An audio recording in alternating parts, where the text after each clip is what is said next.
sit down. I'll get you out of it. Don't fuck with my solo camera, okay? He's so vain. Yeah, he always has to be sing solo. All right, so all right, this is the Kings of Summer video book. You gonna prep me on anything, or are we going cold turkey? We're getting prepped right now. Okay. So to document via video, select to telecast the origins, rise, and eventual sort of moving off of the sport of beach volleyball, focusing specifically on the Association of Volleyball Professionals from 1984 to 1998. So we got What about 83? 80. That's kind of the impetus for the AVP is 83. You can talk about true. Well, 84 is the strike. Okay, so I thought 83 was the strike. Summer of 83. Was it 84? that's what Clevin Cleary thinks, but the records say it's 84. But that's all right. Okay. I remember it as 84, but I could be wrong. The record, the BVB Well, you info. were just, how old were you? I was 16. 16. That's not. Well, I looked at BVB info, Yeah. and the winner of the Fuck him. 1984 World Championships is Andy Fishburne and Jay Hansen. Okay, that would So make that sense, would but make they it- could have it wrong too. Probably. I thought it was 84, but that's fine. That's not the point. I have David Wilk, who's going to talk about starting professional beach volleyball. Kevin Cleary about the the founding the AVP. I would love it if Leonard would do something. Like I said, I think I can help you Excellent. with that. That would be great. How are we on this? How are we on the cameras? We good? I would like you to. You can talk about whatever you want. You can talk about. But what I really want to hit with you and so some of the guys. I got Hov on Wednesday, and I'll do the '90s, and hopefully Karcher will just how fun it was to play beach volleyball. Like that was a time. The '80s and '90s was a time in beach volleyball which it doesn't look like it's ever going to happen again. In terms of its popularity, its interest, its fun, its awesomeness, right? Well, and I what would about disagree it? with you. I think it can happen again. But I believe too. You but can ask yes. me. Well, all right. So Ask me, what was it like? What did you do? Well, how did it grow? What part did you guys play as players in the Grove? And blah blah blah blah blah. Right? there's three parts to it: the beginning, the fun, and then what happened. Why? All right, here we go. Ready? Here it is. Ready? What's your opinion for the decline of the 1990s, and what should they do doing now? Those would be the last two questions. What was the first of the two? What happened in the 90s? Why did it go down? Why did it go down? And then what? Well, because they pushed me Oh, out. yeah. They pushed me out. I was building the world tour, and they said you can't come play here. Right? Isn't that right? Let's start at the beginning. Brief. All right. So first state. All right. So The guys I was here. playing against, they made the decision I'm to fucking... here. Excuse me. I guess I can't do that. Yeah, Yeah, you can. I'm here with Sinjin Smith, Sinjin, Smith, Smith. Would you please introduce yourself as if nobody knows you? Hi, my name is Sinjin Smith. I was the number one beach volleyball player in the 80s and the beginning of the 90s until the guy to my left kicked the shit out of me. But no, I was the king of the beach. However you want to introduce yourself to people who might not know you. Just like Preface too. Well, Get your hands off your face. wait. Okay. Is that a Am single I shot? talking right? Oh, Is that a this single is shot? just... This Doesn't is, matter. This Doesn't is matter. a what do you call it? A place... Whatever.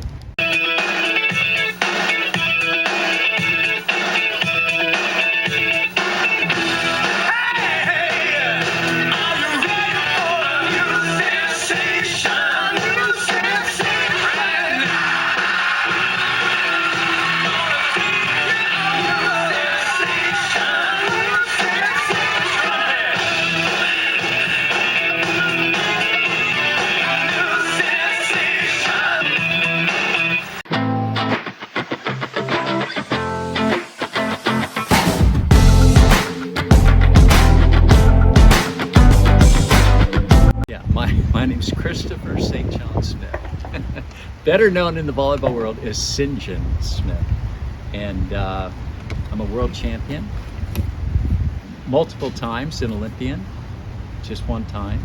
Should have been before with indoors, but that's a whole nother story.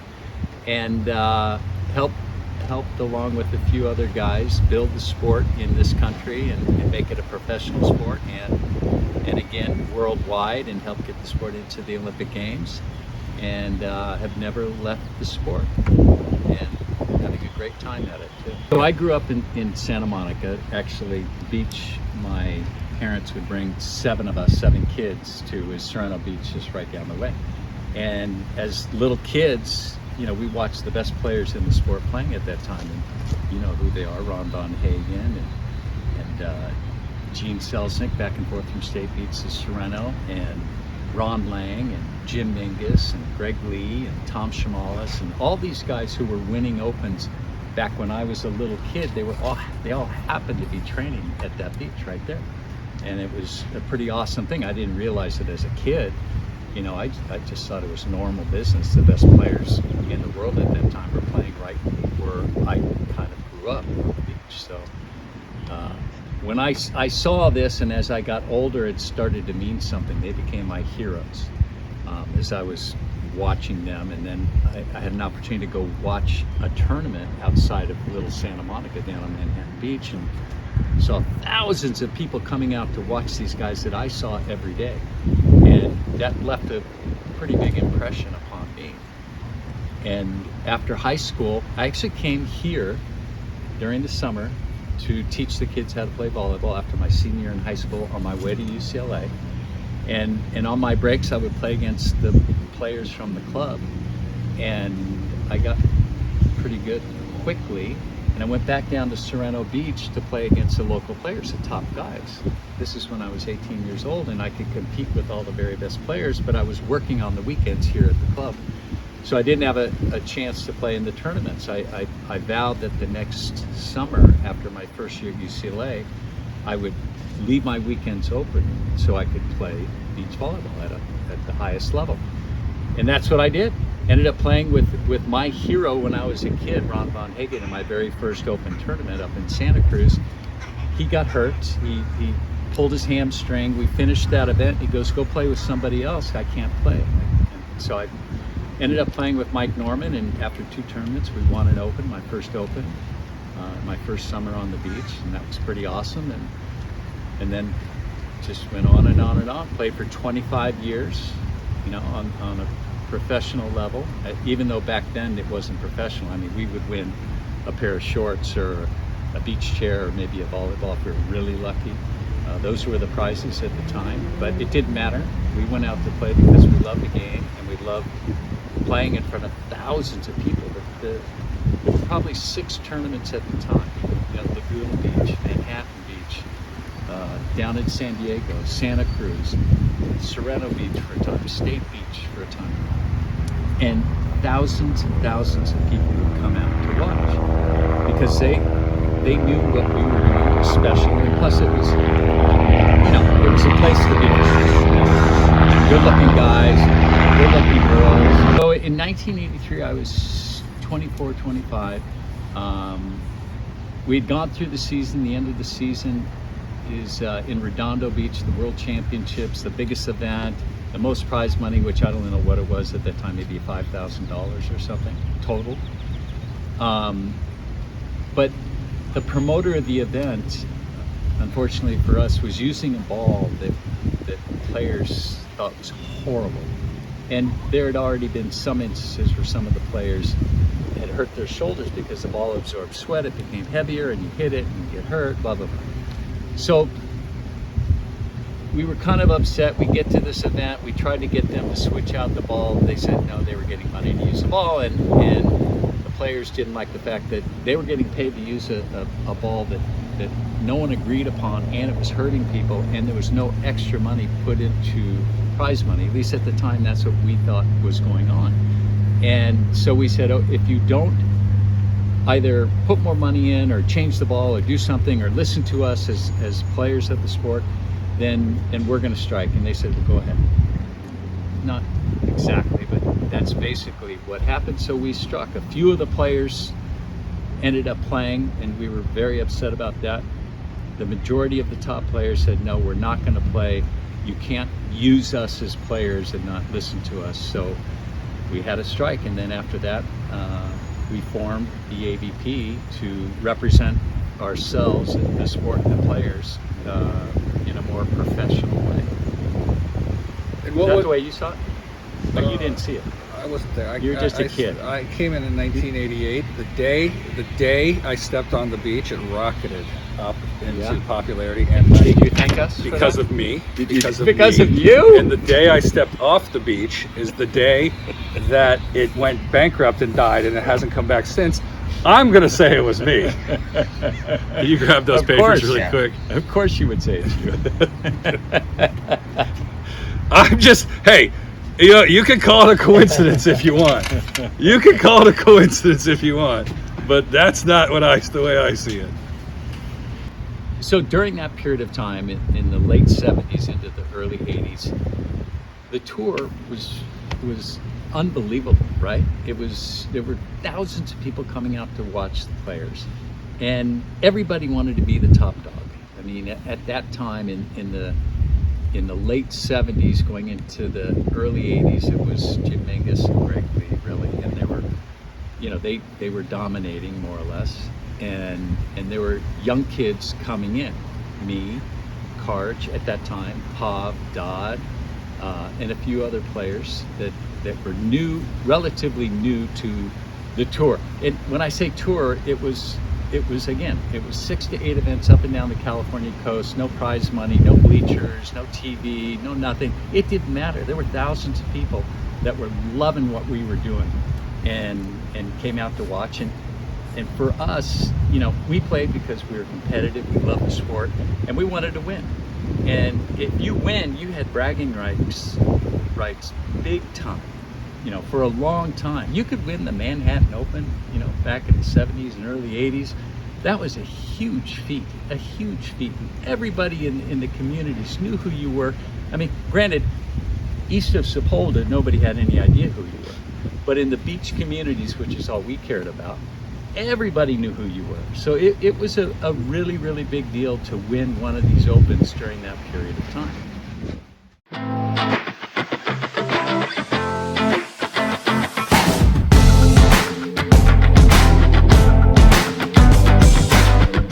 My name is Chris Marlowe. I was the lead announcer for beach volleyball since its inception in 1978 all the way through till 2020.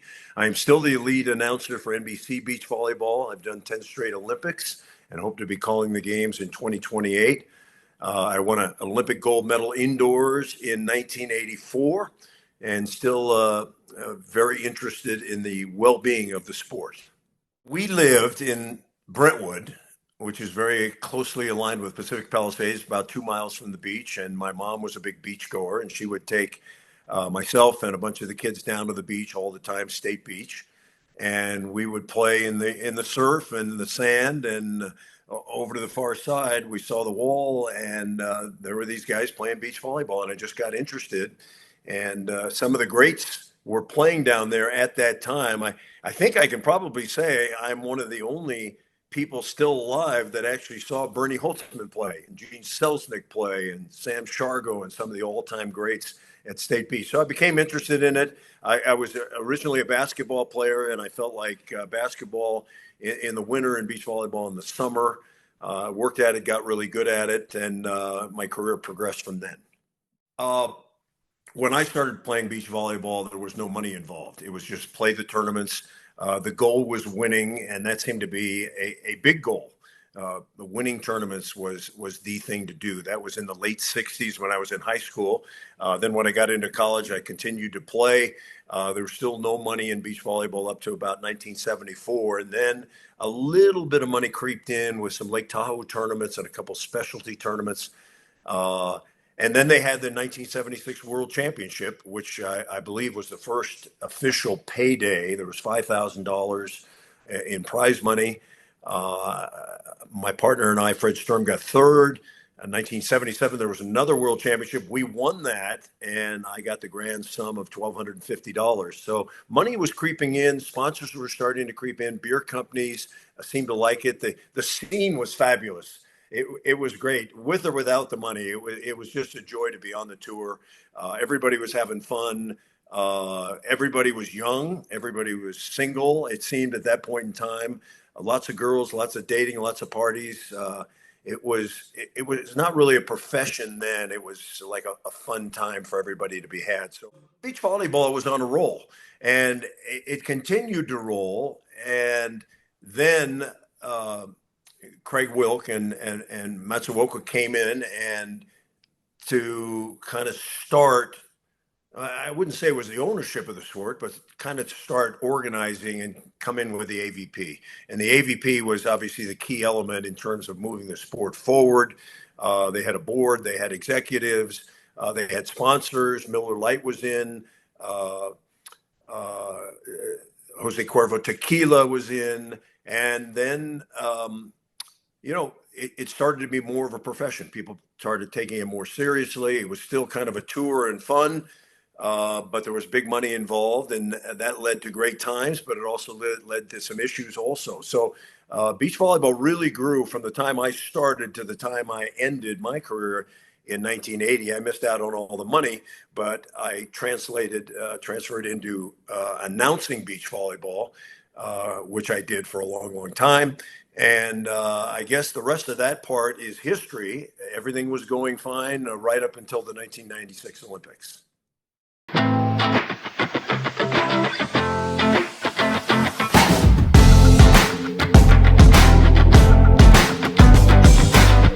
Hi, my name is Kevin Cleary. I played on the Pro Volleyball Tour for about 10 years. I was a founder and first president of the AVP, and I still play a few days a week at age 66. So it's a passion and love of mine. I was in about 7th grade, started kind of hitting the ball around the beach with my buddies, and in 1972, I went down to the Manhattan Open, and I saw Ron Von Hagen playing with a guy named Henry Bergman. And Von Hagen was just this yoked muscle man, just an impressive specimen to watch. And I remember kind of being drawn in by his intensity and focus. And but what I remember about it is he's getting every single serve. And the guy he's playing with is about 6'1", 6'2", lean, wiry. And eventually his serve comes to Henry Bergman. And the crowd starts oohing as he passes the ball. And then they set the ball, they ooh louder. He goes up and just hammers the ball. Ball bounces up out into this crowd, and everyone stands up and cheers and yells. I've never seen anything like that in my life. To this day, I haven't seen any player or hitter with that kind of drama. And the way he hit the ball, the way he got behind it, he used his whole body, and as John Lee would say, he used part of his soul to unload on those balls. So after that, I was kind of hooked. I was a basketball player more growing up. I played a little bit in high school, and by about my sophomore year of high school, beach volleyball kind of took over. I still played through my senior year of basketball, but then volleyball was kind of it for me. So I feel like back then that beach volleyball was really more of a lifestyle, and living here in the beach communities that is now so affluent. Back then, you could be a normal guy and live next to the beach. You could be a middle-class person, and I grew up in Henton Beach, and at the time, we were a middle-class neighborhood. And so guys could bartend 2 or 3 nights a week, live 1 block from the beach for $200 a month, and play volleyball all day. And then at night they would bartend. And a lot of the guys waited tables at the Chart House and played volleyball in the day. And part of the beauty back then is it was kind of, the beach was kind of a refuge from conventional living. Guys kind of didn't want to get into the real world, a lot of these volleyball guys and stuff. And they'd hang out at the beach all day. And there was a big community down there, and a lot of good players. And the tournaments themselves didn't have a lot of structure either. So you had a lot of really talented players, but when I played a match, if I lost, I refereed that next match. And sometime a guy would lose a match, he'd jump in the water, have a couple beers, he's talking to the girl in the 3rd row, misses a call, OB's over there, comes over yelling and screaming at you. And part of the entertainment was that. It wasn't just the volleyball. I mean, volleyball was fantastic, but part of the entertainment was these eccentric characters, these big personalities that were out there. And I think that the guys that eventually formed Event Concepts, they started a volleyball magazine, decided like, this thing's pretty cool. We might be able to make some of this. They decided to see if they could sell some sponsorships. And the first sponsorship I believe they sold was Natural Light beer, and they had the first tournament up at State Beach for $5,000, which back in those days was worth some money. And the thing was a big success, and they ended up having more events in the early 80s. They had 4, 5, 6 events, and eventually, I think in 1982, they went to Clearwater, Florida. It was the first time they left California, and the thing started to take shape. And now guys were making a little bit of money playing volleyball, not enough to leave their job at the chart house, but they could still make some money. And so you kind of had this lifestyle and a lot of eccentric guys, and there was a lot more kind of partying going on back then, and it was fun. And so all of a sudden you get guys that have a little more jingle in their pocket, and you got this lifestyle, and that lifestyle is now amplified, So if you look at a lot of the guys that were played volleyball back in those days, not all of them, but they didn't do well in normal society. They kind of struggled after volleyball. But in those days, they were on fire. And the idea back then, no one thought about 401ks. No one was thinking about their future. It was living for the day. So it brought a certain energy to the beach. And we were a community down there. We'd play volleyball all day. We would go out to dinner or 2-for-1s at night and whatever it might be. And it was just kind of a looser environment back there. So when you're playing for a couple $1,000 or whatever it might be, that was nice. And with money inflation, that was probably worth more than it is now. But a lot of guys went to play and they were competitive. But when we go to Santa Cruz, the biggest part of the whole event a lot of times was the Saturday night party. And guys would play all day. They'd go to that party that night. They'd shake off their cobwebs and come back down on Sunday morning and try to play. And all of a sudden, the prize money got to a point where you're playing for $100,000, and it got a little harder to rationalize doing all that stuff. So pretty soon, guys are going, 9 o'clock, I'm going to bed. I can make $50K tomorrow. And so that kind of changed the environment and some of that, that free spirit that beach volleyball had. And I think that even the communities that we live in here, when you got the prize money, the sport started to grow, people became more responsible, more mature, and these communities became more mature. It used to be middle-class neighborhoods up and down the coast here where you could play, and now they're very affluent, and it's harder to carve out those lifestyles. And those people have been pushed out.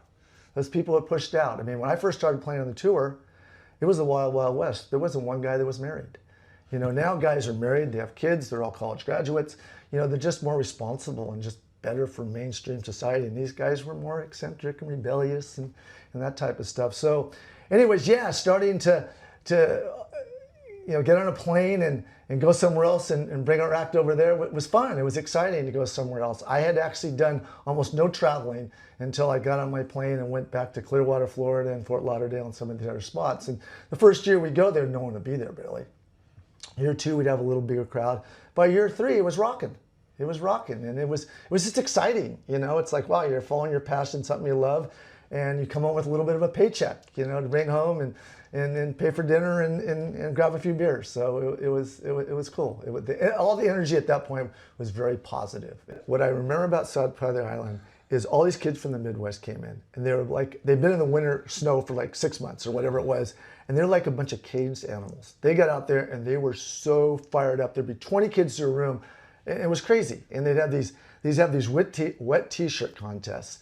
And within 5 minutes of the wet t-shirt started, they'd all start chanting, "Skin to win, skin to win." And I mean, I still remember when Cart started playing, he used to come on those events and he'd wear earplugs, he'd bring his own pillow, and he had a vibrating alarm clock so he could sleep, because none of the rest of us were sleeping because it was just partying all night when we went to these places in the South. But anyways, that's funny. I did. That was what I remember. Like you said, it was a thin island too. So you would start partying on one side of the street, and you could look at the ocean or whatever, the water, and then you go across the street, and there would be another bar on water too. Right. It was a super thin island. Right. But yeah, and so we beat Brooke Vandeweghe in Forkink. And then Okay. That was my first professional beach volleyball game and tournament. That's funny. Was that your only win of the weekend? Then we played St. John and Randy and got smoked. Okay. And then I think we played, I can't remember, Fallowfield and Edo maybe. Okay. But yeah, we were that was so we were supposed to play and we were supposed to get done, and then they're gonna have the bikini contest. And Gage was like, "Okay, no problem," and I was 19. So I was like, he was like, no problem, you'll get your game over. It was one of those 23-21 games that never ended. So all the people came for the bikini contest and were booing us and were throwing stuff at us to try to get us, Get rid of the volleyball. trying to get us to Come quit. on. Like, quick, bring out the you guys, girls. You guys are a sideshow. It was unbelievable because you're doing something you're going to be doing anyways. You know, and you're pinching two nickels together to get by. You don't care because this lifestyle is so cheap. You get on the beach all day, and you know, and so it was awesome. And then all of a sudden, you can actually make a little money at this, and then you're making a little bit more money at this, and then guys are like, well, I could save a little bit more money. I could make a down payment for a house. Guys were starting to buy houses back then, and back then too, houses were a little bit more affordable around here. You could actually pull that off. So all of a sudden, you're a beach volleyball player. And well, you're not working at the chart house anymore. You're actually making enough money to pay your bills. And now because this sport has taken off and so hot, now you got, at that time, there was a point there where there were like 30 volleyball apparel companies sponsoring players. I mean, legitimately sponsoring players. So they were getting money from their sponsors. They were making prize money. And yeah, it was amazing. It was amazing. And I be honest with you, like I think at the time all this was happening, this lifestyle, the eccentric characters, the money, I don't think I ever saw an end to it. I thought it was just going to continue like this. And looking back now, I realized just what a special time that was. It was just kind of this golden era. Things were hitting on all cylinders. And, you know, back then too, like guys were starting to make money and they were starting to buy houses, but they still had that irresponsible side to them, you know, where they still just wanted to have fun. And it's like, what do you do with all this money? It's like, well, God, you go out to the bar. I remember one of my friends, he'd won a tournament. We came home to this bar. There's 50, 100 people there. And he just goes, I got the whole bar for the night. And I still remember going up to sign his credit card, and he goes, like I give a shit. He just signs it. That's what he did. I mean, that was just the mentality back then. Guys just, like I say, were living for the day. And, you know, you always had the Von Hagens, you had the Karches, the guys that were taking it more seriously, guys like you know, you guys kind of were the guys that took it seriously. And it made it easier to have a few of those characters out there to kind of counterbalance that, what have you. I do feel like as the sport has gone further, that there's fewer of those characters out there. And I also think as the sport has matured, you know, you've got, you know, back then, like I said, I was a referee after I lost. Now you got referees with red cards and yellow cards. They keep the guys in line. You got grandstands, you got player tents before everyone just sat with umbrellas next to each other. And so that part's all kind of changed. And I think it's you know, you got security guards now and bleachers. And I think it's kind of sanitized and sterilized the sport a little bit, made it a little more formal maybe than it should be. I mean, if you go, I mean, the biggest attended beach volleyball event to this day still is the Manhattan Six Man.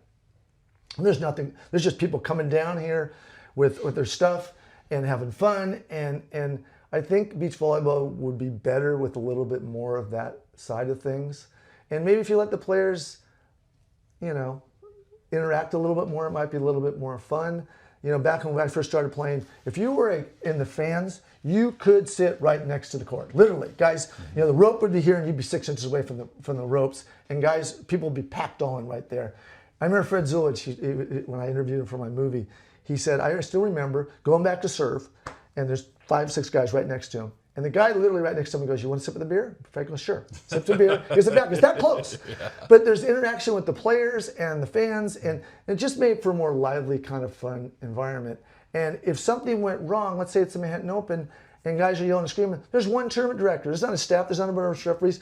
And I remember guys yelling out, Charlie, for Charlie Stakely. He's 200 yards down the beach. And by the time Charlie got there, like, you know, all this stuff had unfolded. Yeah, it's funny. Is one of the main things I always hear about what people loved about, say, my era, and probably the same with you, is they said no other sport could you get that kind of interaction that you were talking about. Yeah. Like the players were within you and there. Like one guy says, I could watch you play, then go to the bar at night and have a beer with you guys and talk about it. Then I got playing volleyball, and they said you can't do that in other sports, which was the draw. Plus it was the beach, plus it was the sun, plus it was the sand. Like it was there was a lot going on that then you were right. It got corporatized into, yeah.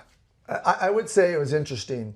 Back then, because you were at the beach all day, hanging out with all these guys, when you went to play, you had 100 of your friends just there watching you to play, and all of a sudden they're yelling and screaming and heckling, and all of a sudden the crowd starts to come over that court. And I remember this 10 or 12 years ago, Froenack played the Manhattan Open. Brent Froth and Scott Atkins played the Manhattan Open, well past their prime. They're older guys. And the guys today, they come down, they train in the morning. They're very autonomous, probably much more efficient than what we did. But they train in the morning, and then a couple hours and they're gone. They're not interacting with people and stuff. But I remember the game next to them was the third seed in the Manhattan Open. I can't remember who it was. And Froenack's playing here. Froenack have a huge crowd. They're close, they're late 40s, early 50s, whatever it is. And those guys have no one watching them. Because all these people knew those guys. They developed relationships and friendships. And so I think there was something to that community and that lifestyle that really helped generate some energy because everyone felt connected. And I don't think people feel quite as connected now as they probably did back in those days. It's funny because I was kind of in the middle of that, and they had those big rotating signs. All right, the sponsors need it. You're always making these. It's got to a point where you're always making these concessions. Then they're like, well, we need to put in stands, and well, we need to charge admission. And now it going from like we talked about, that interaction with the players sitting in the sand, handing a guy a beer, to like, you're back, you're in a stand, you're in a seat. You're like, that's not what they wanted. And I remember saying that, and they didn't want to pay. So now it's empty. And I was like, can we go back to like what you were talking about? Let's just open up the event, like let people sit in the stand, let them come down. And no, it's once you get going on a path, that's what sometimes happens. They'll never revert. Like you said, events concepts, they wouldn't reverse course. You knew they weren't making a change. Well, I would say too, it made the sport more unaffordable because those bleachers maybe are more than the prize money, how much it costs to put those things up. So it made the cost of the events like double or triple, So it played a role. And by the way, it's 100. I know this because I went to business school. I saw it. I have had some of the info. It was about $130,000 to put on our events in the early '90s, including prize money, and it's almost $1 million to $1.5 million now. Yeah. I mean. Yeah, and people kind of think that's what it costs to do these things. And I'm like, well, maybe not, So like Paul Louis did a really. Hopefully that will.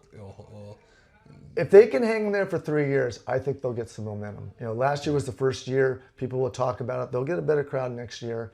Maybe by year 3, they might have some real crowds and good energy there too.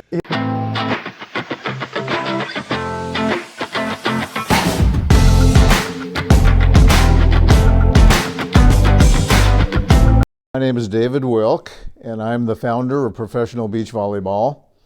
And what I and my partner, Craig Masuoka, created has now gone all around the world. You see it in the Olympics. It's very popular. 2-man professional beach volleyball and 2 women.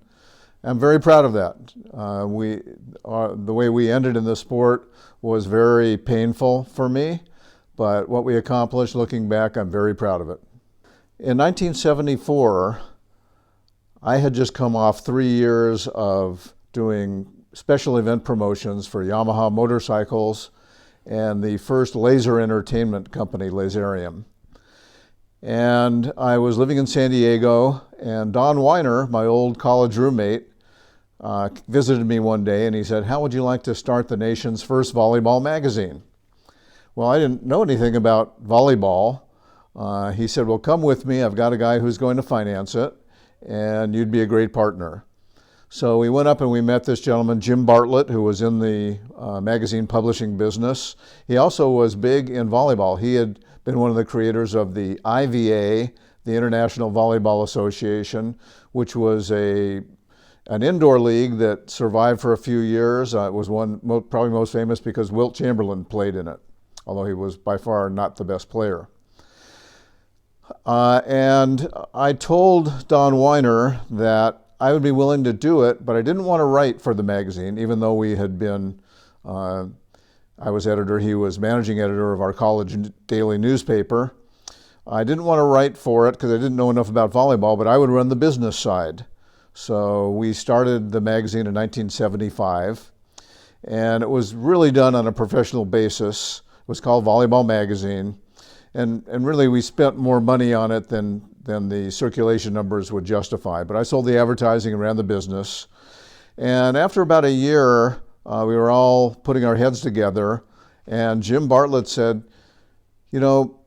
beach volleyball is a really entertaining sport, and it's got a good following. Some of the tournaments draw big crowds, and the guys don't play for any money.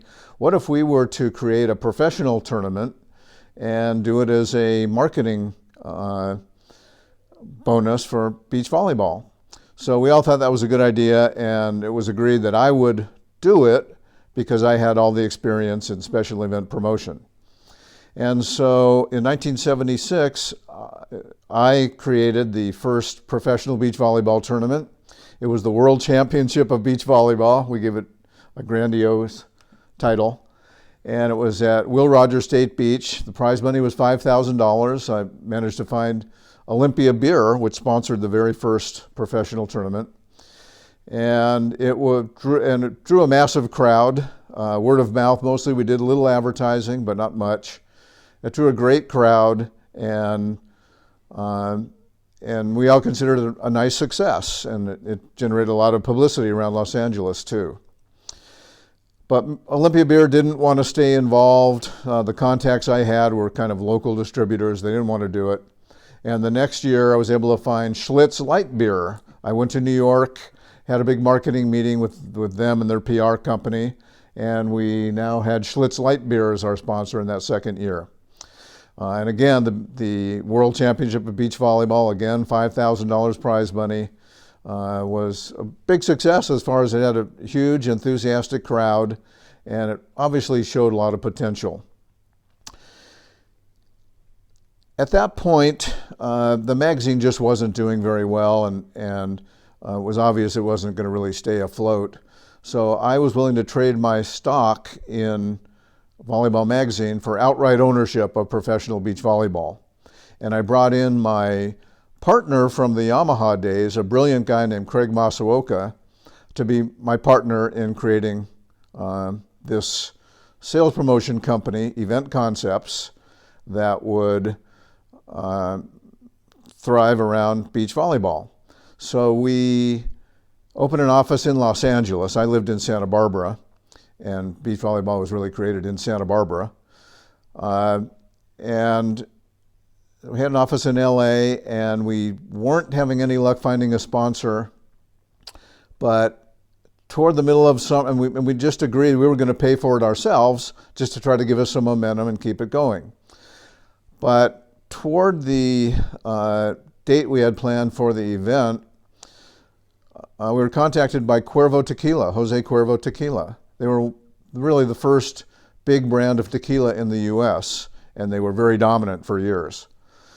And they said, gee, is that event still available for sponsorship? And I said, well, as a matter of fact, it is. And so they put in, I think, $10,000. I believe we designated 5 again for prize money, but maybe it was all 10, I don't recall. And we moved the tournament to Redondo Beach, which had courted us, and we weren't too happy with our arrangement at Will Rogers State Beach because a former great volleyball player, but kind of a thuggy guy, we thought, named Gene Selznick, strong-armed us to give him money to allow the tournament to happen at Will Rogers State Beach, a public beach. So we wanted to get out from under his shadow. We moved to Redondo Beach, and that's where the World Championship thrived for several years. Well, it did so well in that first year that the marketing manager for Jose Cuervo, a gentleman named Oren Ben, said, let's expand the tour. This is a good promotion, and I'd like to do it in some other cities. What cities do you suggest?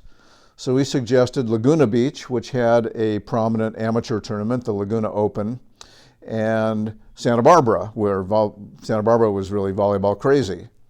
And we did 2 more events, and one prominent feature of our beach volleyball events was the giant Jose Cuervo bottle, the Cuervo inflatable. It was an important thing for them at every tournament site. And so we knew how to market something, and we did a lot of things innovatively that later became staples of special event marketing and promotion. We would find one radio station in each market, and we would make a deal where they could be the official station of the market. they would need to give us 3-to-1 or 5-to-1 promo spots for all the money we spent. And then they could have their remote unit come out to the beach, usually a van, colorful van, and they'd interview people, and it was like a big beach party. I build beach volleyball for marketing purposes as the classic characterization of the Southern California beach lifestyle. Sun, sand, surf, great looking guys, beautiful girls, and free.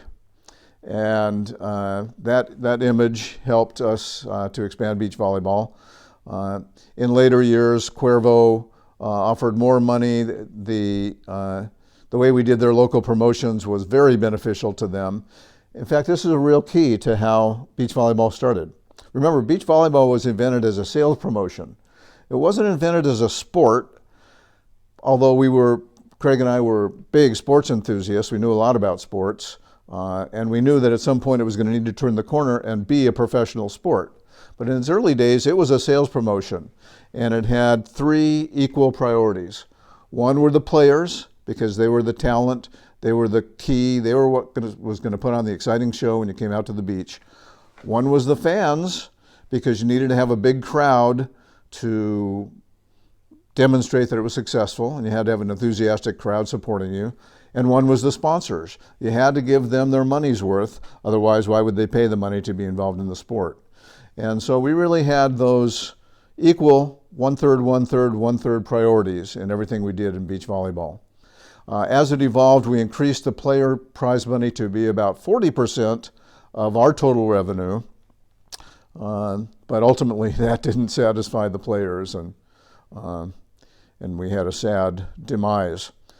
At one point after, I guess it was 1980, the Cuervo marketing manager said, we'd like to make a movie of this and put it in theaters as a movie short. So we had a film company that Craig knew produce a movie of the World Championship of Beach Volleyball 1980. And it was a very entertaining movie, I think 8 minutes long, I can't recall, but it played as a short over 1,200 times in theaters around the country. And I think that did a lot to make the sport more recognizable to the public. This is a movie we made of the Jose Cuervo World Championships in 1980. It was Karch Kirai and Sinjin Smith defeating Andy Fishburne and Dane Selznick. The match dragged on and on for hours, and the final shot took place. It was nearly dark. The fans stayed. It was really exciting, and Cuervo paid to have this, for us to make this movie and distributed around the country as a movie short. It showed over 1,200 times in theaters with feature-length motion pictures. Got great exposure for the sport and was very good, of course, for the sponsor as well. In fact, Cuervo Tequila gained a lot of market share, a lot of increased sales due to the efforts of Pro Beach Volleyball.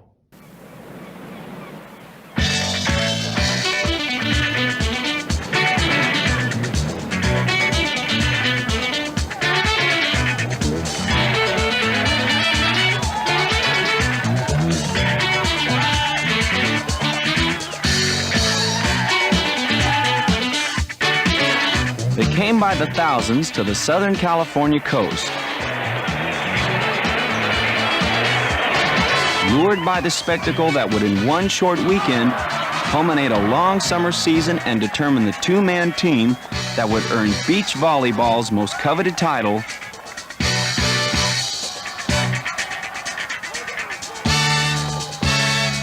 World Champions.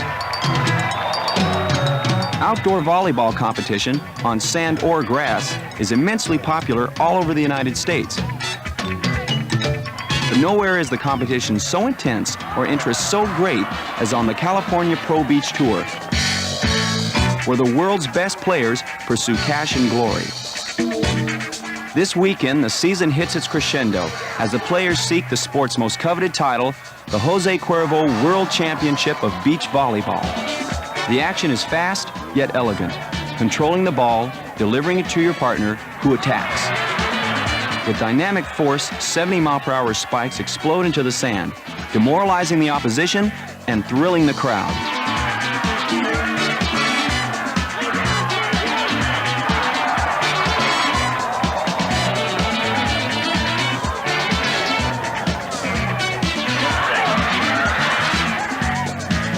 defense requires both quickness and strength. A lightning reaction and determined burst of energy can save a ball and return it with interest.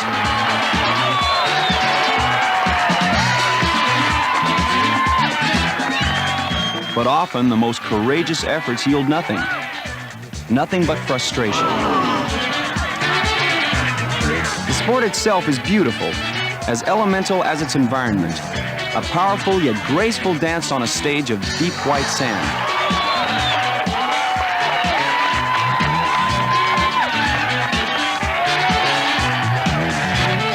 The backdrop, the majestic Pacific. Above, the relentless summer sun, a radiant solar spectator. As the net separates the opposing sides of the battlefield, the players soar to fire their heavy artillery.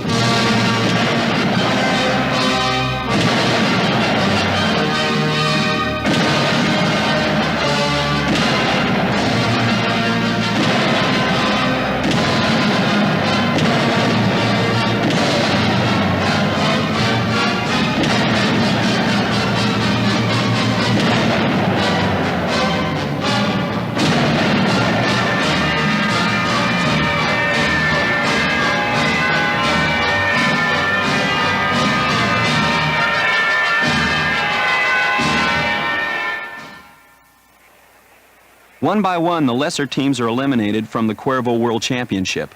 By the second and third days of play, only the elite remain alive. The others will have to wait for a year.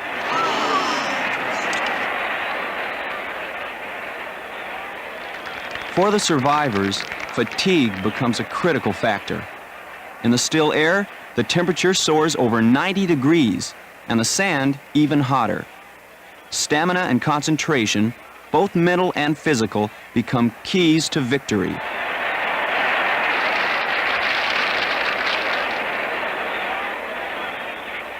By the finals of the Cuervo, the field is narrowed to the best.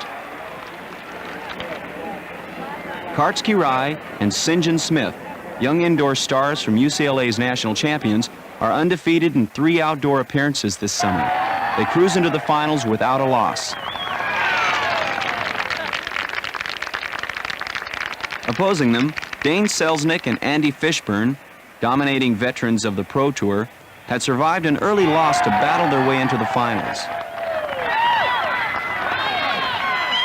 The veteran pair eliminated all opposition, including last year's world champions. Now, they were the favorites. An entire summer of training and struggle was on the line. None of the gathered thousands dare sacrifice their courtside seats. And against the Pacific sunset, the final drama unfolds. After 3 days of intense competition, Fishburne and Selznick evened the tournament with a 2-hour marathon victory. Now it all comes down to one final match. 1 game to 15 points for the World Championship.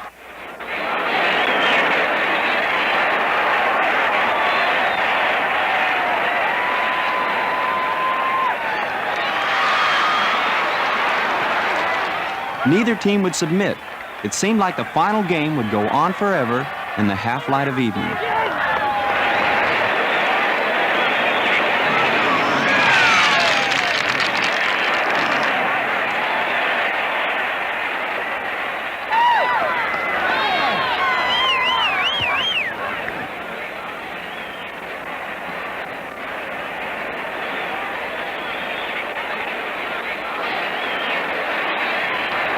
The score climbed, 14-14, 15-15, 16-16. Neither team able to win by the required 2 points.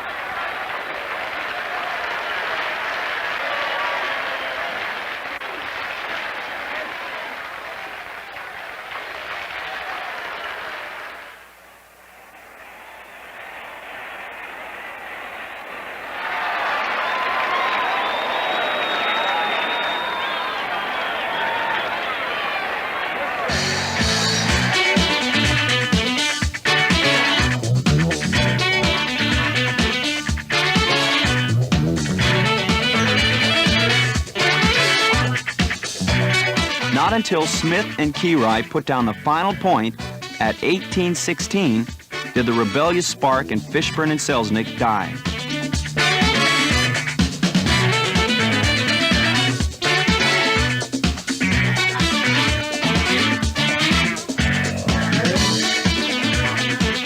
Victory, just out of reach.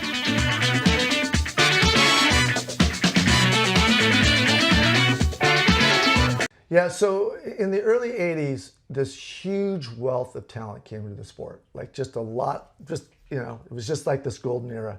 And we were all in our, you know, late 70s, early 80s, in our early 20s, you know, depending, you know, let me see. Yeah, like we were 21, 22 years old, you know, and just having the time of our lives. And yeah, and we just kind of grew with the sport. So we were younger back then, for sure. And, you know, some of those guys like Karch and Mike Dodd and guys, they played for like 20 years. They played from age, you know, 20 something to age into their early 40s. Mike early 40s and Karch, I think, made it to 46. You know, so they were able to kind of really play that whole thing out. And because of that, there was a lot of name association. You knew who Mike Dodd was. You knew who Tim Hovland was. You knew who Karch was, obviously because they were great players, but you got to see them a while. Another huge thing we did that was, in a way, the key to growing beach volleyball was if we would have an event, let's say in Laguna Beach, we would organize a couple dozen bar parties in that area, and so there would be a Jose Cuervo beach volleyball night in a bar. So it was good for Cuervo because they got their prominence. They'd give them they'd supply a lot of tequila. The drinks would be discounted. They'd put banners up throughout the bar, and it was a really fun place to go and a fun place to party, and all the beach volleyball theme. And we created a bathing beauty contest at every tournament, the Miss Jose Cuervo Bathing Beauty Contest. And it was very popular. And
we would not do that in these days, and we were about to incorporate women's beach volleyball, find a way to incorporate women's beach volleyball into what we were doing, but we hadn't yet. All the time we were involved, we never had a women's event. But we did have the Miss Jose Cuervo contest, and it was hugely popular. We'd do it on Saturday. We'd move it down the beach just a little bit, and the whole crowd would move down there and watch the Bathing Beauty contest. And then on Sunday, of course, would be all the final rounds of the tournament and the tournament finals. So in the Jose Cuervo bar parties, they would have their own Miss Jose Cuervo Bathing Beauty contest, and the winner of theirs, the Miss Hennigan or whatever, would be invited to the beach to be in the Miss Jose Cuervo Bathing Beauty pageant, and that was a big part of marketing, was those bar parties. They did a really good job. And so since we had several events, we named it the California Pro Beach Volleyball Tour. Now I think we call it the California Pro Beach Tour. Volleyball, the word volleyball in there just seemed a little like too many words, so we called it the California Pro Beach Tour. And we expanded from Santa Barbara, Redondo Beach, and Laguna. we added Santa Cruz, which had a big amateur tournament, and San Diego, which had an amateur tournament. So what we really did was we professionalized the existing AAA amateur contests, and we used the local tournament director of that amateur contest to be the tournament director of our professional contest.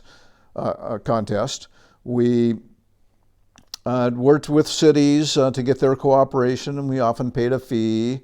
So now we had 5 events on the California Pro Beach Tour, and Cuervo wanted to go national.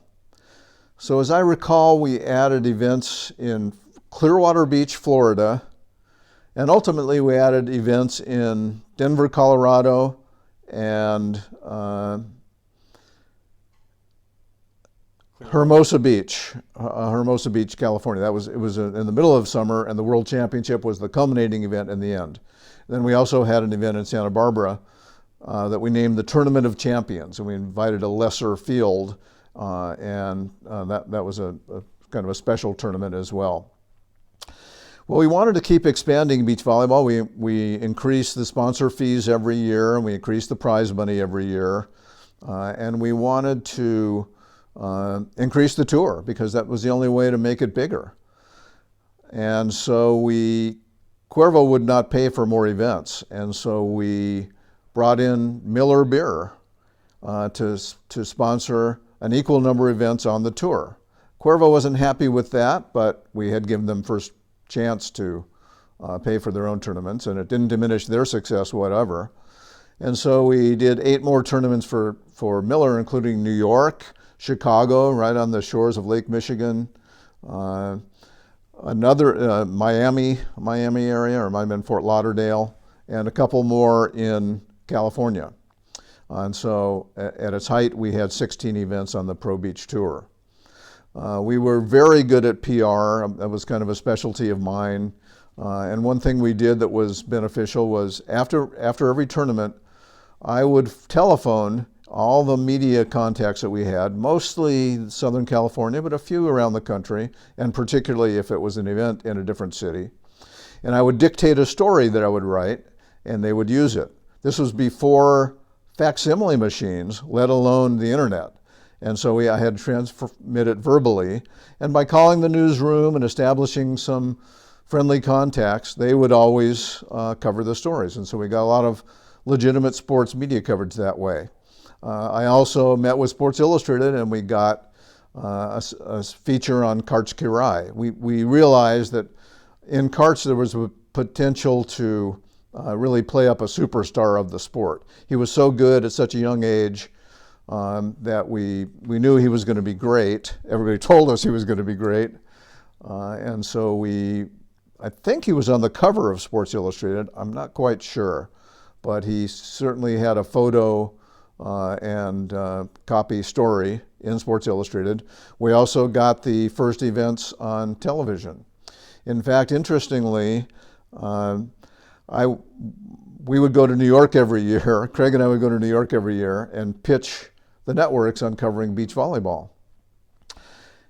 We couldn't even get an appointment in advance. We would call them and say, hey, I happen to be in New York. Can I show you some stuff on beach volleyball? And we did get a couple meetings, but ESPN showed some interest. They were in Bristol, Connecticut. So we drove up to Bristol, Connecticut one year, and I met with Bob Iger, who was a young program content seeker for ESPN. And a young gentleman, very nice. He's about my age, I guess. And he agreed to televise Pro Beach Volleyball. We found a camera crew based in San Diego to film it. And so the last 2 or 3 years that we did beach volleyball were on ESPN, the first television of a professional beach volleyball. One interesting thing we did was we had one name sponsor, but we would bring in co-sponsors. We had an official beachwear. Ocean Pacific, Hobie were some of the companies we worked with. We got Jeep to be a co-sponsor. We got Honda motor scooters to be a sponsor for a few years. And a few other, we had a yogurt company that was involved. And we would figure out how to make it worthwhile for each one of those entities to be a co-sponsor of the tournament. One thing we did was we would promise both our main sponsor and all the co-sponsors that we would generate 3 to 5 times their paid advertising budget. We generate 3 to 5 times more value in radio, which was so big in those days, not quite as big anymore.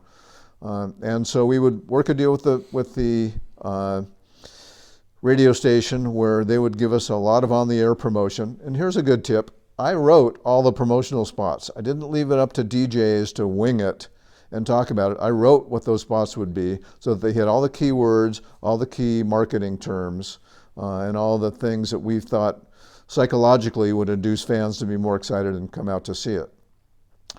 And then we would, so if a co-sponsor paid us,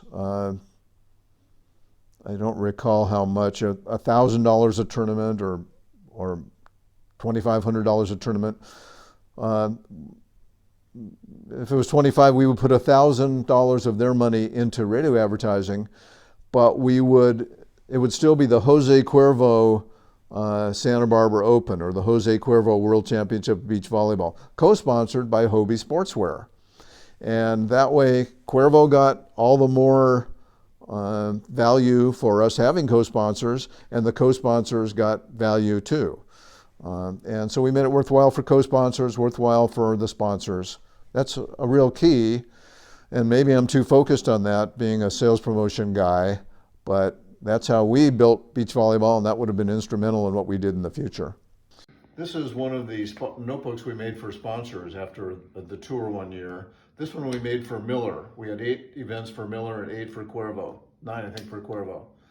And so we would summarize the radio advertising we bought, the print advertising, a summary of each event, the media coverage we got, the free media coverage we got, just to show the benefits to sponsors. And we do this every year, and it was very well received, and it was kind of ahead of its time. Now they do stuff like this, but I happen to have this one left, and it's from 1984. And you can see how thick it is. Those are all the sponsor benefits and follow-up stuff for the tour one year for Miller Beer. We created the National Outdoor Volleyball Association in the early 80s. And the objective was to encourage outdoor volleyball around the country. There were some tournaments already. There even were an organization or two. And so we coordinated with all these people. We put all their tournaments on our national tour schedule that we published. We circulated it all around the country, and we helped solidify rules, and and the National Outdoor Volleyball Association was growing into something that was interesting and perhaps had some potential. In much of the country, outdoor volleyball, outdoor 2-man volleyball or 6-man, was played on grass because they simply didn't have beaches. And that was okay. We still encouraged that. It was still outdoor volleyball. Our tournament in Colorado, we did it in Denver, Colorado, Boulder actually. We tied into an existing regional grass volleyball tournament, but we brought in we made 2 sand courts there. And so it was like the center court in Wimbledon. The big matches took place on sand, but a lot of the other ones took place on grass. And so these great players were playing on grass in some events of this tournament. But it was fun. It was really interesting. And wherever we went, we had massive crowds. It was terrific. And so we had future plans for how to grow beach volleyball, and we just never had a chance to implement them. We did grow it every year. It got bigger and bigger every single year. As I recall, we had 16 or 17 tournaments in our last year. Muscle less painful as he gets into it. Another overset. And right now, incomplete. In the sun and make him a long way to approach the ball. Down the middle, good. Oh, good serve by Gage. There's the big power hit by Dana.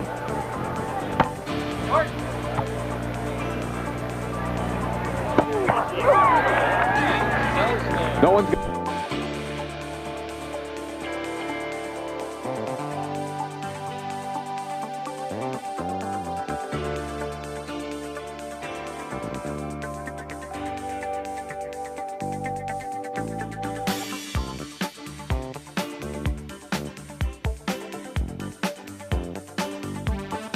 So since it's best of 3, they can close out and win the $5,000 first place prize with a win here.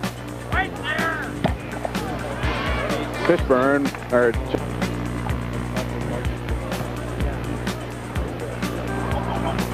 that's a nice set by Andy Fishburne. Well, they just don't seem to have the energy, Selznick and Fishburne, in the second game. The thing is, they've let down. They've let down. They've muscle. But watch Selznick get on this one, though. They've scored a couple points in a row. Watch Dane going up, quick arm swing, just like his father. Goes up, pooh, straight by. Gage didn't even get his hand up on that.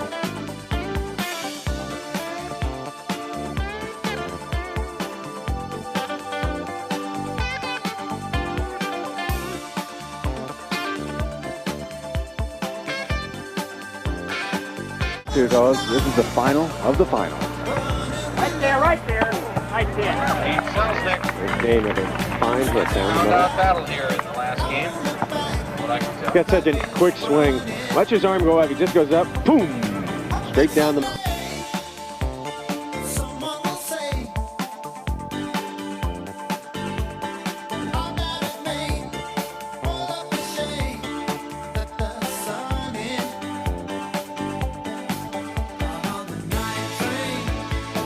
With Mangus 1979, that was after a 2-year layoff from that terrible disease. Really worked hard at his physical conditioning. I'll take a look at that last play. Here comes Dane coming in. Look at that, straight down, bouncer roof. Still allude to it. Yep, you're right. Right there! Big hit by Dane Selznick. Okay, so there's wind blew it over.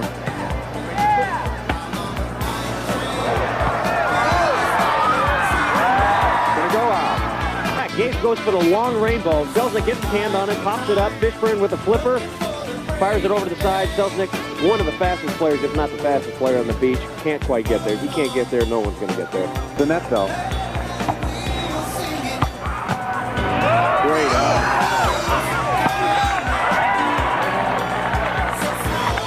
Watch this. Mangus gets the shot. He uses that hard cut shot. Selznick just gets his hand up. Fishburne bumps it right up there, and they watch him pound it right by Mangus. I think Mangus almost had that done.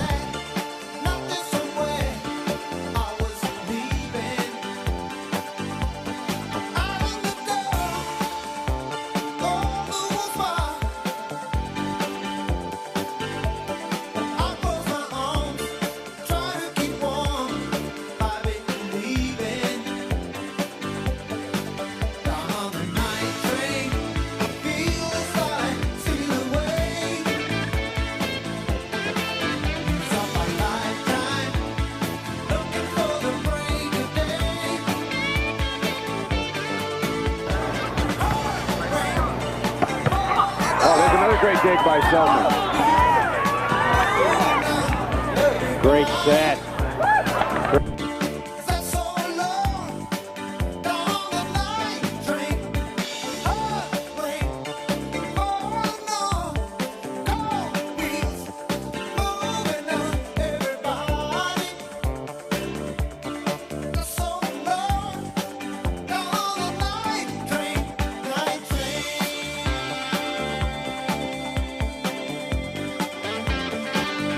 One more. Starting to get used to the wind, too, the wind factor. There's Gage just pounding the ball. Selznick with an excellent dig.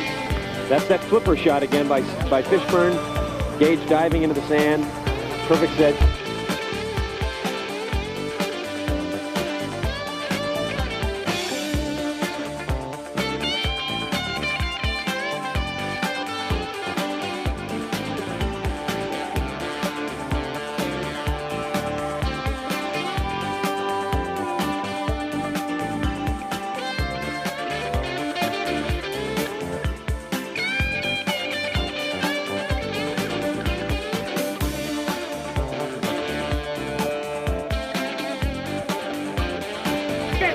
Well, that's why. They knew something. Right here. Oh, great dig by Selznick. Great shot.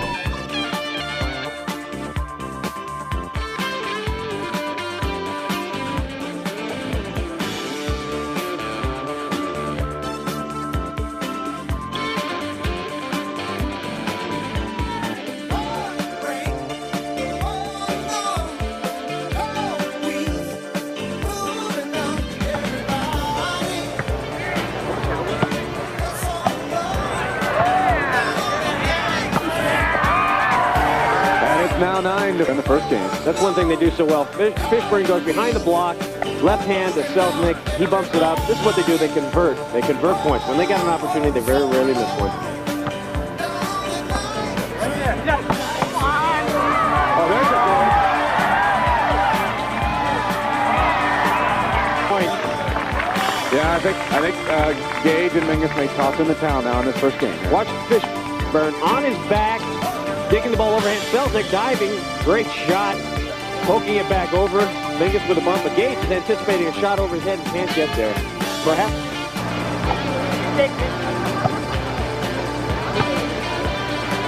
Go, jab, jab.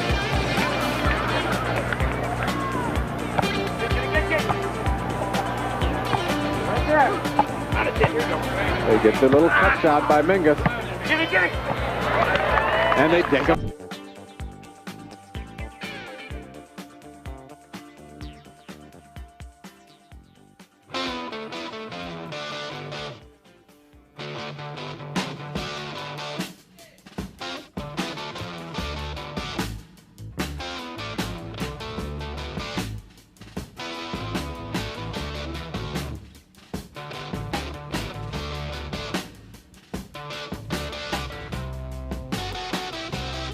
It's important to get momentum for the next game, even if you don't do well in this game. Should be a point. Yeah.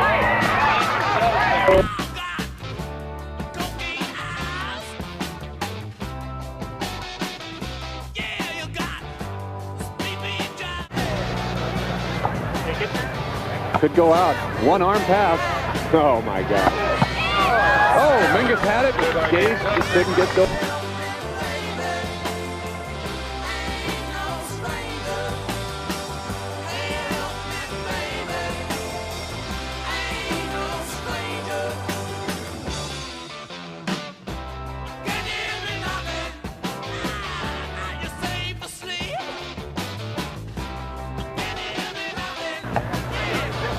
Effective.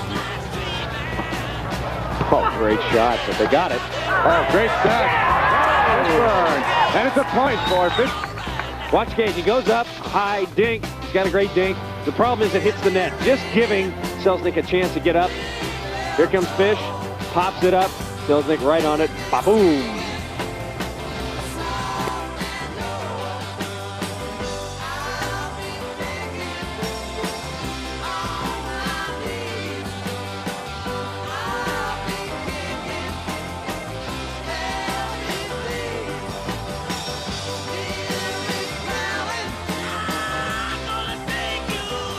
There's an overset. And here they come in two. They get another point, and just like that.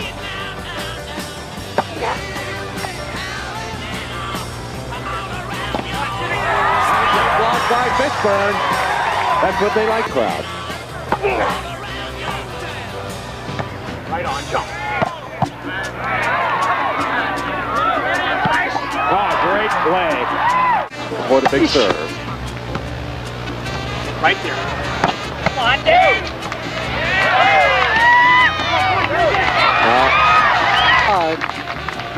Here's the bump set. Fishburne digging in on Gage. He's got the bump. Fishburne digs it up. Selznick bumps it right up there. Fish with the rainbow goes down. Can't be controlled. Out of Mingus's reach. During the time our relationship with players, we tried to accommodate them. We would have meetings, certainly one preseason meeting, and then of course we were traveling to the same places, so we would talk to the players a lot, we thought, and try to find out what they wanted and let them know what we had in mind. We didn't let them control our decision making, but we did consider their input. One year we used a volleyball, a Spalding volleyball. And it was the one and only leather volleyball that was used in beach volleyball forever. But Spalding would not pay to sponsor the tour, and it was very bothersome for us. They were getting exposure, and they wouldn't pay. They did supply us free volleyballs. And so I had a relationship with Mikasa, and I went to their American manufacturing, distributing rep. And I asked if they could produce a beach volleyball and if they would like to sponsor it. He said yes and yes. And they started paying money to be involved in beach volleyball. And all the money they paid us, we put into prize money. And it enabled us to elevate the prize money. And they were great people, very cooperative. They did what they could. But the first volleyball they came up with turned out to not be popular at all with players. It was, as I recall, an artificial leather, and it would gain weight from perspiration during the course of a tournament, and it got heavy, and the players didn't like it at all. It was hard to play with. They weren't used to it. They didn't like it at all. And they said, we don't want to play with this ball anymore. And we said, well, we have a contract. We have to go through the year, and you're going to have to play with it. But Mikasa will continue to try to improve that ball. And so again, I went to Chicopee, Massachusetts, and I met with Spalding, and I tried to get them to be a sponsor the next year, and they wouldn't do it. They didn't think beach volleyball was big enough. They didn't think there was a future in it for them. And so Mikasa had improved its ball, but ultimately it wasn't enough. And they improved their ball, and we used it again. And the players were really outraged by that. They thought it might lead to injury. They just didn't think they could control the ball as well. It did get heavier as time went on, although we switched in new balls, of course. And they weren't at all happy, so that really disturbed them. And it was one of the things that led to the players really terminating their agreement with us and pretty much booting us right out of the sport. The other thing that was bothersome, contentious between us and players was the side-out volleyball rule that had been the rule for years, where you just play and play and play, and you can't score a point unless you're receiving and get a point. If you're receiving and you get a point and get the serve. Is that right? Side out, you can only score when you serve. That's side out. Oh yeah, you can only. That's side out scoring. What's it called now? It's called rally scoring. Right. So on every play, there is a point given. Right. But when whoever wins the point retains serve or gets serve. So in side out serving, or in side out scoring, you can only score a point if you're serving the ball. If you're receiving the ball and you win the rally, then you win the serve, but not a point. And then when you're serving, you can get a point. And so these guys were so good that you'd often have rallies that went on and on and on without a point being scored. And as we expanded around the country, this was very confusing. People wouldn't understand. Craig and I both would walk around the perimeter and talk to fans, and or listen to fans, and you'd hear comments like, do they ever score in this sport? How in the heck do you get a point in this sport?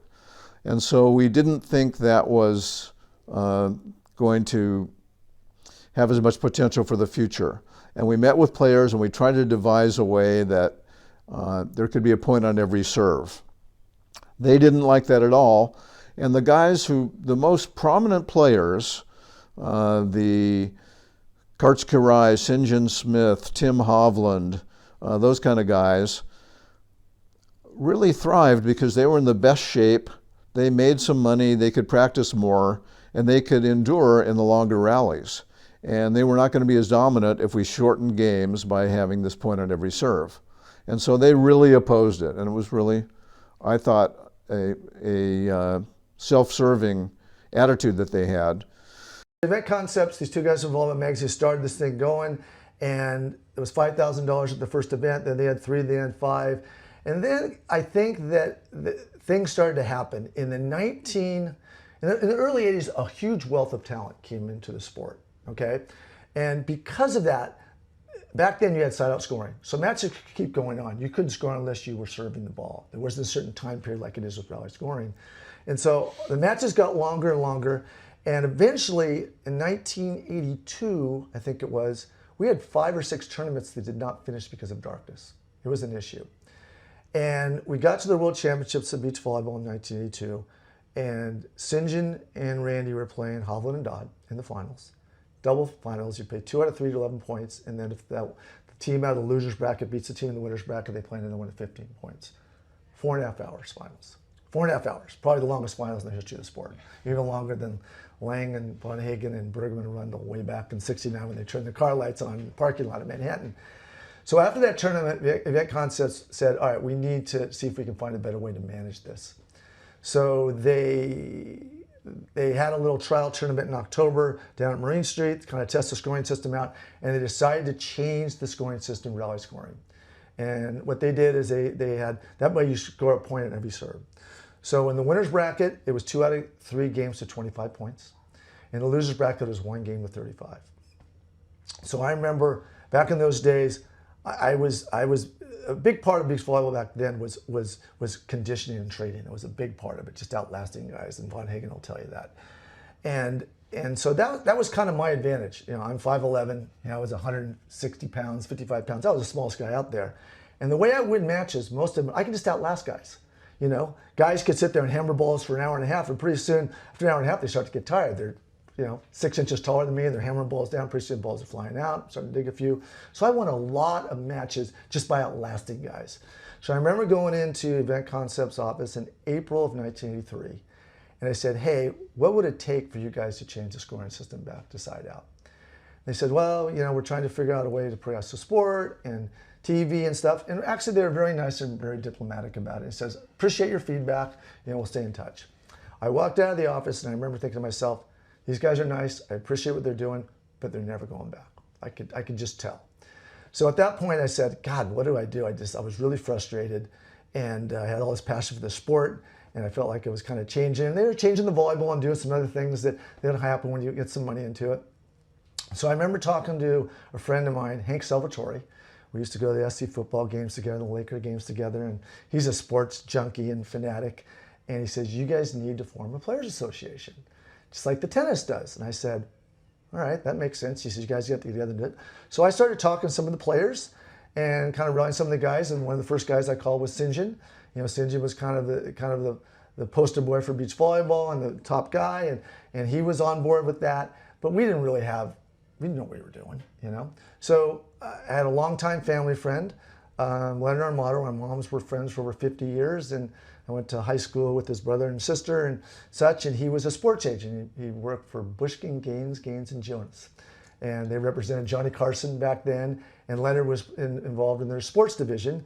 And he had Kareem Abdul-Jabbar at that time, and Ronnie Lott, and I think that was those 2 big guys at the time. Later on, he got Shaq and some other players, and I said, hey, I talked to him about it, and he was on board.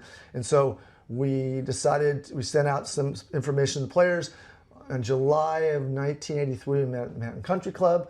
We voted to form the AVP. And at that point, the AVP was a players association. And Event Concepts was the tour promoters. And so that way we had a united voice, as well as you can unite a bunch of volleyball players, kind of like herding cats.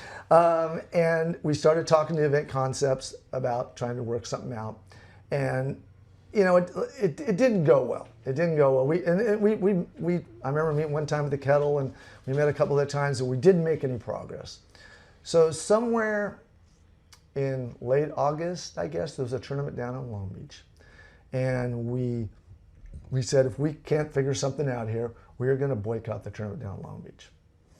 And they said, well, let's see if we continue to keep talking, let's do this. And we thought they were kind of pushing us off. So we said, all right, give us $5,000 as good faith money to continue talking, and we'll do that. So they gave us $5,000. It was our first little bank deposit almost, besides some small little entry fees or whatever from the players. And so we did that, and we went on to the world we kept talking through the World Championships, and before the World Championships in September in Redondo Beach. And we didn't have any success with it. So now we had to decide what we wanted to do. So we decided we were going to boycott the World Championships of beach volleyball. So we got the top 50 players together. We had a meeting. Jay Hanseth was there. And Jay says, well, if we're going to do this, let's bind the players together. Let's have us all sign a contract. So we're all in together so no one can, bail on us. Is that all right? So we all signed a contract. What year was this? 1983. So July of 83, this is about early September 83. And so we get up to the World Championships, and Event Concepts had a very good relationship with Andy Fishburne. And anyways, they talked Fishburne and Hanseth into playing. So ironically, the guy that wanted us to bond together walked the picket lines, and they played. So they were the only two guys of the top 50 that played in that event. So the rest of us, we had a picket sign party at Tim Wilmer's house the night before. We all sat around and made signs, our own little signs, and we got in front of the World Championship, or in front of the Redondo Beach Lagoon where the tournament was, and we actually got out there and picketed the World Championships of Beach Volleyball. And it was pretty funny, you know. We were out there, and I remember, you know, Aunt Fishburne and Jay were playing, and they were getting heckled pretty good. And anyways, so we did not play. You know, they still had some people there, but it wasn't the same. And I remember after that game, there was a group of us that went down to Marine Street, and we played the first game of base volleyball down there. That was like the first one here in the South Bay. There was St. John and Karch and Steve Timmons, David Denitz, Mike Dodd, Brent Frohoff, and myself. And so that's how we kind of entered the week after unwinding from all that stress of picketing. But I'll never forget, there was a guy that wrote an article in the Los Angeles Times after that weekend. And at that point, we had gotten some publicity, but not a lot. And that was probably the most publicity we had gotten in beach volleyball up to that point, just because of the controversy around it. And I remember him kind of talking about the volleyball players picketing and boycotting and all that stuff. And at the end of the article, he says, well, what do beach volleyball players do when they're not working? He says, I guess they go to the beach, you know? So that's kind of how that ended. But so we compromised, and we imposed a rule where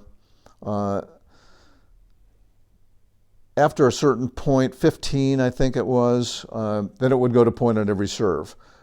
But at the very end, the last few points, it would have to be back to the original scoring, and that improved the game. It made it more entertaining for spectators. It made the games go a little faster. It gave lesser players a chance to score an upset once in a while, which didn't happen very often before that. But the players were very antagonistic, and they, I believe, had the attitude that we were just ramming whatever we wanted down their throat, and we weren't listening to them, and they didn't want that anymore. And so we continued in the sport through 1984. That was our last year of involvement. But in 1983, their grumblings got really loud, and they found a former player named Leonard Armato, who was also a player agent in other professional sports, a bona fide player agent, and he convinced them that they should own the sport and maybe hire us or maybe hire somebody else to run it for them. Leonard Armato, and I've done a few things in sports, from managing athletes to building sports properties. So I was playing basketball in college. So I was on scholarship in college playing basketball. And I lived at the beach, and when I was growing up, a lot of people were playing beach volleyball for fun. It was sort of a lifestyle sport. And I would come down in the summer and cross-train. So I would use beach volleyball as a way to cross-train for basketball. And it was easy to pick up for basketball players because a lot of the same skills were involved. So I started really enjoying it, started getting better and better, started entering tournaments, and I got my single A and I was all excited. I got my double A and I was all excited, and I got my triple A. And I never forget, I played with this guy named Jeff Jordan. He was this kind of crazy guy, and you know, he was always like screaming and yelling when we were playing, and there was such a great culture around beach volleyball. And I noticed that all these people were playing the sport, but they had no other real careers. They were like bartenders or waiters or something like that. So I just noticed that the sport was really infectious, and people really loved playing it, and they loved the culture around it. So you know, I just went on to law school, and then ultimately became a lawyer and a sports agent. And I started representing a lot of NFL players. And that was my first foray into representation. So I started representing players like Ronnie Lott. He was this great all-star from the San Francisco 49ers. And all of a sudden I had a whole slew of NFL athletes in my stable. So I still stayed in contact with some of the players from the beach, some of the people I knew playing beach volleyball when I played, and I got my AAA, and I thought that was really cool. And I knew the top players because I was actually one of the top players, not like at the very top, but in the mix of the top. And when I went to law school, I'd come back and play a little bit, but I couldn't practice as much, so I wasn't as good, but I still maintained contact with the players. And one of the players that I stayed in contact with was Kevin Cleary, because he lived in Manhattan Beach. Our parents knew each other. So we'd have dinner every once in a while. And there was another guy named Hank Salvatore, who's no longer with us. And Hank was a guy who loved all sports, and he loved beach volleyball. He was a tennis buff and a basketball guy. And I used to play basketball with him too, because he'd always go play pickup games. Very wealthy guy. He came from a wealthy family, so he had the luxury of just playing sports all the time. So we would meet and talk about, the current state of the players. And there was a tour now that actually was paying some prize money. And the players wanted some form of representation. So Kevin came to me and said, "Can you help us in some way?" And I told him, "Well, look, there's really not a lot of money in this, and I have a whole stable of NFL athletes. But if you want me to help you, because it's sort of a labor of love for me, I can think about how we could organize the players as a group, and then I could potentially represent the players as a whole in connection with whoever it is that's running your tour, if you want to get better benefits, better working conditions, things like that." So he's like, "Yeah, what should we do?" And I never forget, Hank Salvatore, Kevin, and I were talking about what we should form in the way of some kind of group association, and we sort of settled on the name AVP because it was sort of like after the ATP. So instead of the Association of Tennis Professionals, we'd be the Association of Volleyball Professionals. So I said, that's a really good idea. So maybe we should just form this. And so I'm a lawyer. I'm with a law firm. I know how to do this, so I'll do it. I'm not going to charge anything. We'll just do it because I love the sport and I'm friends with everybody. It's not going to make me any money. So we formed the AVP, and then we started to have a series of meetings with players. And that's when I met St. John for the first time, because he was a little younger than I was, and he wasn't playing at the time I was playing, but he was playing now, and he was like the number one player, he and Karch. And I think Karch had just gone off to play with the U.S. Olympic team, so I'm not sure if Karch and St. John were playing together any longer. I think by that time St. John had connected up with Randy Stoklos. So we started to meet and talk about what to do. And I advised the players, I said, if you want me to represent you with the current promoter of this tour, then I will write a letter and tell them that I'm representing the players collectively, the AVP, and ask that promoter to sit down and talk about how we can negotiate some better terms, conditions, working conditions, compensation, etc. And they all agreed that that was a great idea. So I wrote a letter to, I think it was Dave Wilk, who was the owner of the company called Event Concepts that was promoting the tour at the time. And I said, hey, I represent the players collectively. Love to sit down and talk to you about how we could work out, some things that are of concern to them. And Wilk basically said, no, I'm not willing to sit down. And he rejected it. I went back to the players. I said, listen, he's unwilling to talk to me. And they said, what should we do? What should we do? What can we do? What are our options? I said, well, you got two options. One option is just go play, and forget about it. Or the second thing you can do is you could say, unless you're willing to talk to our representatives, we're no longer going to support your tour.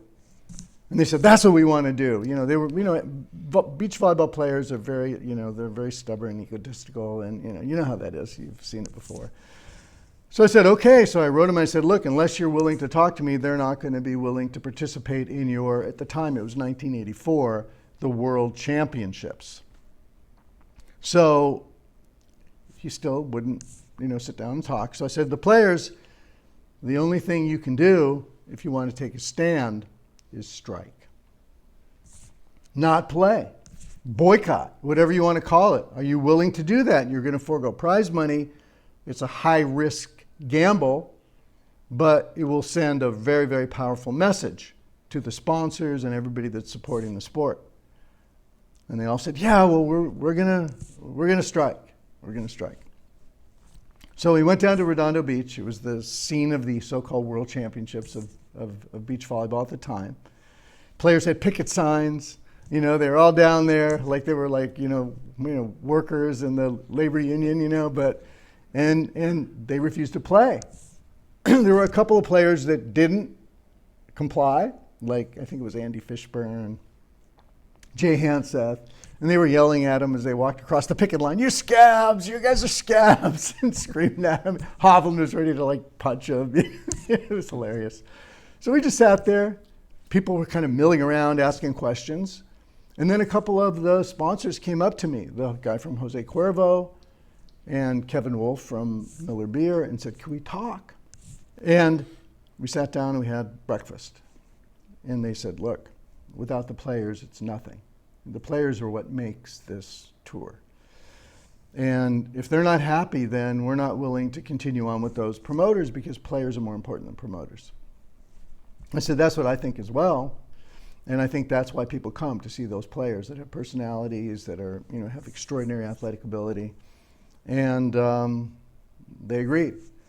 And they went on strike at the and they pressured us this way all year long, and it was very stressful, very ugly. And they threatened to strike at the World Championship in 1984. Craig and I realized that we were not going to win this battle, that if the players refused to play, then we would not be able to stage beach volleyball tournaments. And the players went to our sponsors, and they convinced them of that pretty well too. The sponsors were saying, "You need to have the players or we're not going to sign a contract either." So going into 1984, Craig and I agreed that we were getting out of the sport after 1984. We were just going to leave, just going to bail. Nobody knew that. Sponsors, players, nobody knew that. But we realized it wasn't going to be viable, and it was so very stressful that we couldn't stay in anymore. And so that made it better because we knew, screw it, after the World Championship is over, we're leaving. And we told the sponsor, and the players threatened to and did strike the World Championship. Some of the very best players did not play in the World Championship. In fact, some of them stood outside the gates with signs for a while to try to discourage fans. We told the sponsors that it wouldn't diminish the crowd whatsoever. It wouldn't really diminish the entertainment value. We were still going to have a tournament. We were still going to have great players. We were going to still have the same huge crowd. And we could back down the players by the sponsors staying solidly in our court. But they wouldn't. And so, indeed, after 1984, we still had a few meetings. We still didn't let people know that we had absolutely decided to get out. But after 1984, we did get out. So we did beach volleyball for, I think that's 9 years, 76 to 84. And I'm very proud of it. It was heartbreaking to lose our involvement in beach volleyball because it was something we built from scratch. We put a lot of pride into it, a lot of thought. We were smart. We knew what we were doing. We always had future plans. We knew where we wanted to get to every year. And it was just heartbreaking to be frozen out and not be involved in that anymore. It was, to this day, the most disappointing business experience I've ever had in my life. And it's really unfortunate we didn't stay involved. Well, I mean, what I told the sponsors was that the players were concerned that they weren't making enough money. And if the sponsors were willing to put up more money, that it would make it that much more attractive for these players and others to flock to the sport. So I think they came up with $1.5 million in prize money. I think it used to be $300,000. It went to $1.5 million. And players are really excited. You know, we made some progress. We got more money, better working conditions. That's what negotiations are supposed to be for. We always had a future plan. We knew that if we built the sport incrementally, it would get more and more popular. and it would have, on solid footing, it would be a solid sport that could grow every year and have a wonderful future, just like tennis. And I didn't pay a whole lot of attention to beach volleyball after we were unceremoniously thrown out. I was bitter and resentful, and I really didn't give a damn what happened. I was proud that it existed. I didn't want it to fail because it was something that Craig and I had created, but I wasn't in love with it anymore. You know, it really had broken my heart. So what ended up happening is that Miller Beer and Cuervo said, find a promoter that you like, that the players are willing to back. And I went out and I found Group Dynamics, Jack Beautifish. And that, I think, was in 1984-5. And Beautifish, for 2 years, Group Dynamics was the promoter of the tour, backed by the AVP players, the AVP Association. And we called it the AVP Tour. I mean, even though he was the promoter of the tour, we called it the AVP Tour, but he promoted it for 2 years. We started talking to the sponsors, and we, said, hey, I don't think we want to work with Event Concepts anymore. We've got a new promoter that we want to bring in, and that was Group Dynamics.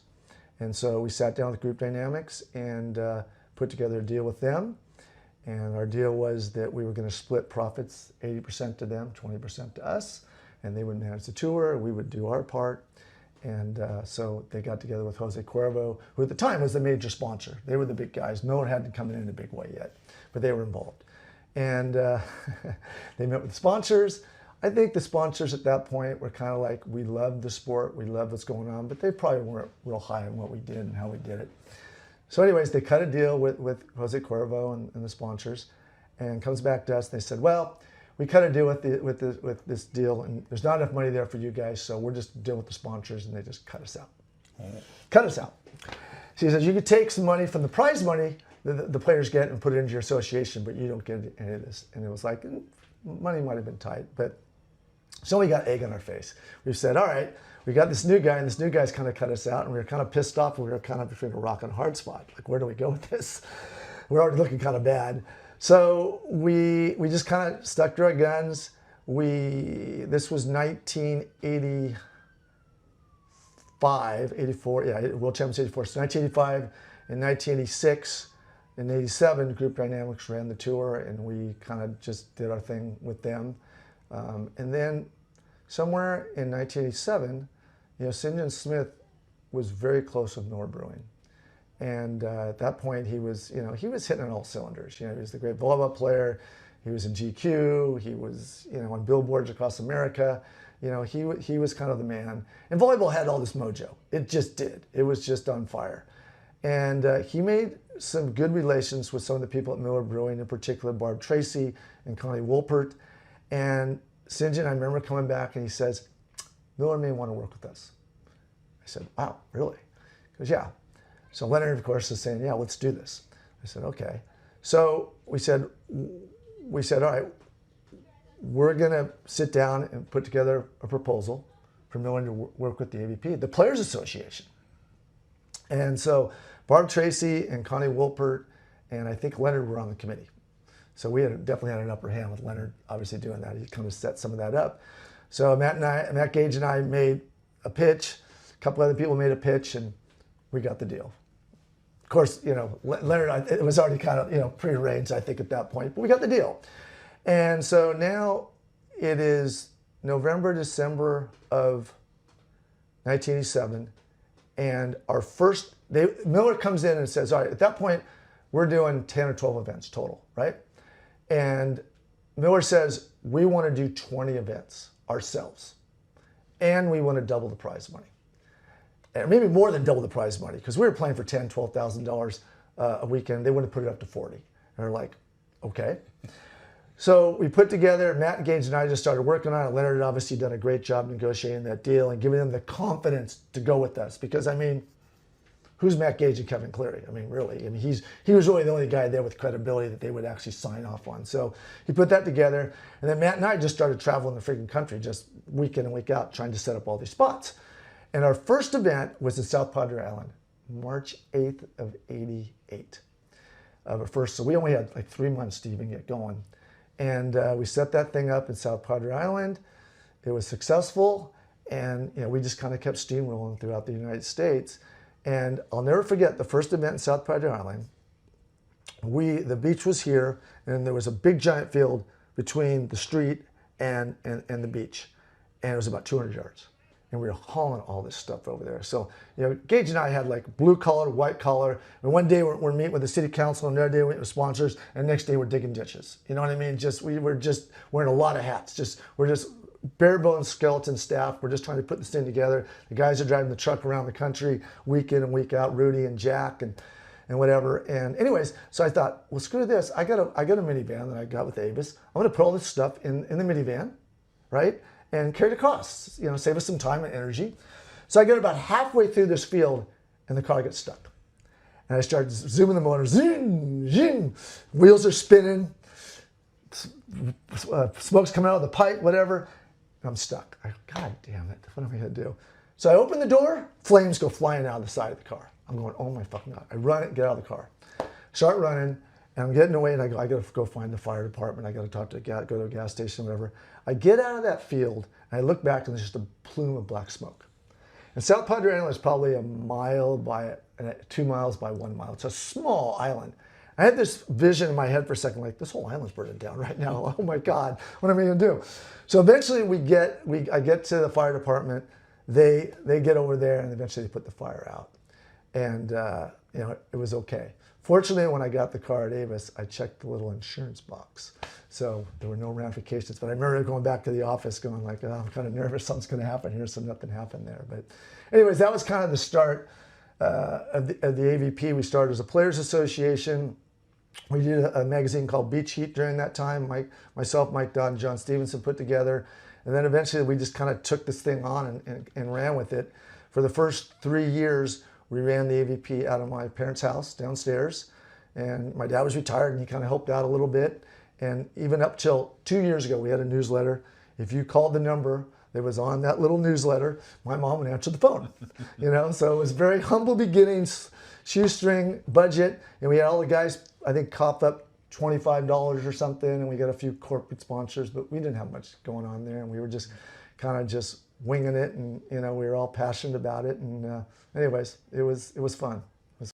Yeah, well, there was only a small TV contract at the time. There really wasn't much on TV, and now we were in a position more of control. So I was working with group dynamics, pretty effectively, but we were doing all the heavy lifting. And we were working with the sponsors directly. And we found out that we were pretty much doing all the work with the sponsors. So I told the athletes, I said, listen, we should take over full and complete control, because I think we can move more quickly. I think we can eliminate the middleman here who's taking a significant amount of money, and we're doing all the work. Players agreed. And so basically we went to the sponsors and said, look, if you're willing to put up more money, the players are going to be even more committed, and we can take this thing to the next level, because the resources that we have at MPE at our company and my law firm can be deployed, and we can bring in more partners, we can bring in more sponsors, we can bring in companies other than just Miller Beer to support this, so you won't have to, have this all on your back. So I told that to Kevin Wolf. He agreed, and all of a sudden they put up a significant amount of prize money. And then I think this was 1988, something like that. It was 1988. And we took over full and complete control of the tour. I think the prize money went to $3.5 million, and we were rolling. I did a deal with ESPN. We had a deal with Prime Ticket. I think we were on Wide World of Sports for the first time. I mean, we were all of a sudden on the national stage. And next thing you knew, all these companies were launching their products off the AVP Tour. We had Massimo launching off the AVP Tour. We had Quicksilver launching off the AVP Tour. We had companies like Edgeware and Fila, and one after another all of a sudden used this tour as a platform to launch their brands. Our athletes started to become the focus of the national media. They were getting all kinds of deals. I think, St. John's brother, Andrew Smith, was the Ralph Lauren guy. St. John was on all kinds of covers. I mean, our athletes were part of pop culture. And before you knew it, everybody knew the AVP Tour. Everybody knew the stars. You were starting to play on the tour. I mean, it was one of those things where we were part of pop culture, and it was the first lifestyle sport that everybody wanted to be a part of. I talked to people today. I was just talking to John Slusher. John Slusher was the head of all sports marketing for Nike, and he is now the CEO of USOPC, getting ready for LA 28. And he told me when he went to USC, he used to come to Manhattan Beach and sleep overnight in a sleeping bag so he could get a good seat for the Manhattan Open. I mean, that's the kind of culture that we had built around the AVP Tour. It was really a lot of fun. Yeah, that's totally my memory too, because my first time on tour was 1988. And that was right when you and MPE had taken over from Beautifish and Group Dynamics, and the prize money started. So, I don't have the history before that, either in the amateur or in the sort of the smaller area. My whole beach volleyball experience is in the rocket ship professional. Every year keeps increasing. And you're right, sponsors are coming in, and Massimo and Oakley became $2 billion companies. Side Out got offers. They claim that they say that the volleyball industry is about 200 to 400 million. Yeah. It just seemed like a rocket ship, which was going on, which was just going to go on forever.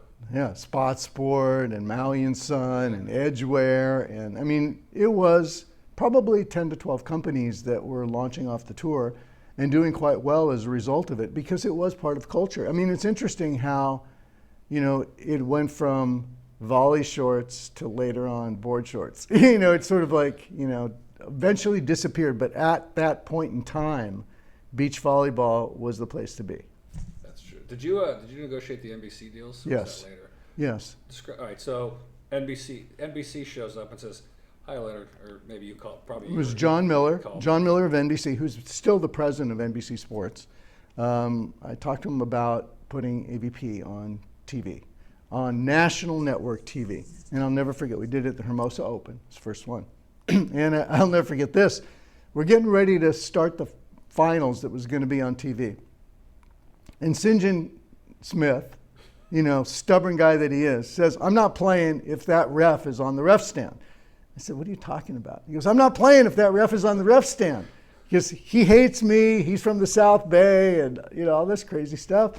I'm like, "Are you kidding me? We're going to be on national TV. You can't do this." It's like, "I'm not playing." So I sit there for a half hour and convince him, "Look, if you don't play, it's going to be really bad for us, because this is our big chance on NBC." And he eventually went out and played. And I think he won the tournament. But, it was one of those things where you had all this rivalry. But that's what made it exciting, because the people from the South Bay hated the people from Sorrento, and they yelled at each other and heckled each other at every tournament. And then in the old days, if you remember, the referees were not professional. They were players. And so some players didn't like other players, and it was a little bit of a fiasco. So, but it was part of the culture. It was part of what made it fun, and I'll never forget everybody heckling Stokeless. In Hermosa Beach at this tournament on NBC. Some of the players and some of their friends from the South Bay would heckle Stokeless because he was from Sorrento. And they would call him Piermont, his middle name, and he would look around and see who said it, and he's trying to find who said it in the crowd. It was a hilarious time.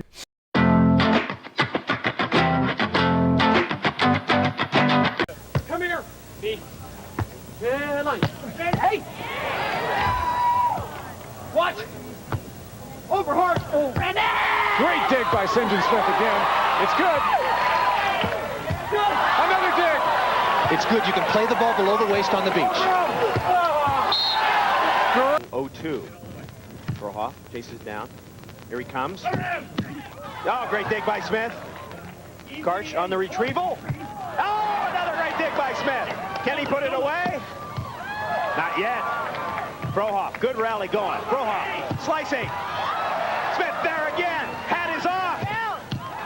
Back at you. Stokeless will set. Survival of the fittest. Smith.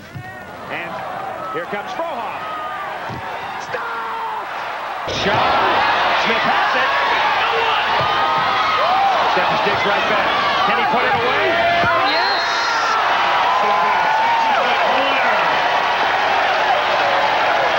And Steffes continues to do it all here. Really had no choice but to cut that ball. The ball is set so far inside. That's why Smith was there. But here's the flag. Perfect overhand dig, and Hovland working to get him. Championship point. Smith. Hovland is coming in. The streak. Not over yet. Smith chasing. Steffes. Steffes.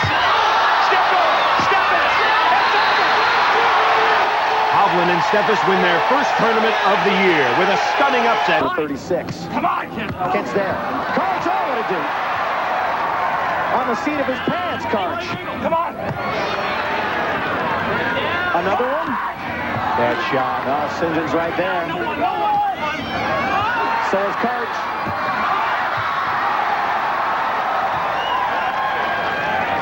Tight set. Still alive. Can Randy put it away? No! St. John. Yes!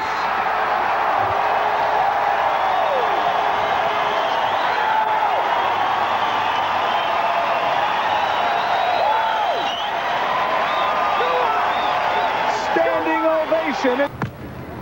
And we're heading in that direction for sure. Randy with the roundhouse. Karch has him. Going to Randy deep. Tough swing. Tight. Steffes. Back again. Steffes again.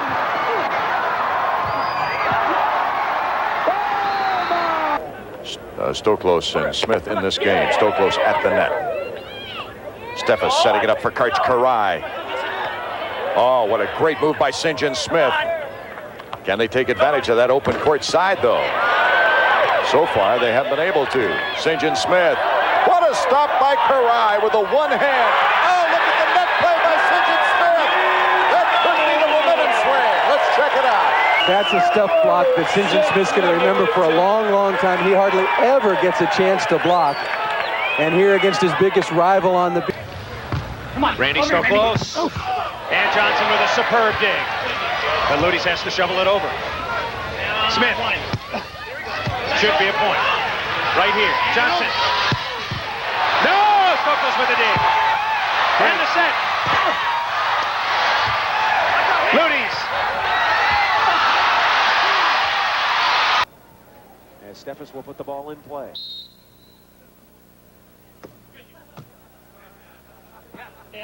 Cut. Johnson has it to tie it up. Big play here. Johnson. Not yet. Steffes against Stokey. Not yet. Stoklos. It's tight. Johnson has it. Oh, it goes over. Johnson, time running down. He needs to score. Not yet. 10 seconds. Stoklos. Puts it.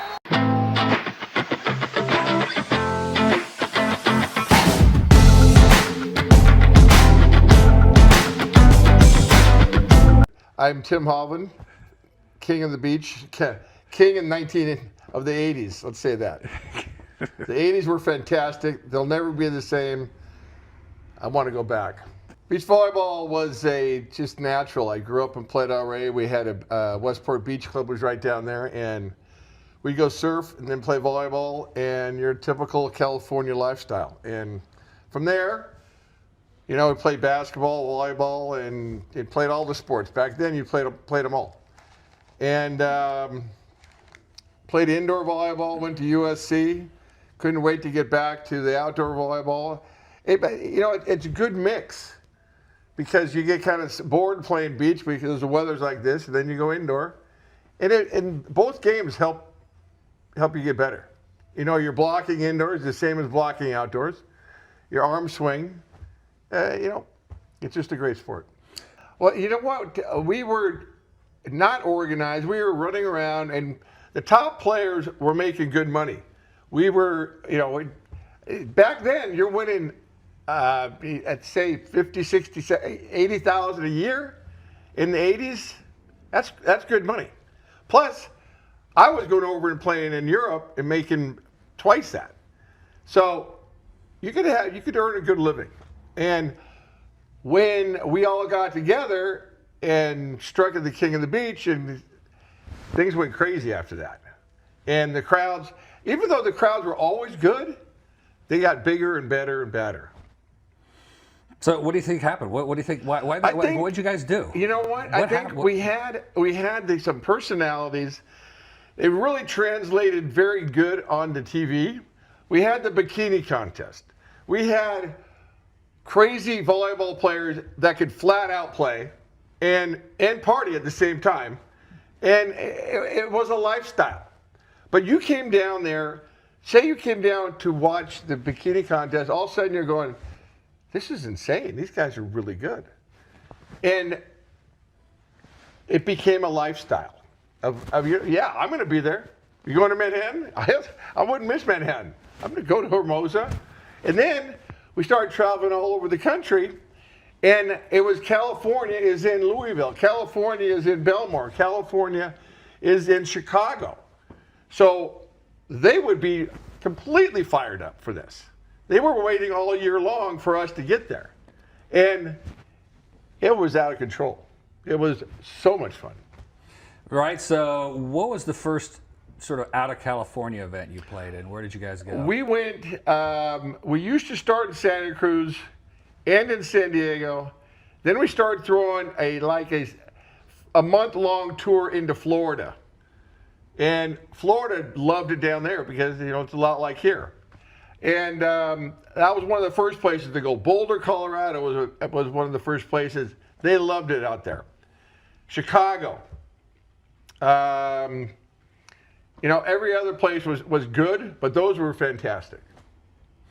Awesome. And then, God, I remember in Boulder, I have a picture of it when you guys played in the park. I didn't play in that area. I played over in when they were in the reservoir. Right. And it's literally standing room only, as far as you can see up the hill. The great thing about Boulder was it was at this park, and they had these hills that went backwards, and that place is jam-packed. Yeah.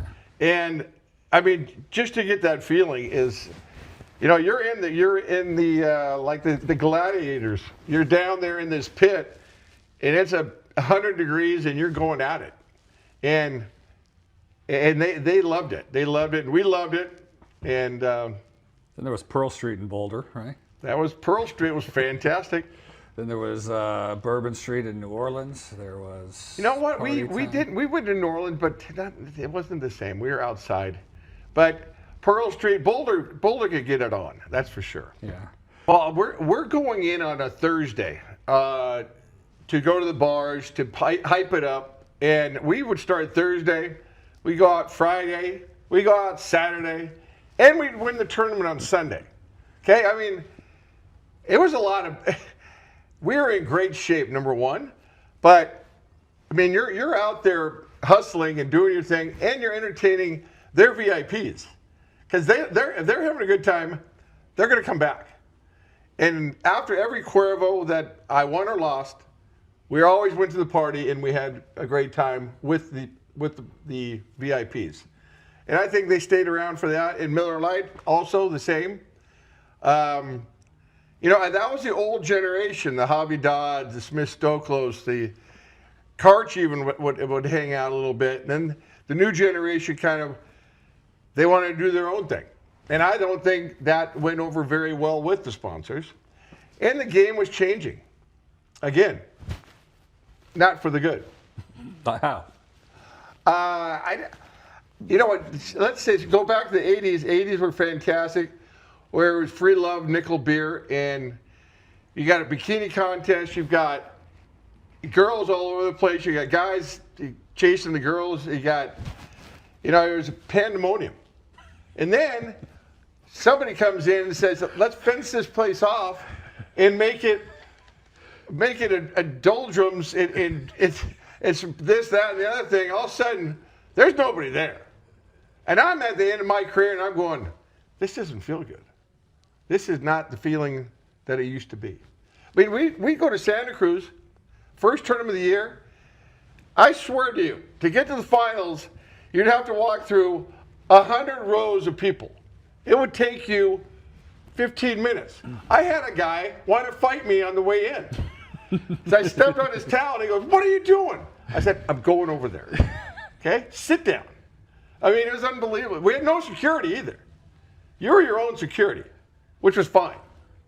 Yeah, that's funny because back when I was at a time, they did have to have security with us, or we wouldn't have been able to get through.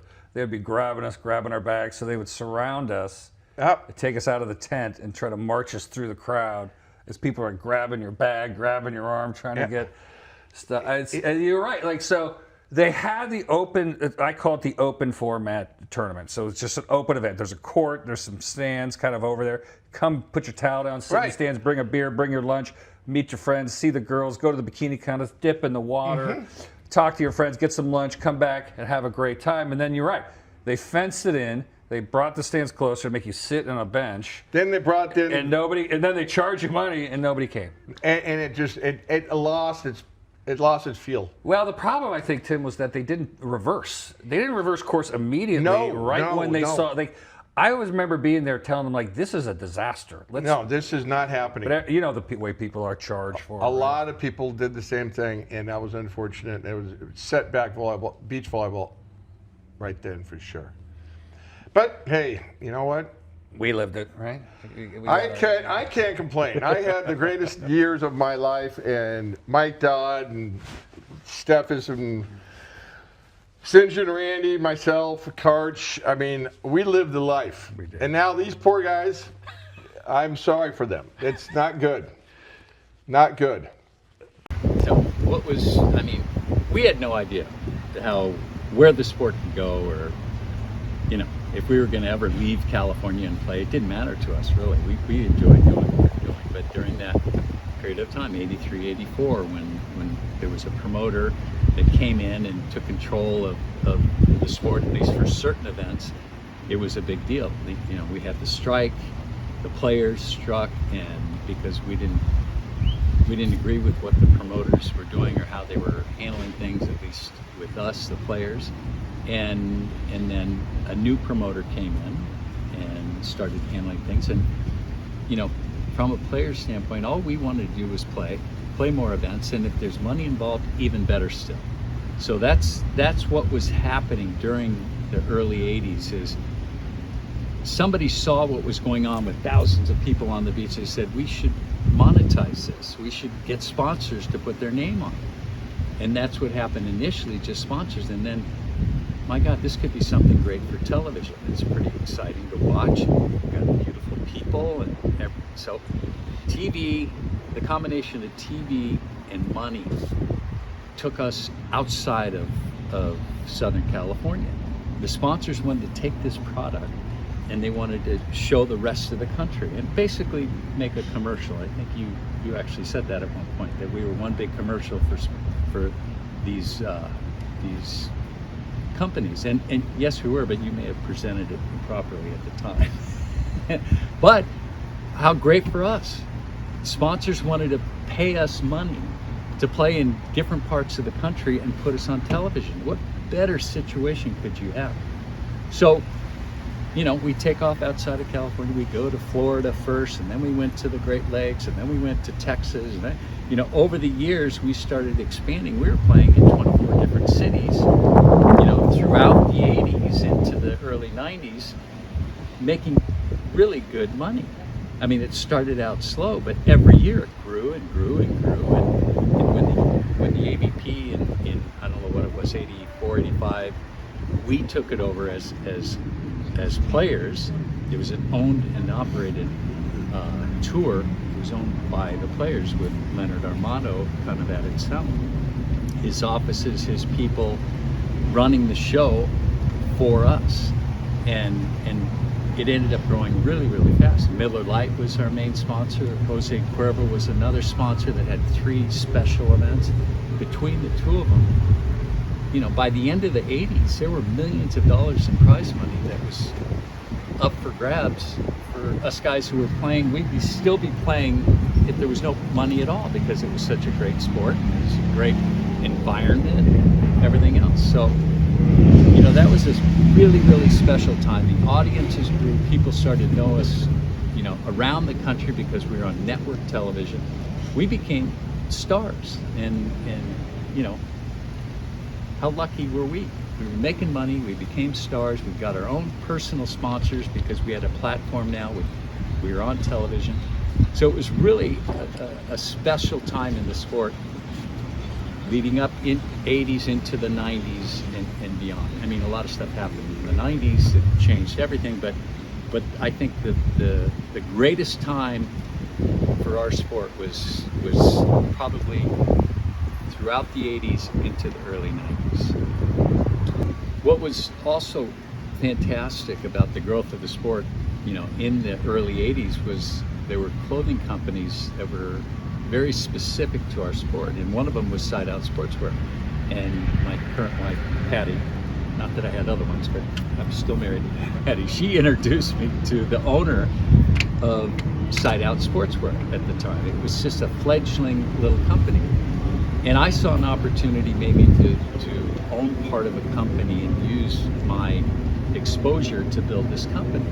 So I invested in the company, and Steve Asher, the owner, and I worked very close together to build the brand around me with all the exposure that was happening in our sport. I mean, we were on network television, and it just so happened Randy Stokos and I did very, very well. So we were on TV almost every weekend throughout the summer, and got a lot of exposure, which helped the brand. I mean, it became the biggest beach volleyball brand in the 80s and into the 90s. We were doing over $20 million in sales, which was pretty good at that time. It was really good.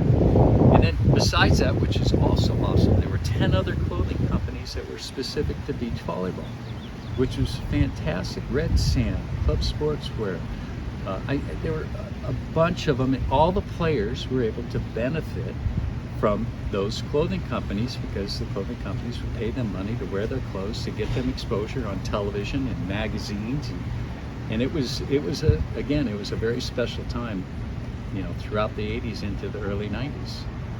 And Smithers too. You had a retail outlet, huh? So you were fully vertically integrated. Yeah, no, I saw what was going on, and my sister was involved in the clothing store business. So she said, well, why don't we sell the beach volleyball clothing brands, ourselves in our own store? So we created Smithers with my brother Andrew, who was also a player on the tour, who was also sponsored by Maui and Sons.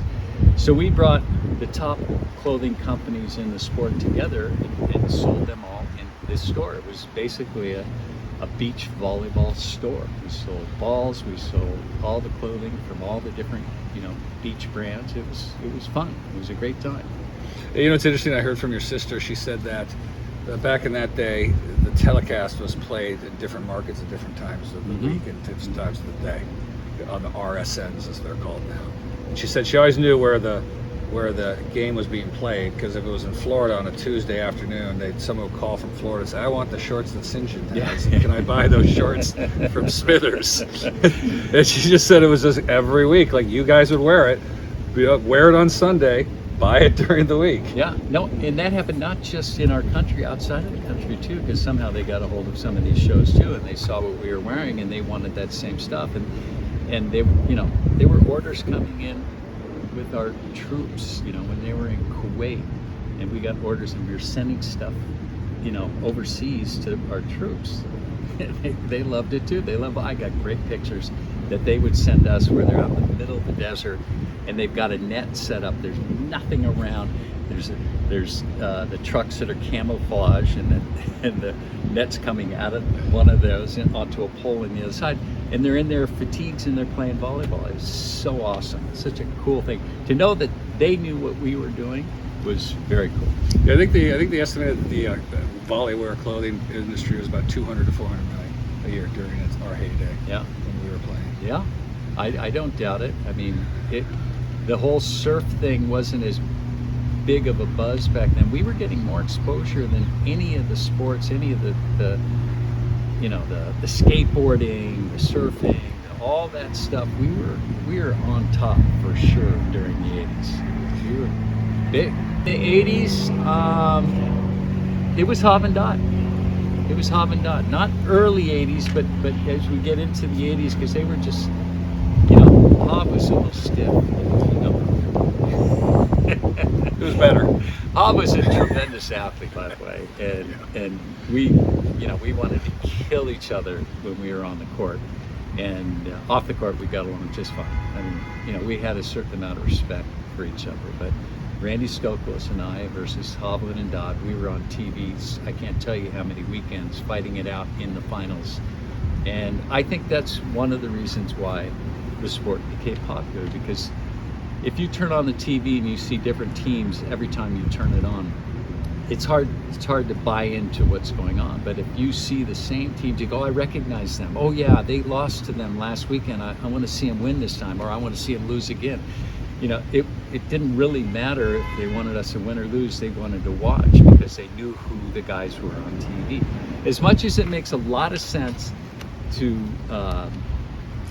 have different people on all the time, it also makes sense to have the same guys so people get used to seeing them, figure out who they are, and buy into what's going on. For Hobby. Snippet, Bingos, did it get the line? Boy, it looked like the line was moving, and Hob's going nuts. Hovland's all over John Featherstone about the line call. And a yellow card issued to Tim Hovland. Shut up! I'm gonna give you a rest, you don't get back. The ball hit the rope. Get over here. What's your call, JJ? Hey, I saw it hit. JJ, what's your call? Get back. No. Yeah. What is it all day you've been screwing? Here comes the red card, he's saying, and Hovland, he's too upset. What do you want to do? I saw it. Just because I screwed you this morning, or screwed me all day? Huh? Line jump. Shut up. Line jump. Who made a call over there? I saw it. All right, so you have a very, very unique competitive philosophy on sport, one that I loved and I thought was really good. Your philosophy of competition is to win the biggest tournaments, not the most tournaments, to win the most prestigious tournaments, to win the most highest prize money tournaments. Where did you come up with that thought? The big game hunters is where we came up with it. Right. I mean, and listen, I've always, you got a Manhattan, you got a Hermosa, you've got the Cuervos, those are big money tournament. Then you have the World Championships, et cetera, et cetera. That's when you come to play. St. John, you're going to have 3 Rhode Islands, okay?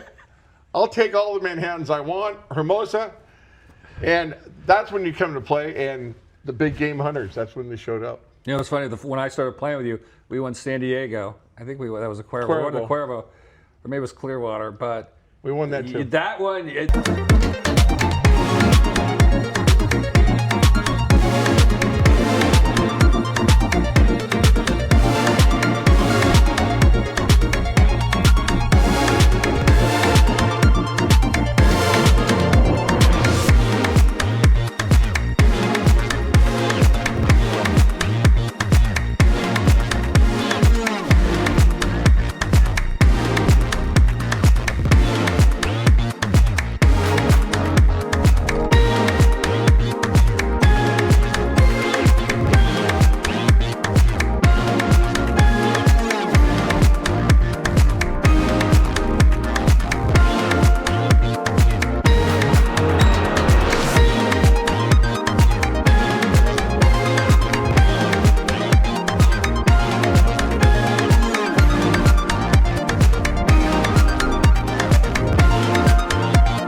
At that point, you had the most Cuervo wins of any player on the tour.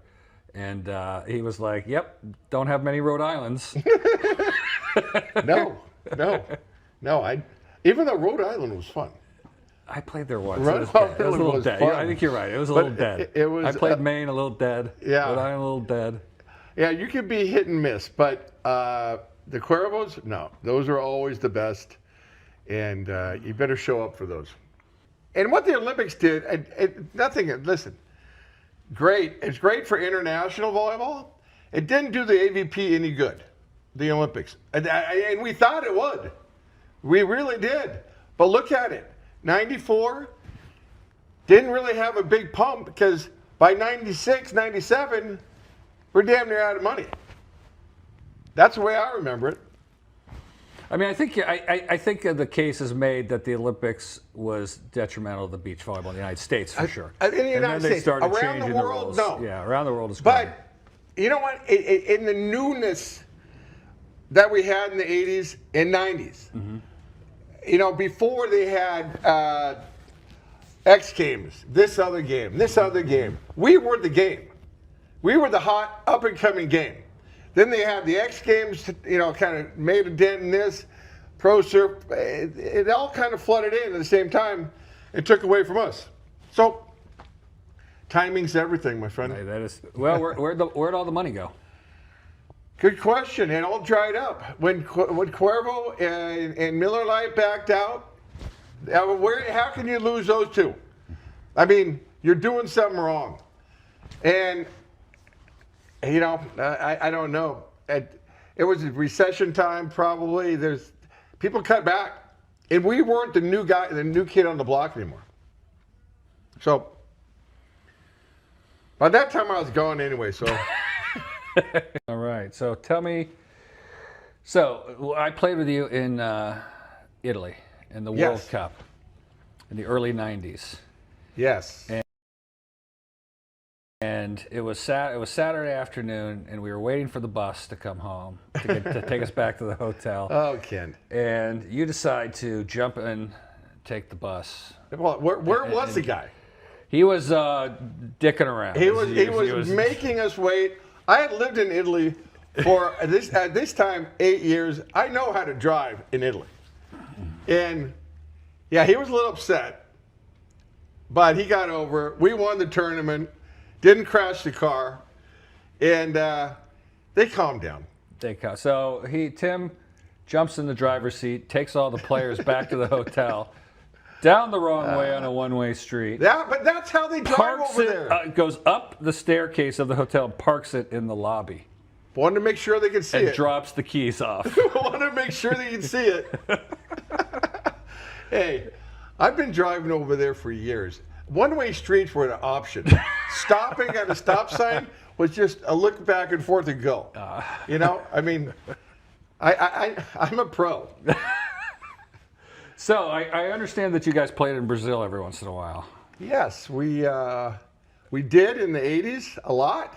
And that was insane. What was it like? So you come off of California and you go to Brazil. What's your first impression? It's humid. It's hot. It's 56 Celsius, which is like 124, and 100% humidity. And 15,000 people packed into this arena. They're squirting these guys down with fire hoses, and we're out there playing. And I'm thinking, we could die out here. I mean, this is smoking hot. I mean, we'd lose 10, 15 pounds on the weekend. Wow. We lose 10 pounds on weekends here. But over there, yeah, you had to be in shape. That's for damn sure. And you're playing the old game, and the Brazilians, they like to be able to dink open-handed. Nobody would call it. Yeah. You couldn't get a call down there. You know what I'm talking about. It was rough, but it was a ton of fun. I just remember not only it being super fun, not only the crowds being, you know, they had that air you could kind of see. It was so humid. Oh yeah, right? It's a little, you could feel little it. Dusty and dark. Yeah. And then I remember them throwing stuff at us. Yeah. They'd throw batteries at us. They'd Quarters. throw quarters. Well, little chitonis. Yeah, that's the worthless coin that was like 100, like tenth of a penny. They're big though. They throw them. Yeah. I'm like, what the heck is that? Yeah. But thank God they're far away. They do the same thing in Italy. They did? Oh yeah. Indoors, they do the same thing. Yeah? Oh my God, that's hilarious. Luckily, they're just uncoordinated and they can.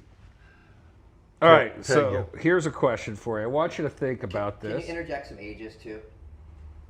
Interject Yeah, some ages, yeah, we'll do just that. in some of the stories, just, you know. That's right, we forget that. How old are we here? Yeah, that's are we 21? Are we 29. Those were the 80s. We're 24, 25. Things would bounce off us. We were in such good shape. Yeah. I mean, now at 35, no. You know what's funny is when you play like 6 to 8 plus 10 hours of a volleyball a day practicing, you're almost indestructible. Your legs, and then we're doing running. I mean, I'd come back from Italy and just be in the best shape. I mean, because you can set 80 balls a game. Then you come back here and start playing again. And then we'd practice all day. If you didn't practice all day, you weren't going to be in the final. Yeah. You'd be 5th for the rest of your life. Because those last games, the semis, the finals of the losers, the finals of the tournament, every game was 2 hours. Yeah. And you go 2 out of 3 to 11, 1 to 15 if you did win that. So that's another 2 hours. So there could be a 6-hour final. And the fans were just as pumped as we were. So that's what I remember. And that's what I love. Isn't that weird that they think that if they shorten the game, it'll be more exciting, and yet when it was longer, more people watched it? 100%. It's like, because they want to see those athletes, they want to see the guys who are willing to put in the work and put in the effort that are going to be able to last the other day. They want to see guys die. Hey, they want to see gladiators. Yes. And they were down there, they were down there all night with kegs and stuff buried in the sand waiting for the next day. That's how fired up they were. Yeah. You know, I don't see that now. No. It's a different lifestyle. It's a different genre. And that's unfortunate. Can you get it back?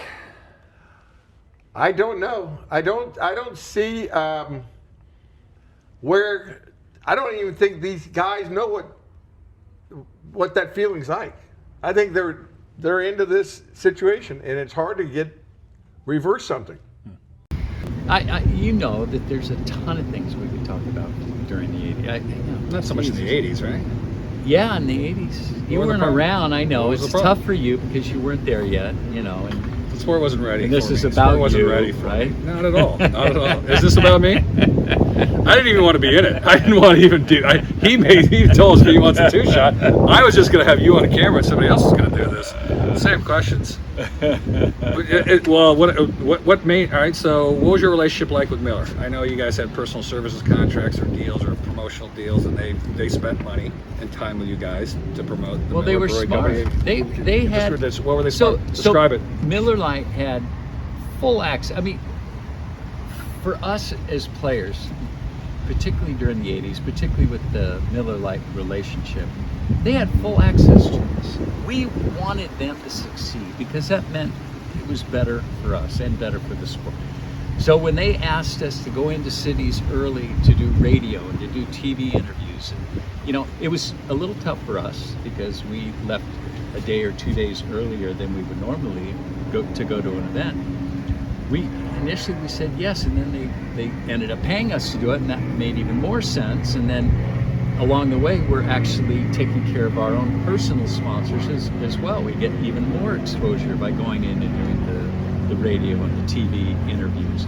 So we would do that to almost every event around the country, and it was initially Randy and me, and then it was Hovland and us together, and it was a beautiful thing. We were making money and marketing and promoting ourselves and the sport and them. Yeah. So it was great. Yeah. No, I mean, to be honest, it's not about me. I really think that if we don't get these stories reported, then they're going to miss out on what is the possibility. I don't think they realize how big it was. I don't think they realize what we did to make it big, what our obligations were, how we worked with our personal sponsors and with the tour sponsors in sort of a seamless way. How you talked about the stars and the whole situation. So that's people don't hear it from you and me and other people. They're gonna. I'll tell you one thing. As much as it was awesome, and we were, you know, out there marketing and promoting the sport, the other players, when they learned that we were getting paid to go in early to do all these things, they complained. Mm-hmm. Even though we were the guys winning. We were the number 1 and number 2 team, and we were getting paid because we were the number 1 and number 2 team to go around the country, go in early, And you know, it's not an easy thing to do, and it's not for everybody. We did it, and it worked for us. But the other guys that had never even wanted an open were saying, well, we want that, and because of the way our organization was built, they could somehow, some way control what the tour looked like and what the sponsors did. So let me ask you, so the question is, even if it's doing well and growing and doing great, people will complain? Oh, absolutely. Are you kidding? I've said, by the way, what I've always said is you'll know it's doing great when everybody is complaining, when everybody's pissed off. Everybody's going like In this. the middle of the 90s, when it was the highest it's ever been and ever will be, everybody was bitching all the time. That's right. That is because, well, the point is that there's a tension between the top athletes and the lower athletes. And as a tour and as a sport, you have to promote the stars, but as the other players, they want to get in on the action. Well, wait a minute. Look at the NBA. Look at the NFL. It's LeBron's team. Playing against but there's something about Curry's team. Beach volleyball always sabotages itself. It always sabotages itself. Yeah. It does it. All right.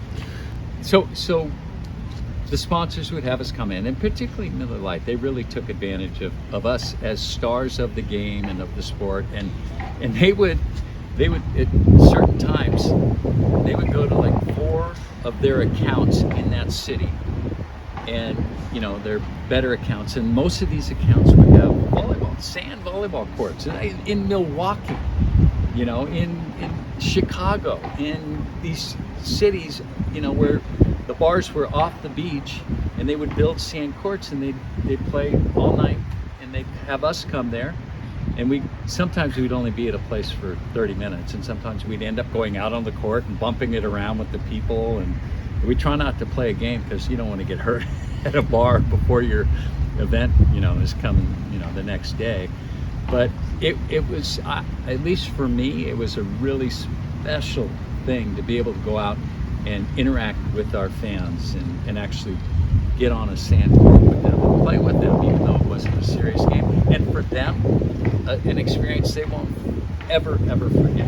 And I still today, people come up to me and they go, God, do you remember when you were, you know, I don't always remember, you know, we did it a lot, you know, but for them it was a huge experience to have us come and bump the ball with them or play with them on a court, and then of course they'd come out and watch us like animals playing the next day, you know, in fierce competition that they will never ever experience, you know. But they played with us, and then they'd come and watch us do our thing. So it was cool going. I mean, I remember vividly going to these places around the country where they'd have courts. We'd go in and we'd have a beer with our fans, and then we'd go out and play with them for a few minutes, and then boom, they go, time to go. Got out of there and we went to another place a few miles away and did it all over the country. It was Texas. We had like 5 different events in Texas at one point. You know, Houston, Dallas, Austin, Fort Worth, South Padre Island. We went to these places in Texas, and the fact that we were going for Miller Lite to multiple places in a state means they drink a lot of beer, because they go to their good accounts and they take care of them with having us come to the account, say hi to people, and sign autographs. You know, we all had our own little poster or 8x10 or something that we could sign and give away to people. And that was awesome. In what sport can you actually go have a beer with the athletes you're watching on a weekend, huh? It's funny, that's what a lot of times they say to me. They go like, where else can you watch guys play, walk up to them and say hi to them, shake their hand, and then go have a beer with or them play with them. We were playing with these people. And they wonder why we were so big. So you can do a single shot on me here. So when I was a player, what I would do is on Monday we'd do our sort of national media or our longer like media, so monthlies and weeklies. And on Wednesday they would have me do the weekend, so the newspapers, magazines for the upcoming weekend. And then we'd go in early, usually on a Friday, and on Friday there'd be at the beach, as they were setting up, all the major television stations, so ABC, CBS, NBC, and then Fox, and then the newspapers and magazines there, and they'd interview us, you know, as sort of like, hey, this weekend in Clearwater Beach, Beach Volleyball, the Miller Lite AVP Tour will be coming. And then we'd usually go out to a bar promotion that night, like Sinja was saying earlier. We do a bar promotion at a Miller account. On Saturday we'd play. A lot of times I'd go to, I was sponsored by Sinjan's company, Side Out, in my early years, and we would go to beach wear shops that sold beach volleyball clothing that sold Side Out, and I would go with Sinjan sometimes, and we would go and meet fans, and we'd sign autographs at these. We go to 3 or 4, you know, 5 a weekend. Okay, so we're playing, we're doing media, we're going to meet and greets, we're going to bars. One time, Sinjan made me fly. I was in Fresno, and it was Saturday, and we flew to Santa Cruz on a private plane to do 3 promotions in Santa Cruz, which is about an hour away on a plane, a little plot. Then we had to fly back at night, back to Fresno, and then play the next morning on Sunday. He was a slave master, that Sinjan guy. You know, but we did. Hey, it's my time. This is going to go in my section. You stay out of it. So yeah. So my point is that there was a purposeful. There was a PR agent. So we had the tour had a PR agent. Miller Lite had a PR agent. Jose Cuervo had PR agents, and they specifically worked with us to get our message out, to get people to come to the events, and we were a part of that, definitely. And a lot of times, and I'm not sure if Sinjan said this, but a lot of times when you're not a top player, when you're not the #1 guy, like he and I were, a lot of times you're not really aware of what's going on behind the scenes. You're not aware that we're flying private planes from Central California to the coast of Santa Cruz to do promotions. That, you know, you're not going in early to do the media. Or, you know, every year I'd fly out to New York.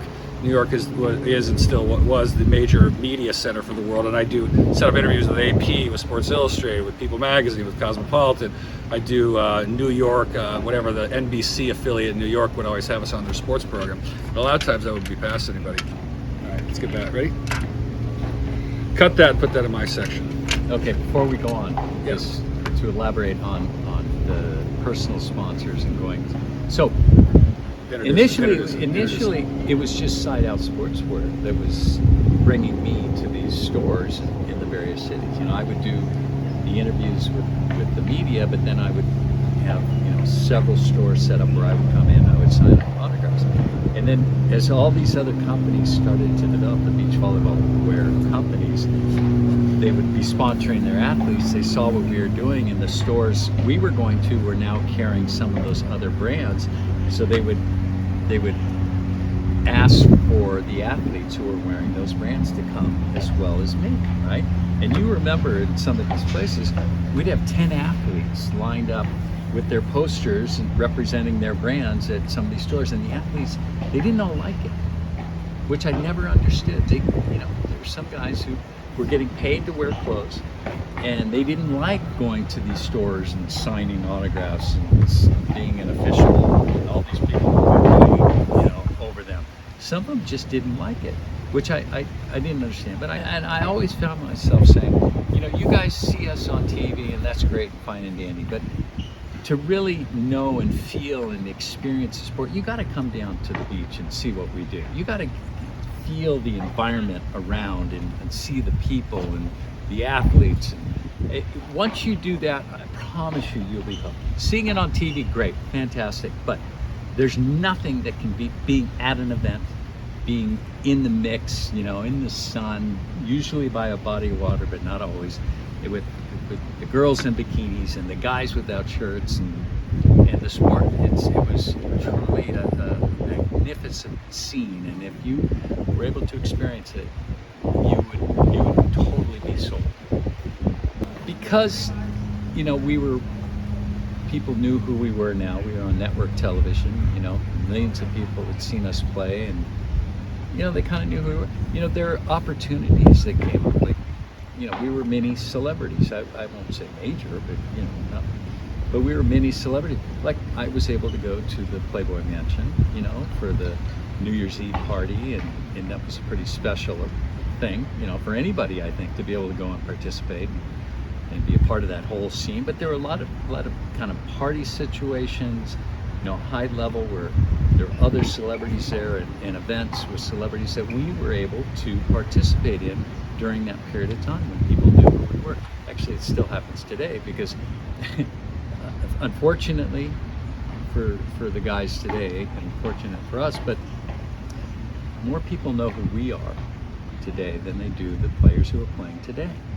And it's sad. It's a sad thing to know that, you know, we were exposed in such a way where, you know, millions of people had an opportunity to see us, but they don't get that same opportunity today to see the athletes today. The athletes today are tremendous. You know, one of my sons is playing on the tour, and you know, it's hard just to stay afloat, to be able to travel around the country, and also if you have aspirations to play in the Olympic Games, to travel internationally to play in the events to qualify for the Olympics. So I'm hoping, and I know we've talked about this, you know, trying to come up with some solutions for today to grow the sport, or at least take the sport in a direction where we can get the kind of exposure it deserves and the athletes deserve, and do something special again like the 80s and 90s.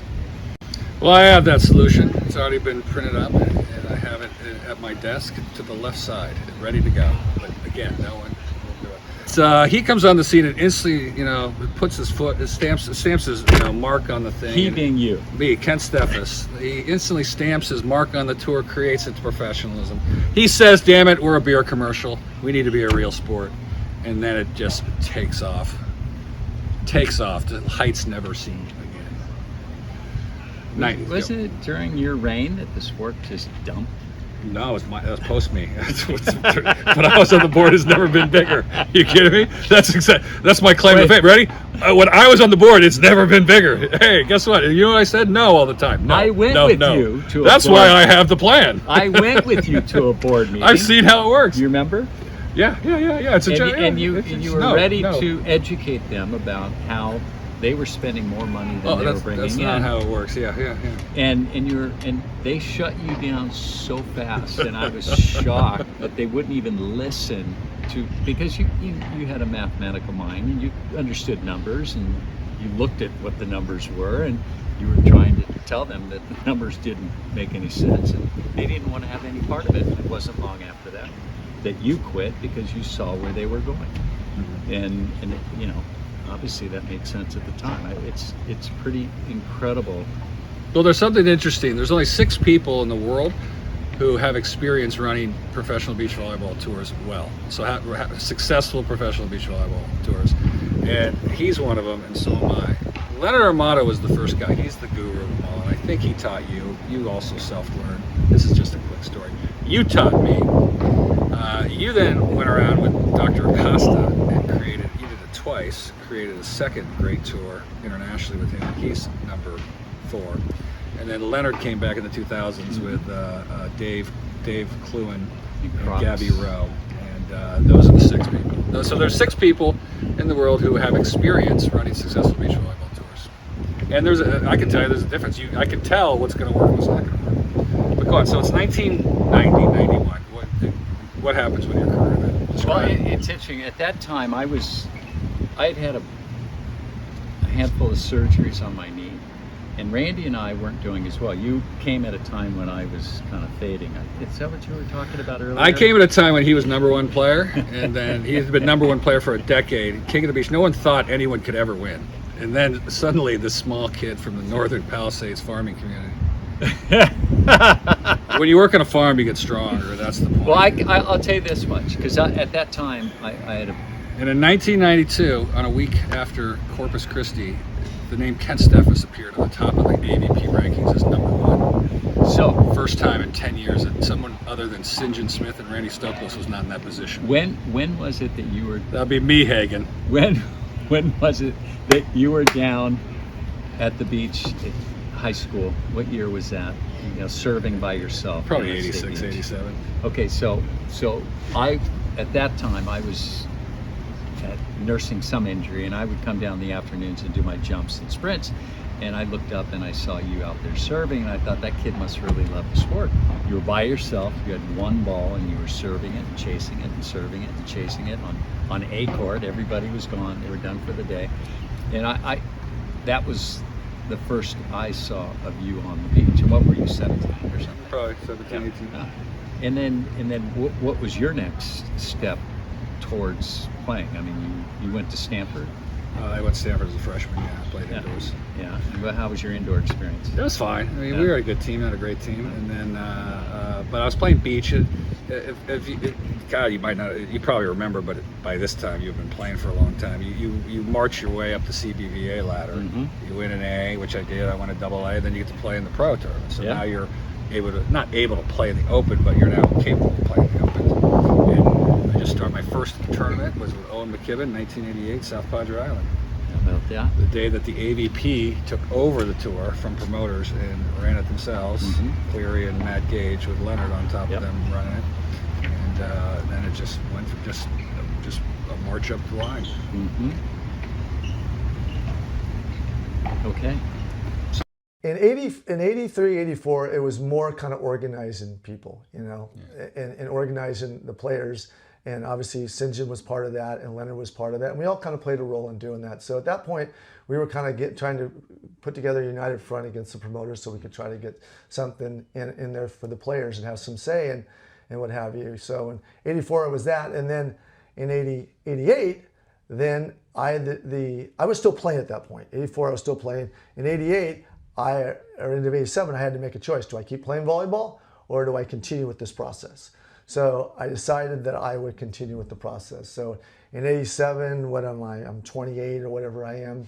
And I decided to go ahead and do this. And I went from kind of the life of O'Reilly to like a 7-day-a-week job, working 14 hours a day. And like I say, it was blue collar, white collar, and everything in between. I'd be reffing games. I'd be doing, like I say, putting up tents and digging ditches, meeting with sponsors. It was a lot. It was a lot of travel too. And the first 6 months I was on tour, I think I was at home for like 2 days. Wow. And I literally just got rid of that and just moved everything back home to my parents' house because I was paying rent and I was never there. So yeah, you know, it was a shock to the system for sure, kind of going through that. And as we're going, we're kind of learning as we go. And I mean, Matt had some experience being a tournament director, but not managing every aspect of the tour and stuff. So it was, yeah, I remember the first event we did in South Padre Island, it took us about 8 or 9 hours to set the site up on Friday. And by the 15th event, it probably took us 4 or 5 hours. You know, we got it down and got better at it. But I remember we were in Ventura, and a windstorm hit on Saturday night, and we had 20 by tents tumbling down the street like tumbleweeds, and all these tents were just like pretzels afterwards, and we had to call the event off the next day and whatever. So we had to deal with a lot of different things and factors, and so. And then in 88, like I said, Miller kind of took over. Right. And so Miller's had a strategy in doing this. So they would say, we want to do 20 events, and you had to meet with each of the distributors.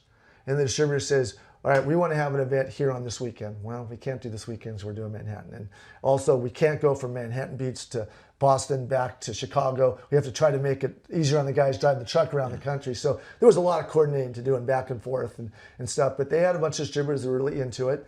And so eventually we were able to weave together 20 events that first year with them. And then what Cuervo did is, instead of being the major sponsor, they realized that now Miller was kind of the big boy, and they still wanted to have an impact. So they put together what was called the Jose Cuervo Gold Crown, which was 3 events at 100K. So it gave them a little bit more splash. So Miller had 20 events at 40K, and I think at the end of the year there was 250 for the last event. But Cuervo was more than double that, but only 3 events. So they did their deal. So that was 23 events. And then Manhattan Beach was 24. I think we had something in Laguna maybe, but I think it was around 25 in 1988. So we took a big jump up. And that's kind of when things started to change, where guys, you know, were traveling around the country and starting to make some money. And then, you know, we were like the hot new chick in the bar. Everyone wanted a piece of it. And all of a sudden, all these clothing lines started wanting to sponsor and players. So they started making apparel, and they started giving guys product, and then they started paying guys. And I remember, Al Jantz told me, he works for Oakley Eyewear for like 30 years now. He said that Oakley Eyewear's #1 budget item for them was not basketball, not golf, not tennis, not baseball. It was beach volleyball. That's where beach volleyball was at that point. St. John told me, and Steve Asher, who owned Side Out, said, at one point in the late 80s that side-out sportswear, volleyball apparel, sportswear, had more floor space in Target and Macy's than Nike. That's hard to fathom right now. You know, now Nike has grown a lot since that time, but it's still a pretty amazing barometer there. I remember Larry Bird, during the whole controversy with Isaiah Thomas, if Larry Bird were black, he'd just be another guy in the NBA. They had a worldwide press conference. And at that press conference, Larry Bird wore a side-out hat. So it just kind of shows you that beach volleyball had arrived in a big way, and everyone just kind of wanted to be a part of it and what have you. So, you know, this was the late 80s, early 90s. So, you know, we're trailing into our 30s now, you know, and early 30s, and you know, in the early 90s. Then all of a sudden, in 1993, beach volleyball becomes an Olympic sport. They decided to make it an Olympic sport. There's a whole story behind that too. But they decided to make it an Olympic sport, and then there was the kind of the power struggle between the AVP and the FIVB around the qualifying. And I think 2 months before the Olympics in 1996, I believe our two teams for the Olympics were St. John Smith and Carl Hinkle, and Brasino Williams, and you, Ken Steffes and Karch were not a team. Mike Dodd Whitmarsh were not a team. And 2 months they had the trials in Baltimore, and Dodd Whitmarsh qualified, and so did Karch and Kemp, but not easily. The semifinals, Dodd Whitmarsh thumped you guys. The semis, and then Randy sprains his ankle, so he's kind of out. And so there was some controversy around that too. So then you get to the Olympics, and beach volleyball was like the first ticket to sell out at the Olympics. It sold out 9 months before the Olympics. It was huge. And everyone thought, okay, this thing's just going to the stratosphere now. Here we go, internationally. And a lot of good things have happened since, but here in the United States, in 1997, I believe it was, beach volleyball, the AVP, went bankrupt. And it's never quite recovered from that. You know, it's had some fits and starts, but it hasn't really recovered since that time. So you had that epic match with you and Karch against Singe and Hinkle, and that was just an amazing match. There's a whole nother story about that. But anyways, yeah. Pressure. Steffes. Smith with a dig. Steffes. Smith with a dig. Had to play it. Too close not to play it. Smith with a dig. He's going to hit it. To end it. Still close. Hovland Dodd looking to make it 5. Hov has it up. And pretty nice dig by Johnson, getting it back. Looking for a 5-0 change. Javi. Wild thing is done. And it was touched, apparently. Dodd! No! Javi! Yes! Now back to the action. You saw Dancing Marvin Hall doing his thing in between action. Steffes with a dig. Karch! Got it! Here comes Hovland. 5-5 is our score. Javi, yes. Ryan Steffes. Could be 9. Karch. Not yet. Vandy save a point. No! Steffes with a dig. Nobody! And he puts it away. Steffes another dig.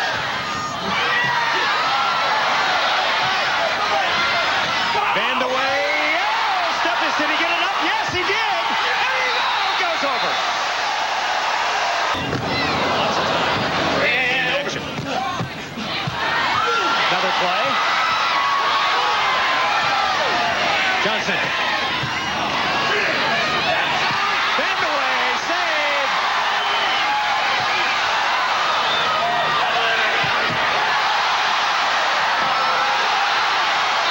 To take the lead. Whitmarsh got it. Steffes. Karch. Big play here. Can Whit finish? No, not yet. That's the Dodd has a dig. Whitmarsh. Steffes goes and gets it. Dodd is there. Karch is there. Nobody up. Whitmarsh takes it. Big play here. Steffes spears it. And it's right on. And Gino with the serve, trailing by 1. Cut. And Gino hands it up to tie it up at 7. Nobody up. And Steffes digs it right back.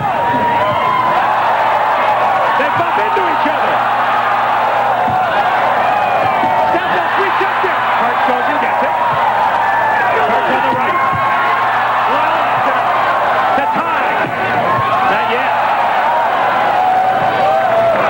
Hart. Not yet. Loyola. Yep. Clock is ticking. Dodd for the tie. Not yet. Karch is back at you. Karch off the net. Karch. Dodd digs him. Dodd to tie. Yes! It's there. Steffes, Loyola right back at him. Steffes again. AJ, unbelievable! Steffes. AJ again. Adam Johnson, yes!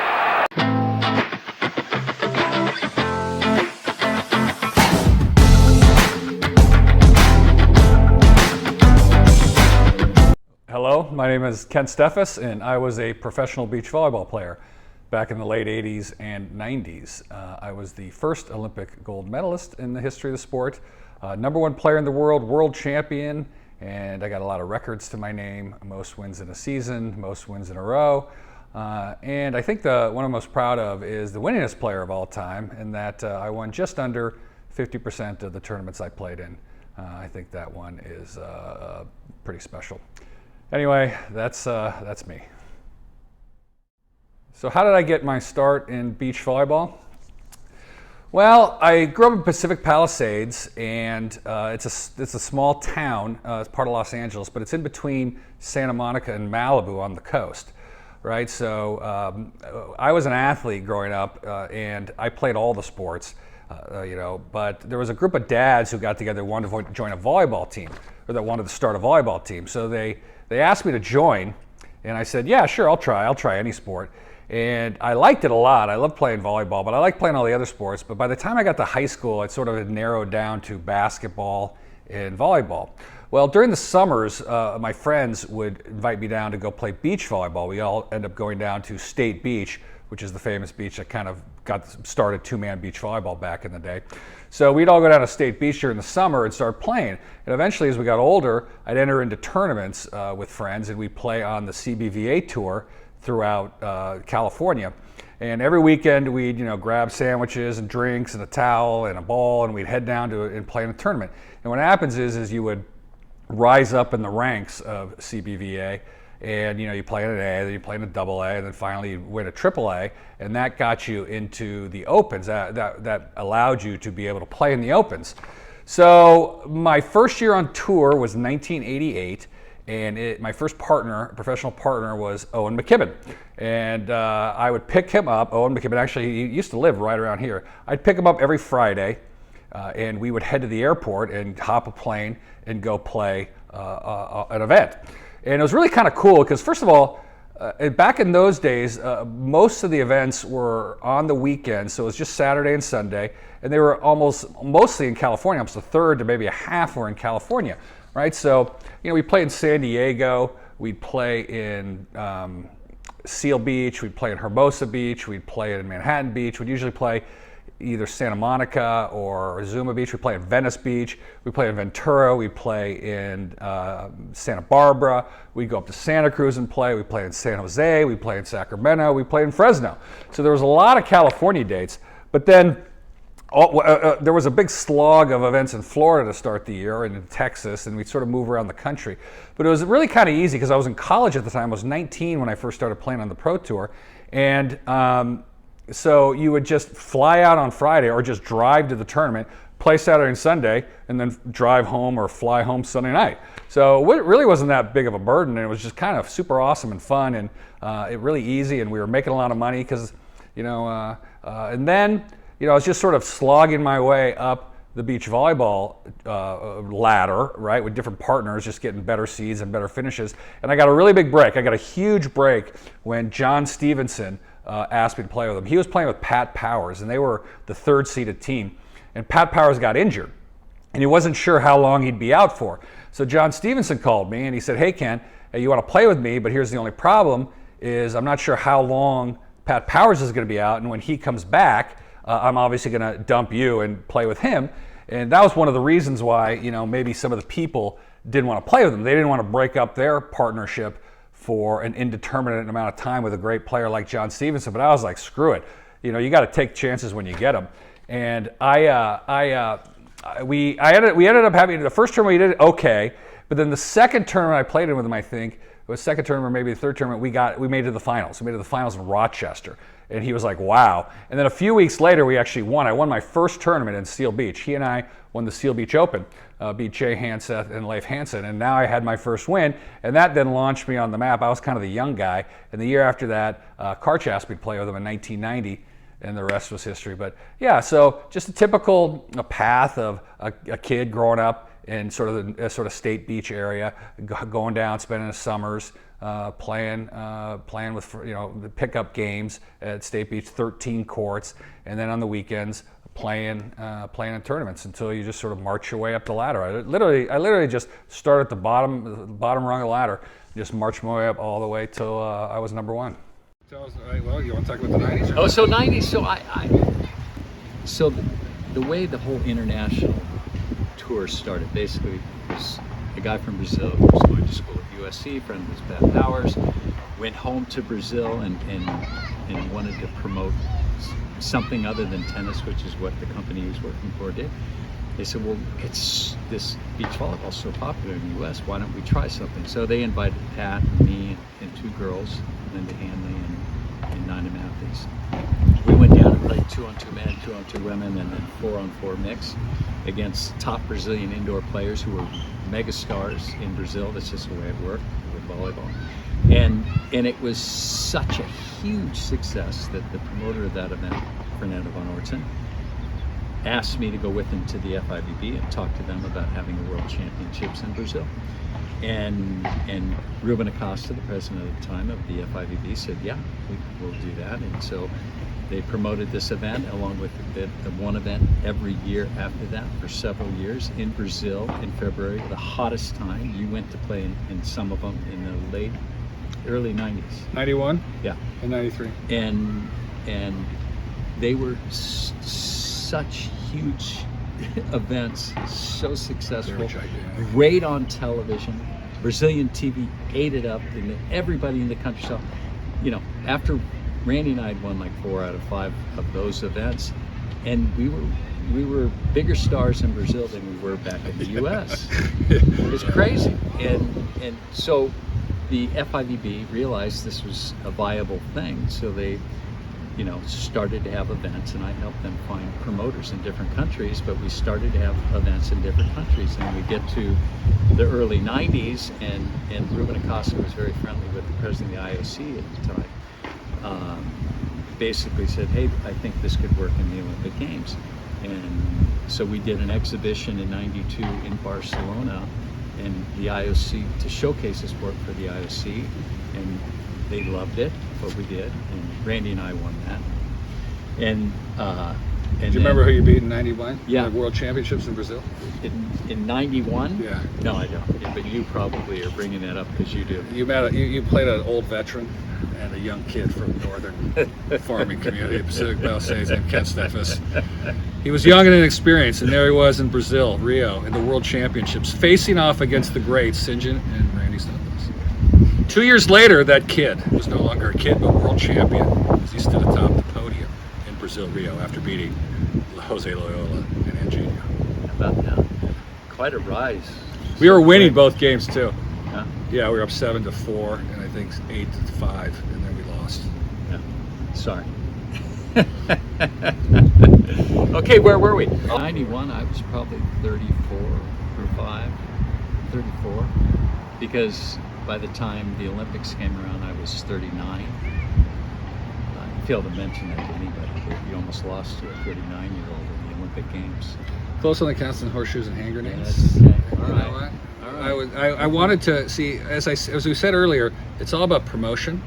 It's all about making the people want to watch, and so I was just toying with them, just like, just making it close. So you learned making people by think. playing Yes, with me. by playing with you, I learned that if I wanted this to be known as the match of the century, to be talked about 25, 30 years later, I had to make them think they were going to win.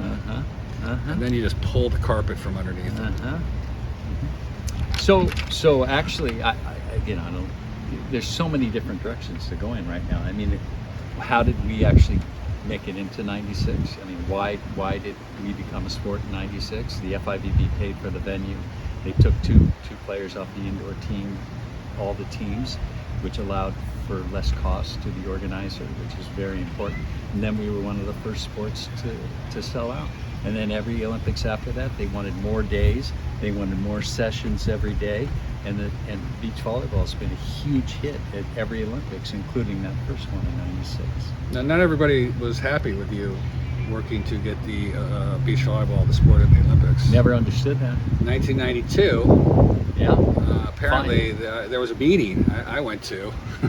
Were you at that meeting where they said, "Oh, you can't go"? Someone was discussed trying to get the beach volleyball in the Olympics. I was at a different meeting when they didn't tell us that that's what you were doing. They lied to us. They said you were just going over for the money. No. I went to a meeting in before that event in Barcelona, and we had committed to the FIVB 2 years before that to go and play in this event that would showcase the sport for the IOC. And it got to that time period, and they said, "No, you can't go. We have an AVP event opposite that particular weekend." And it was very strange to me because they acted like we were so important to the AVP, but then they fined us and kept us from playing in the 3 biggest events of the season. So it never really made sense to me why they did that. Although I know that by not playing in those events, the guys that voted to keep us out of those events were the guys that were playing in the events, and they all bumped up in the ranking because we were gone. So it was kind of an odd thing. I guess my point is, you're telling me that not everybody wanted to get the sport in the Olympics. They were laughing. They thought it was a big joke. Our sport in the Olympics, no chance. Are you kidding me? You're doing this just for yourself, and blah blah blah. But they had no idea. They had no clue, and they were poo-pooing on the international players too, saying they're so terrible they could never compete with us. And I knew that they were good international players at the time, and they were getting better. And by the time '96 came around, the Brazilians had really good teams. They didn't do well in the Olympics, which is unfortunate for them. I mean, fortunate for us in '96. This is a joke. Yeah, they did not do well at all. I mean, you look at, and you wouldn't have thought that Canada, best event they had in their whole lives. Yeah. But that was Canada. They got 3rd in the Olympic Games. And, there were other teams that were very competitive, good teams, but they didn't perform in the Olympic Games. Which was too bad. But after that, we all know what happened. Now there's teams all over the world that are better than the U.S. Much teams. Better, yeah. So it's funny. There was a meeting when I was on the board of directors. There was a meeting where the executive director said that he knew for a fact that there was no way that the beach volleyball could not get into the Olympics. Yeah, it was against the law for it to be in the Olympics in 1996, and he had all these reasons. I'll never forget that. Yeah, well, I mean, it only happened because Ruben Acosta was very smart, very well connected, and had the wherewithal to make it happen. I mean, by making a land switch so that the city owned the property where the venue is going to be, paying for the actual venue to be built, taking the players off the indoor team so that there wasn't as big of an impact in the village, the cost per player, adding players. So he did a lot of things that no other sport I've ever heard of even came close to doing to get their sport to the point where it could be included in the Olympic Games, and it was. And the AVP at that time was helpful, you're saying? Was or was not? That's why I'm questioning. Was it helpful? Helpful in what way? Helping to get the... No, they did everything they could. The AVP did everything they could to squash what was happening internationally. In fact, they tried to become, at that time, This is the best. He's like this. The AVP tried to put on events internationally.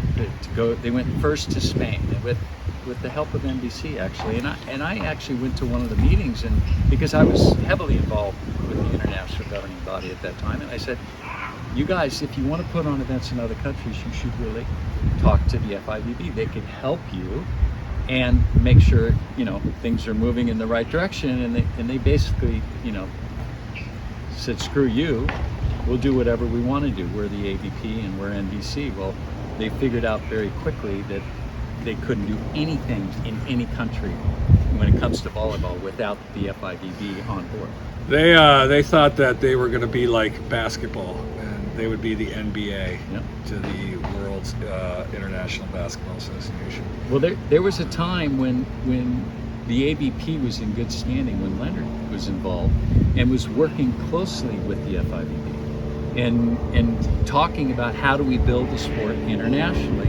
And then that was right at the time when things blew up with the AVP and Leonard backed away from the sport, and then the AVP went in a completely different direction, totally disregarded the FIVB, and that's when they tried to do those events and they got shut down. And then the relationship between the AVP and the FIVB throughout the 90s was very strained.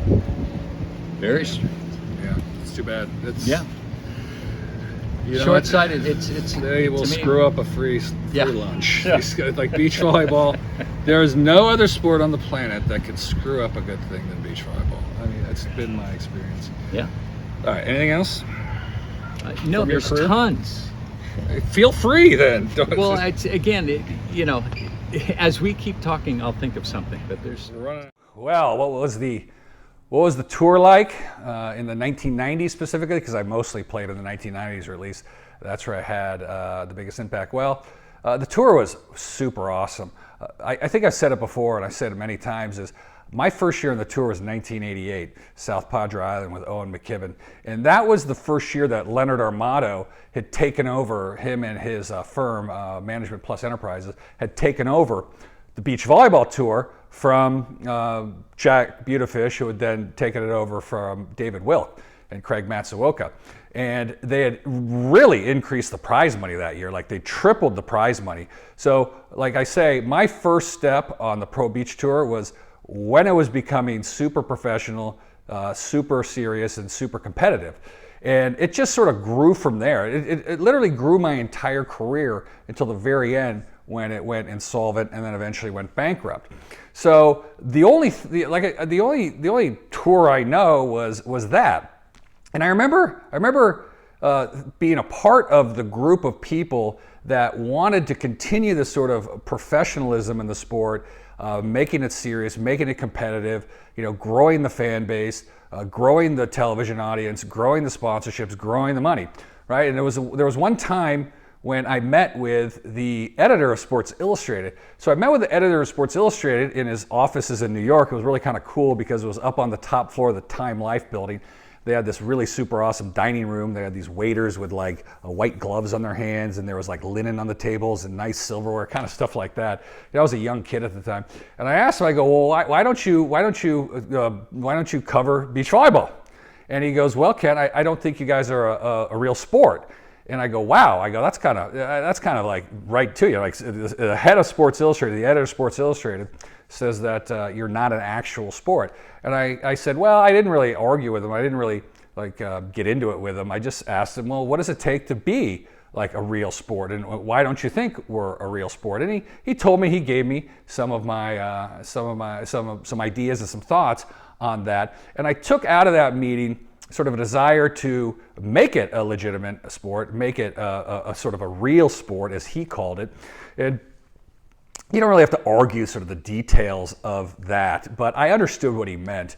And I remember saying that when I got back from that meeting, I got back on the tour, I said, look, guys, I think we need to stop being a beer commercial, right? Yes, St. John, I called the tour a beer commercial because it was. And it's funny because St. John always is like, well, Ken, you should have said it differently. Well, St. John, I don't know if I should have said it differently. I say what I mean, and I mean what I say. And I just speak, I just say what I think. And even in this interview, I will tell you guys my thoughts. They're not shared by everybody. They're certainly not shared by, maybe even a lot of people. And that's fine. I have my ideas of what I believe a professional beach volleyball tour should be, and other guys have other ideas. So I said, look, because at that time we were in Miller Brewing Company at different divisions, and we were in their young adult marketing division, right? So they kept us in sort of a spring break spot. Like, we were a spring break promotion with like bar promotions and bikini contests, and the focus wasn't really on the volleyball. The focus was on all the other stuff. The volleyball, as I always said, was the excuse for all the other things, and that's okay, that's fine. But Miller had put self-imposed limitations on us. For example, one of the brand managers for Miller Lite, who worked on the AVP account, once said, well, there's never going to be a time ever when we're going to have a $50,000 prize purse in beach volleyball. And I was like, really? Well, he was, of course, wrong because, within a few years of him making that statement, it had already grown so fast. But we ended up getting moved out of, and I think a lot of it had to do with some of the things I was talking about or I was pushing for, and others were as well.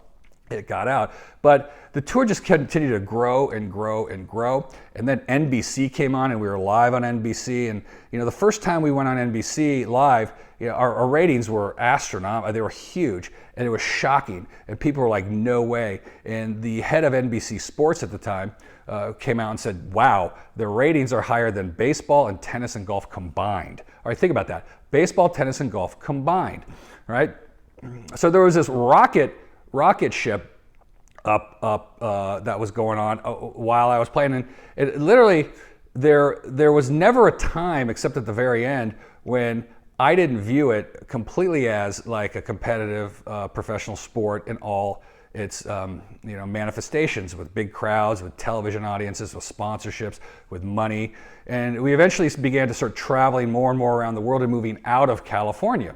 All right. Then there became a push in the probably 1993 at the World Championships in Rio de Janeiro, where the FIVB officially petitioned the IOC to put beach volleyball in the Olympics. And I remember the people at the AVP were like poo-pooing it. They're like, there's no way it's going to be in the Olympics. That's a joke. The executive director at that time, because Leonard had moved on, was saying that it couldn't happen. It wasn't possible for this and this and reason. And I remember when they decided that it was going to be in the Olympics, everyone was so excited, and the sport was super like charged at that point.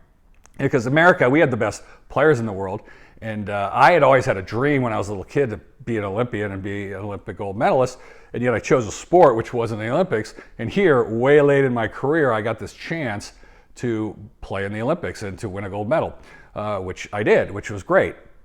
But we were having crowds of like 10, 20,000 people. It was like a mob scene.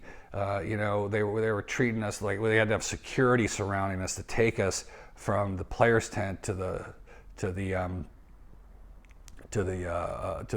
court, and it was like kind of like a rocket ship, to be honest with you. You're sitting there playing with your friends at State Beach, some pickup games, and the next thing you know, you're flying around and being dumped into these sort of stadiums and playing for big money in front of big crowds and in front of big TV audiences.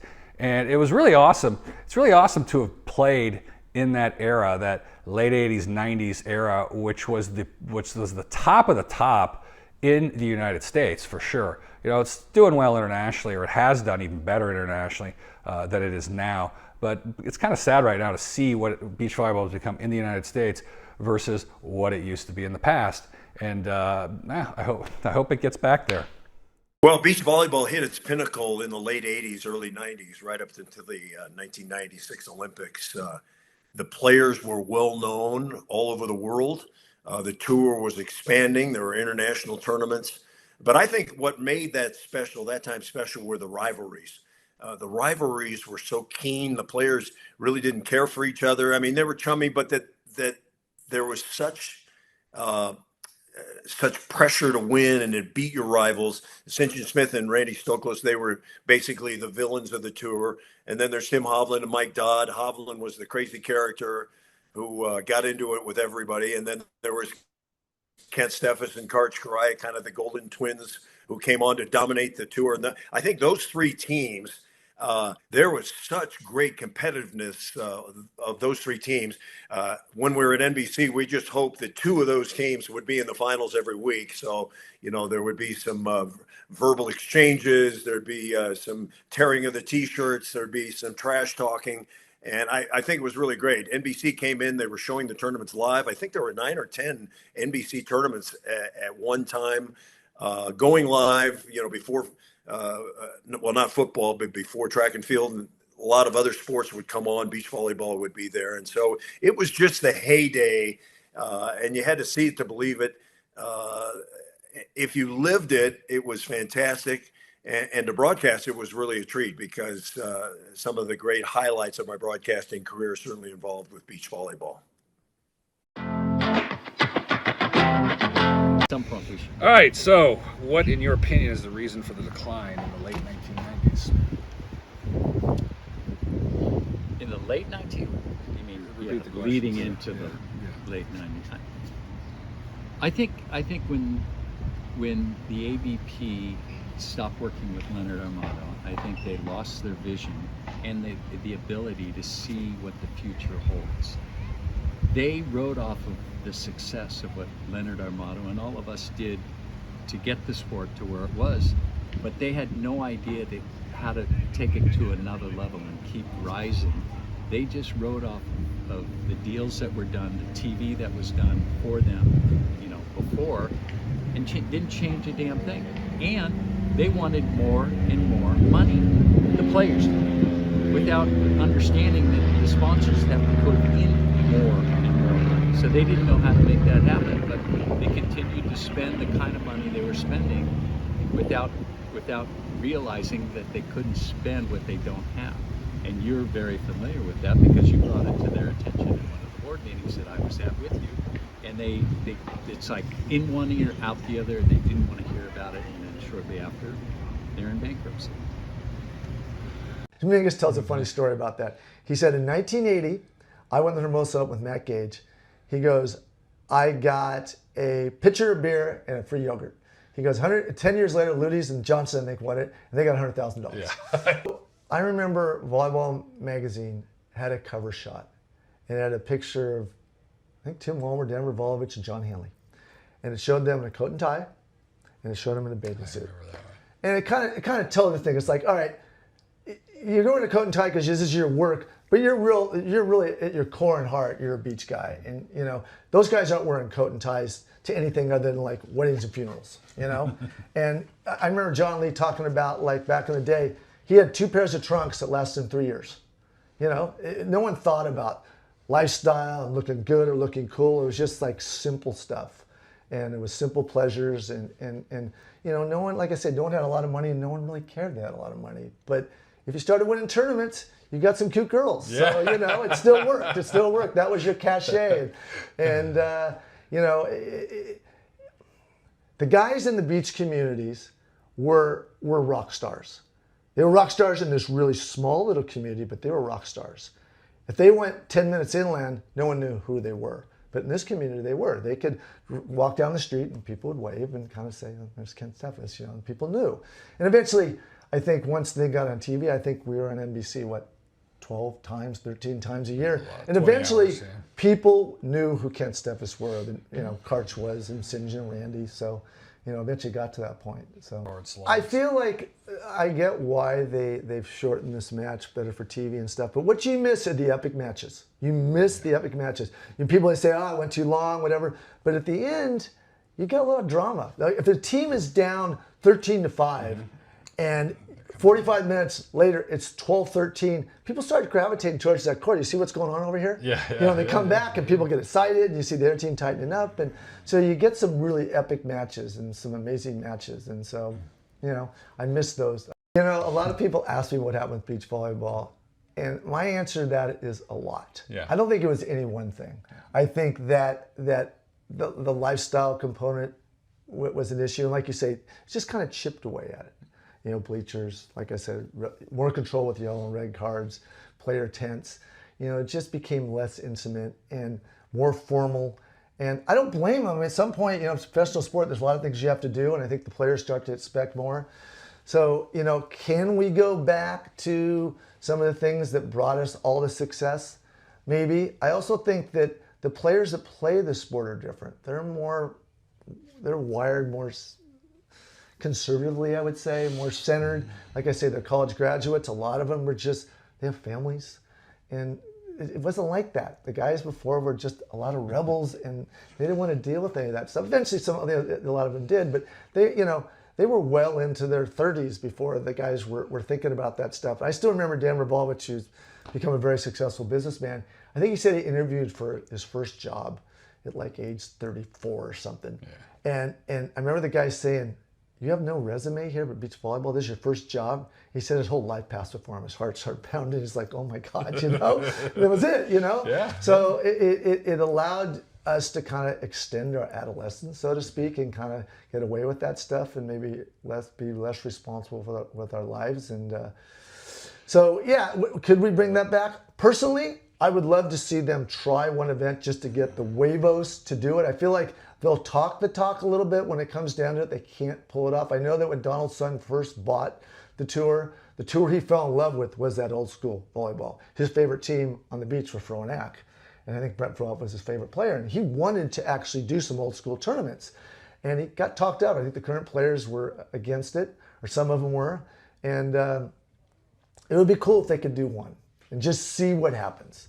You know, and especially it'd have to be here in the South Bay where people kind of appreciate that stuff and kind of see where it goes. Because, you know, if you went to the side-out scoring and the bigger court, the type of player that excels at that game is different than the type of player that excels in the current game.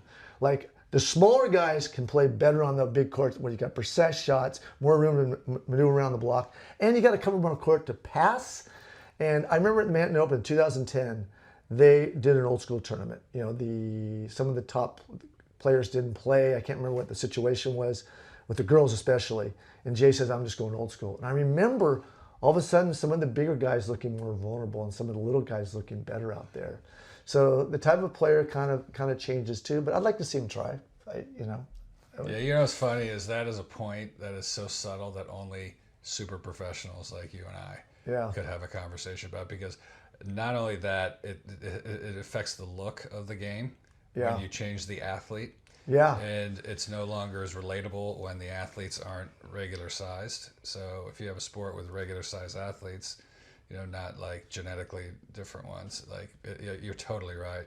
And I would love to see like I call it American Rules Volleyball Tour. Just get rid of this. I would say, like I have written it out, the business plan, and it's like just forget about international anymore. Just focus on the United States. Focus on the American rules. Focus on that. What we're talking about, what we had, and what was successful, and just say, you know what, you guys want to go play with the short court and the ball and the bad setting rules and international, go for it. Like we'll sit here and be like it's a sport that's like a different sport. So another thing is funny. I feel like too that back then there were authentic, genuine kind of beach kids, and they had a little more charisma to them, and a lot of them were just good-looking guys, you know. And so that had some appeal. I mean, there was a number of people modeling and making a living back then. I mean, Andrew was on the cover of GQ. St. John was on billboards across America.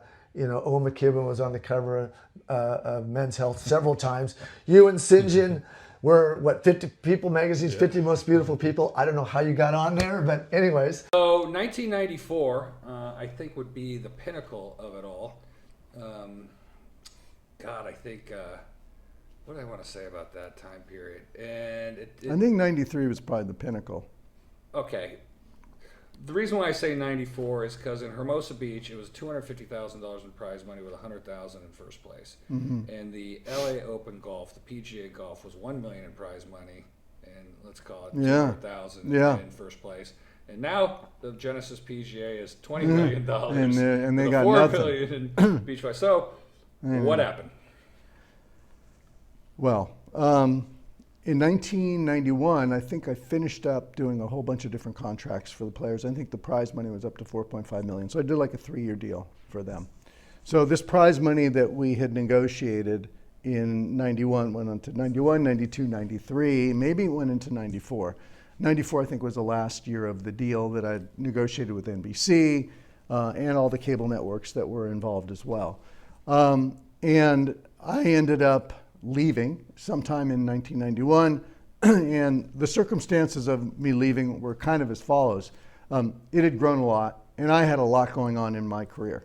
I was just about to start representing Shaquille O'Neal. I had Akeem Olajuwon. I had Oscar De La Hoya, the Golden Boy. I mean, I had a whole bunch of different really valuable clients. And AVP was taking up a huge amount of time because it was a big business now. So I was executive director. So I went to St. John. I said, I just got all these deals in place. There's going to be a ton of work for us to, continue to take this to the promised land. I needed a new deal. And I need to have some equity in this because I built it with the players, but I deserve it. He goes, absolutely. I said, but I can't do it directly with you guys. You need to have a lawyer to negotiate so that it's an arm's length fair deal for everybody. So I said, go find a lawyer, bring them back, have them talk to the players about the deal they want to provide for me, and then we'll talk about it and we'll do a deal. They went out and get this lawyer, Jeff Dankworth, and he comes back. And St. John actually found him because he was a former UCLA guy. So he comes back and he makes me an offer. I said, no, I can't accept this offer. This is good. I said, it doesn't have equity, doesn't have this. And he said, okay, I'll make you one more offer. He made me another offer, which I thought was, I don't want to say insulting, but I wasn't happy. St. John was livid because he found the lawyer, and then he's like, what are you guys doing? This is ridiculous. You need Leonard to be involved. And, basically we had, I don't remember it wasn't pleasant the way it sort of ended, but I went my separate way, they went their separate ways, and the players kind of took over managing the tour. And from that day forward, I think there's some bumps in the road. I'll just say that. And if you want to talk to John Miller, he'll tell you the bumps in the road and the way that he saw it. But it started to sort of unravel. And by about 1996, things were not in good shape. And I think you might have mentioned that 98, you went into bankruptcy. But it was insolvent by 97 for sure. And it's so ironic because we had actually done all the work to get beach volleyball in the Olympics. I remember I had sent St. John to Brazil. St. John and Randy went to Brazil, I think, in 1986, and had all of a sudden introduced it around the world, and people were going crazy for it. In Brazil, they became like rock star heroes. In 92, they had gone to Barcelona to do it as a demonstration sport at the Olympics, and it went over great, and they decided to put it into the Olympics in 96. And by the time it got to the Olympics in 96, the AVP was a shadow of its former self and ready to go into bankruptcy. So it was like so terrible. Is it just some people can't do it? They can't do deals like this? No, is it like they don't have a trust of the people? They're just bad.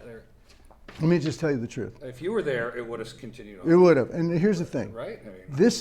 There's only a few people in the world that could do something like this because it's really hard. Yeah, so you have to love it. Mm-hmm. You have to have the right skill set.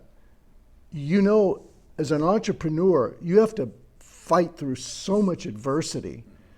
And so building a sport from scratch is incredibly difficult. And then you have to have relationships that you can bring in to help it grow. So for example, because I was a successful sports agent, attorney, whatever, marketer, I could go to companies and say, hey, come and be involved in the tour. Hey, you should be a part of this. And you at least get the audience. And then you get them to come in and experience it. And then they see it. And then they want to be a part of it if you're servicing them the right way. If you're not servicing them the right way, they walk. So that was part of the problem of what the AVP players found. They weren't used to servicing partners. So if somebody on the AVP goes out and wears a big Pepsi t-shirt when Coke is the exclusive sponsor, then it's going to piss off the sponsor and they're going to leave, which they did.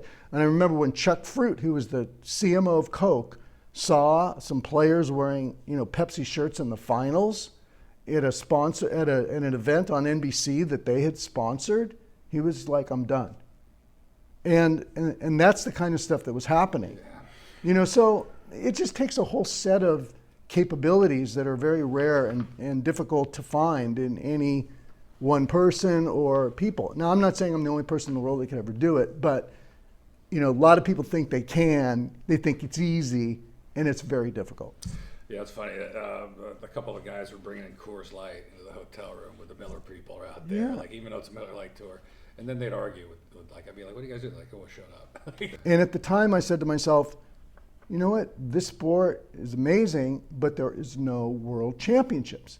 So I turned to Ruben Acosta. I said, we should create a world championships for this sport. And he's like, well, I don't know if you have time to do it. It usually takes 2 years. I said, no, I can do it. He said, okay, come to Switzerland and meet with me. So I met with him, I'll never forget. It was in October.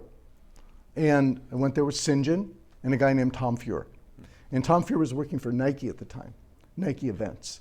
And Nike Events agreed that they would like to be a partner in putting on the World Championships of beach volleyball.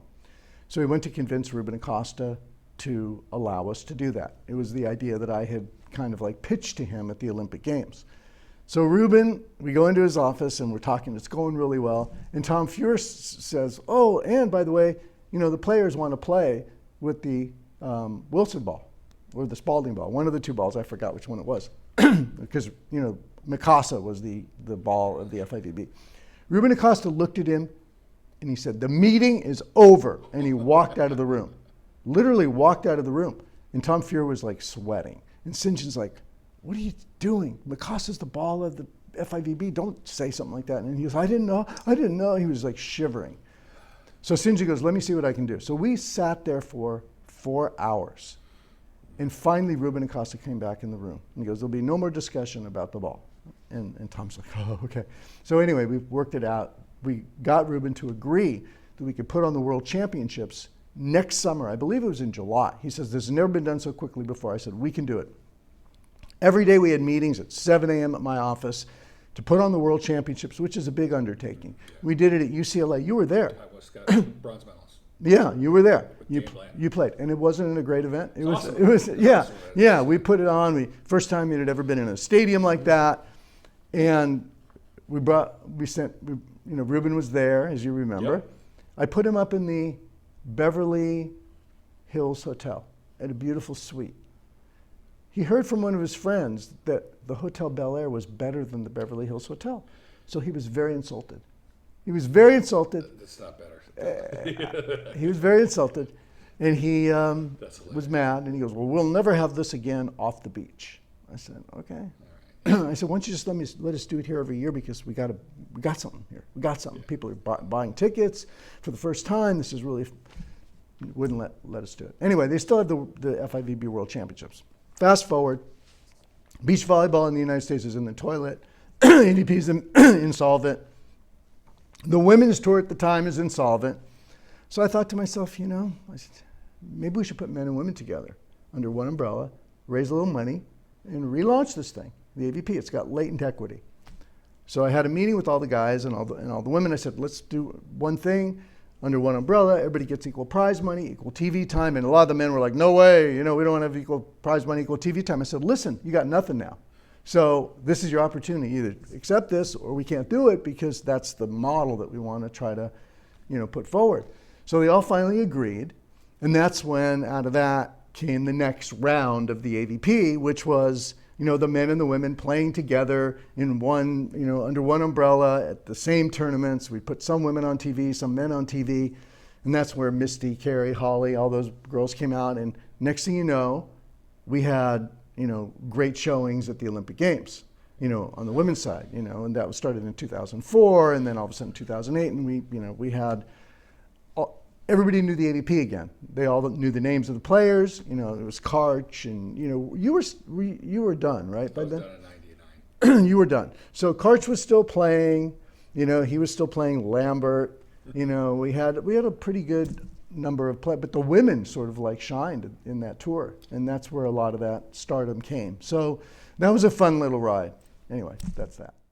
After the 1996 Olympics, I think everybody thought that beach volleyball was really going to take off and go to another zenith, that there would be more money, more sponsors. But then it seemed to me, and I wasn't on the inside of the AVP, so I don't know exactly what happened, but it just seemed there were kind of warring factions. There were the owners that had organized it, that wanted to control it.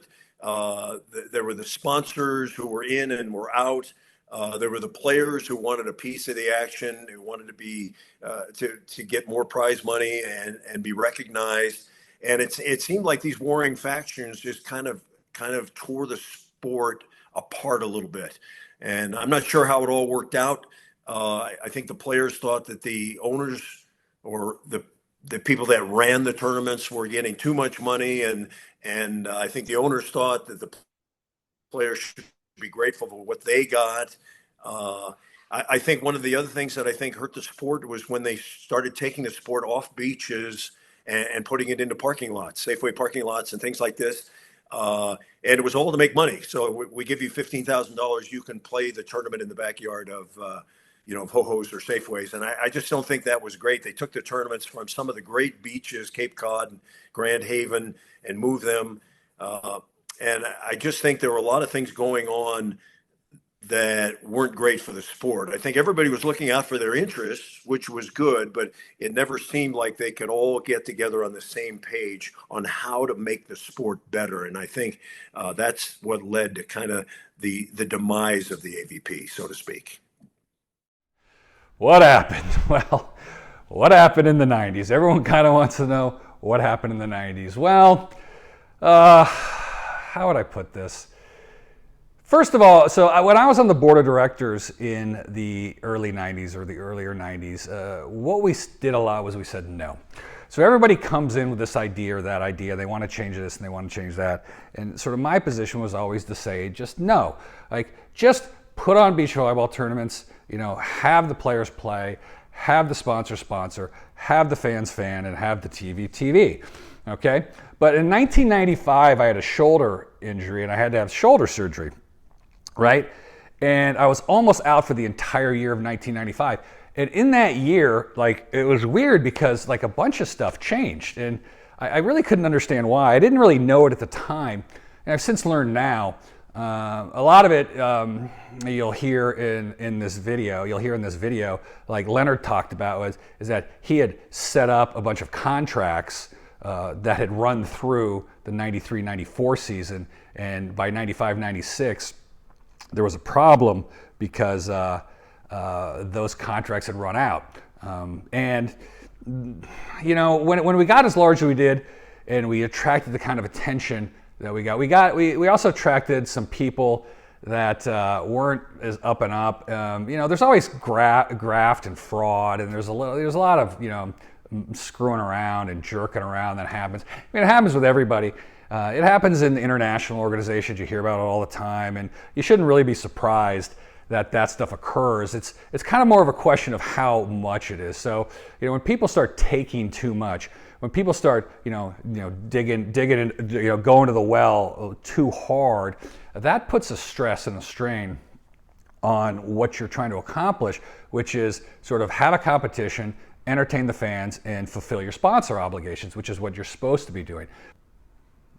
So if I were to give you three examples of what happened, the first was that we stopped having the executive directors and the leadership people that were basically quality. Like, you need someone with a lot of experience and a lot of connections, like Leonard Armato, who are able to do multi-year, multi-million-dollar deals. Okay, we ended up having some executive directors and some leadership that just couldn't fulfill the role. All right, and then rather than recognizing that, although that's kind of hard to believe, you come to the second issue, was that we had a really big growth rise, and then it sort of topped off, and it kind of came back down, and nobody wanted to face the reality that we had hit a peak and we're kind of coming down, and rather than adjusting everything to the current economic environment, just sort of pulling back a little bit, pulling a little back on the expenses, pulling a little back on the people, pulling a little back on the prize money. They just wanted to bury their head in the ground and hope for a miracle. And hope is never a strategy, and hoping for a miracle never works. I remember being at a player meeting. This is the one that St. John always talks about. And again, I stood up and I said, hey guys, we need to do some things because there's clearly a little bit of a decline. We might have to cut back a little bit. We might have to take a little less prize money. And of course, everyone's like, oh no, Ken, no. We used to have these player meetings, which were like, oh my God, what were they? They were hysterical. All the players would come together in a room, and one guy or two people would stand in front, and everyone just hurl whatever they wanted to say, whatever they were talking. Oh, we got to do this, and oh, we got to do this. And I remember one guy going, let's just have Miller give us millions more dollars. And you're like, yeah, well, that's fine. We're probably not going to do it. And so it's almost the case of what happened in the 90s was that they moved away from the things that made us successful, okay? They moved away from the things that made us successful. And that was putting on beach volleyball tournaments in nice locations, right? And taking care of the fans and taking care of the sponsors. All right, you collect an audience and you sell them something. You have a competition. That was what collects the audience. And the moment we moved away from that is the problem. All right, the second thing that happened, and this is really important, is there is a lack of appreciation that beach volleyball is not a big sport and is never going to be a big sport. All right, it's just never going to be a big sport. It's a niche sport. It's a great sport. It's an awesome sport. It's a popular sport for a small number of people. All right, we had really great fans, really dedicated fans, and they came a lot. But you're never going to see the numbers you're going to see in other sports, especially when you move off of our traditional locations. All right, it's never going to be golf. It is never going to be tennis. It is never going to be a sport that generates the kind of dollars that other sports do. All right, and that is hard for a lot of people to take. There's always hopium is a strategy, I call it. There's always somebody who's going to come, and I talked about those player meetings. We had somebody stood up and said, guy from NBC goes, I'm going to take you off the back page of the newspaper and put you on the front page. And I was like, yeah, you're not, buddy. Like, why are you saying that? And everybody was vibrating. Like, oh my God. Remember when I said that? I said, we got better ratings than baseball, tennis, and golf. Well, great. We don't have the audience that they have. They don't have with the purchasing power. That's a whole other story. All right, forget I said that. It's not the same demographic of audience. Therefore, we're not going to ever achieve those. And the problem is that that's unacceptable to some people. That's really what happened. See, to me, it was perfectly fine that it wasn't that big. I liked the sport. I liked playing beach volleyball. It's funny because in high school, it's very clear to anybody. If you go to your high school football game, there's a big crowd. Now, I played basketball in high school, and we had good crowds too. We had decent crowds. And then I would play on the volleyball team, and like 20 people would show up. So it was clearly obvious that certain sports are more popular than others, but people don't want to take that into consideration. What people don't want to do is they don't want to take into consideration the maximum amount the sport can get to and just say, you know what, that's fine. It was fine for me. We were doing great. We were playing in like 20, 25 tournaments a year. We were making great money. We were having a great life and everything was going well. And then always somebody comes in, the Pied Piper, the siren song, and says, you guys should be huge. And sure enough, everybody starts doing this way. So they started to make a bunch of strategic decisions, which in retrospect made no sense, but even at the time didn't make any sense. So for example, they started to charge for admission, all right? So, hey, we should generate revenue from ticket sales, and that would be great. Yes, of course. See, here's the problem. Every strategy, every thought is always talked about, always said, always. So if you're new to beach volleyball, you're an investor, and you're like, I'm a private equity guy, I'm gonna buy the AVP tour. Well, I'm going to go around and talk to everybody. Well, the first thing you're going to hear is you're going to hear all the ideas. Hey, you should charge for admission. Well, you're going to hear me and be like, if you charge for admission, less people are going to come. All right? So what do you want? Do you want more audience or you want no revenue? So what happens was we fenced in the areas and then we brought in stands, right? So instead of sitting in the sand, which was nice, we had them in these stands and nobody came. So nobody bought tickets. Well, you usually don't have a choice between what you want and what's available. Like, yeah, of course, we'd love to have those 20,000 people that came paying for tickets, but we would rather have some fans than no fans. And so it's almost a choice between audience or no revenue, okay? And that's what it comes down to. And then we put those rolling signs in, and then they made a whole bunch of decisions that, well, again, they forgot. The sport forgot what got it there. It actually forgot what got it there.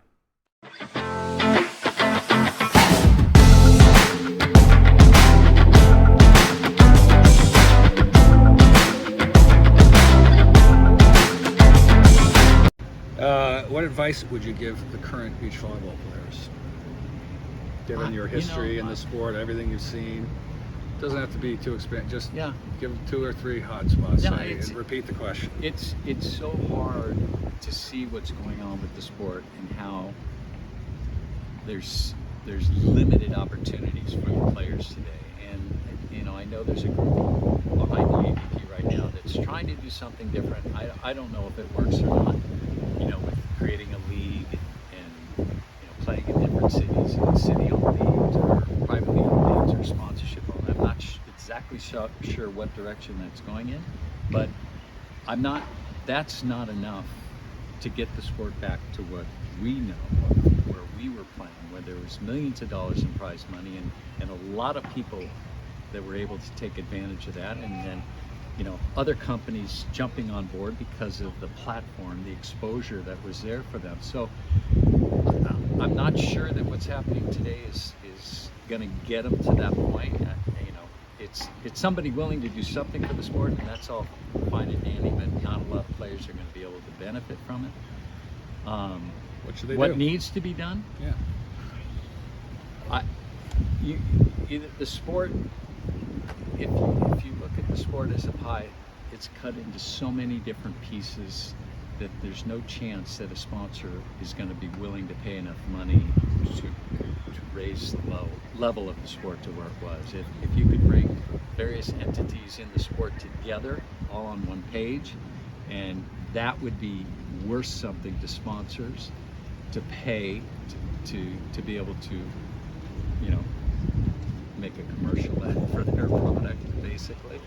I mean, that's what you want. You want a Miller Lite to come in and spend millions of dollars and take ownership in the sport and be happy to spend that money because they're getting great exposure for their product. It doesn't have to be Miller Lite. It can be, you know, it could be anybody or a combination of sponsors. But there has to be some kind of ownership for sponsors to want to put in the kind of money that's necessary to raise the level of the sport, and they have to pay for exposure. Without exposure, and I don't know the answer to exposure, although I know it costs. You have to have millions of people watching, otherwise sponsors will not want to put money in. And they, you know, for the past several years, the exposure we've been getting has been very weak, very weak. And I don't know, I mean, yeah. No one currently has come up, except for you. On the left side of your desk, you have that proposal. It's not a proposal, it's a full plan. A plan. A full plan that is fully, I know exactly what the problem is. You separate the business from the illusion. That's always the mistake. But that's a different subject. Well, you can't let the players run the show. I mean, they're not business people. I mean, that's where we got in trouble before. You don't have to worry about it. I've got the plan. It's already done. The plan's already done. You don't even have to worry. None of you have to worry. I got 40 years of the sport. The volleyball decisions are taken care of. What are you working on now? The Olympics. They just announced it's going to be in Long Beach, and I actually am working with Leonard Armato to do something in Long Beach with the organizer and the city of Long Beach. So, you know, we're in discussions right now to see where that goes. But that would be pretty awesome to be a part of the Olympics in 2028 in Olympics, even though we're 3 years out.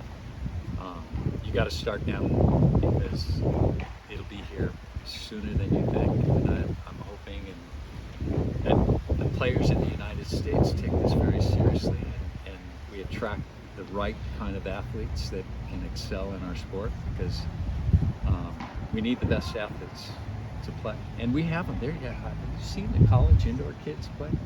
What, my hat? Yeah. The King of the Beach, King of the Court. Have you seen the King of the Court events? Mm-hmm. They're pretty fun. I didn't know what this. Start getting there. Start fresh. Say hi. I'm also working on. Yeah. Oh, and I'm also working on the King of the Court events. My partner Steve Asher owns the brand King of the Court, as well as King of the Beach and Queen of the Beach and Queen of the Court. But that there is an event under the name Queen and King of the Court, international event. 5 teams that play at once.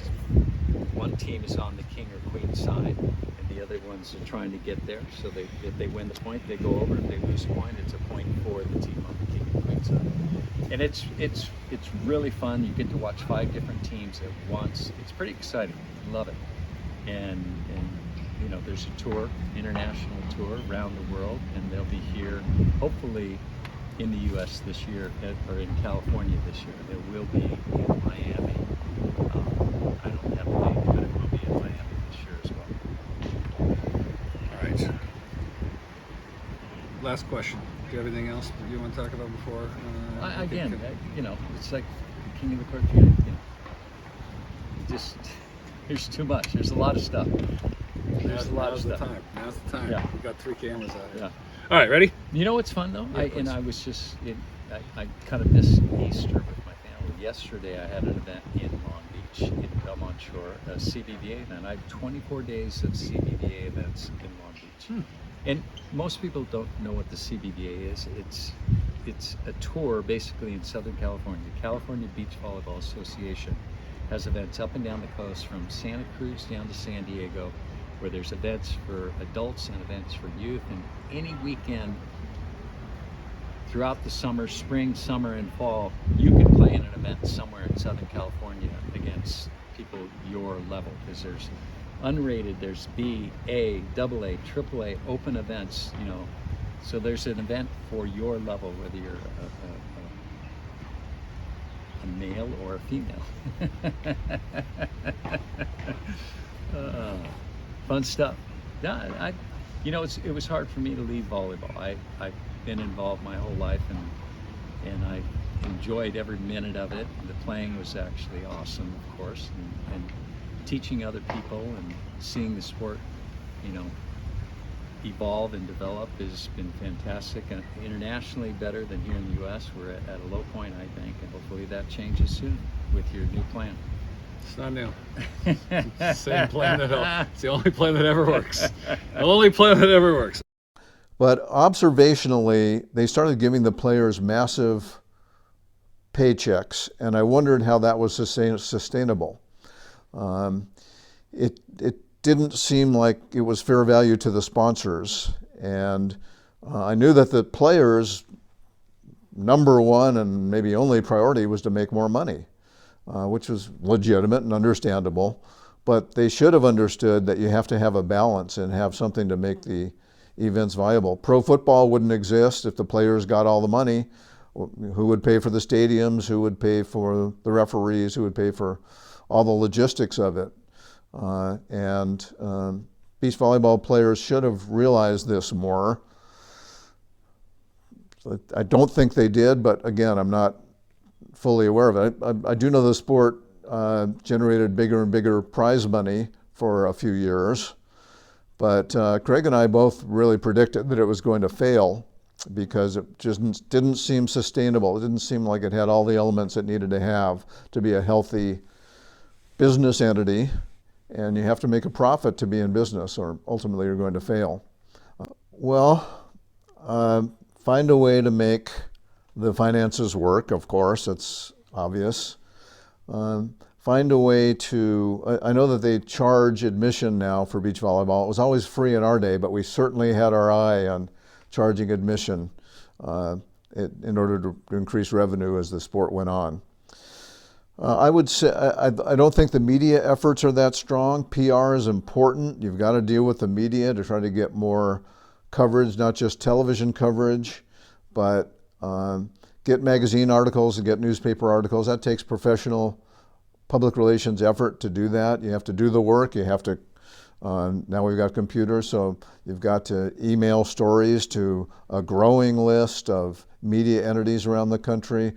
Now that social marketing is so important, I can't say that I am an expert in social marketing, but I would say that take advantage, be innovative, and be in the forefront of how to use social marketing to your advantage. Get a lot more people involved. Get the cities more excited about where you're going to play, so that more and more young people come out.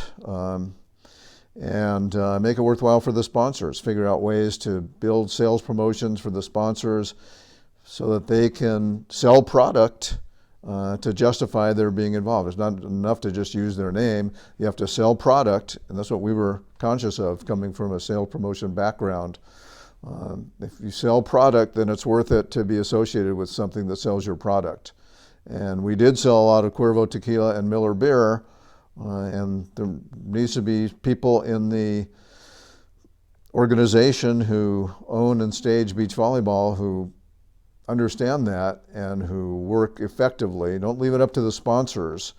You get active too and make sure that you can enhance everything they do. In our days, it was a lifestyle and a sport. Maybe you could say it was a lifestyle sport. But the lifestyle was very important to our marketing efforts, and that's how we knew we were going to catch on, that classic characterization of the California beach lifestyle. I will say this, and there's no way to back up this claim, and it's obvious maybe I would say something like this, but had we stayed involved in beach volleyball, it would have been healthy, it would have grown, it would be much bigger in the United States today than it was then. And all the ups and downs it's had since, and now I guess it's in a comparatively precarious situation in the U.S. Had we stayed in, it would be way bigger and would be a major sport, and I have no doubt that that's true. We operated our company year-round, though, and we worked on beach volleyball every single day, even in the off-season.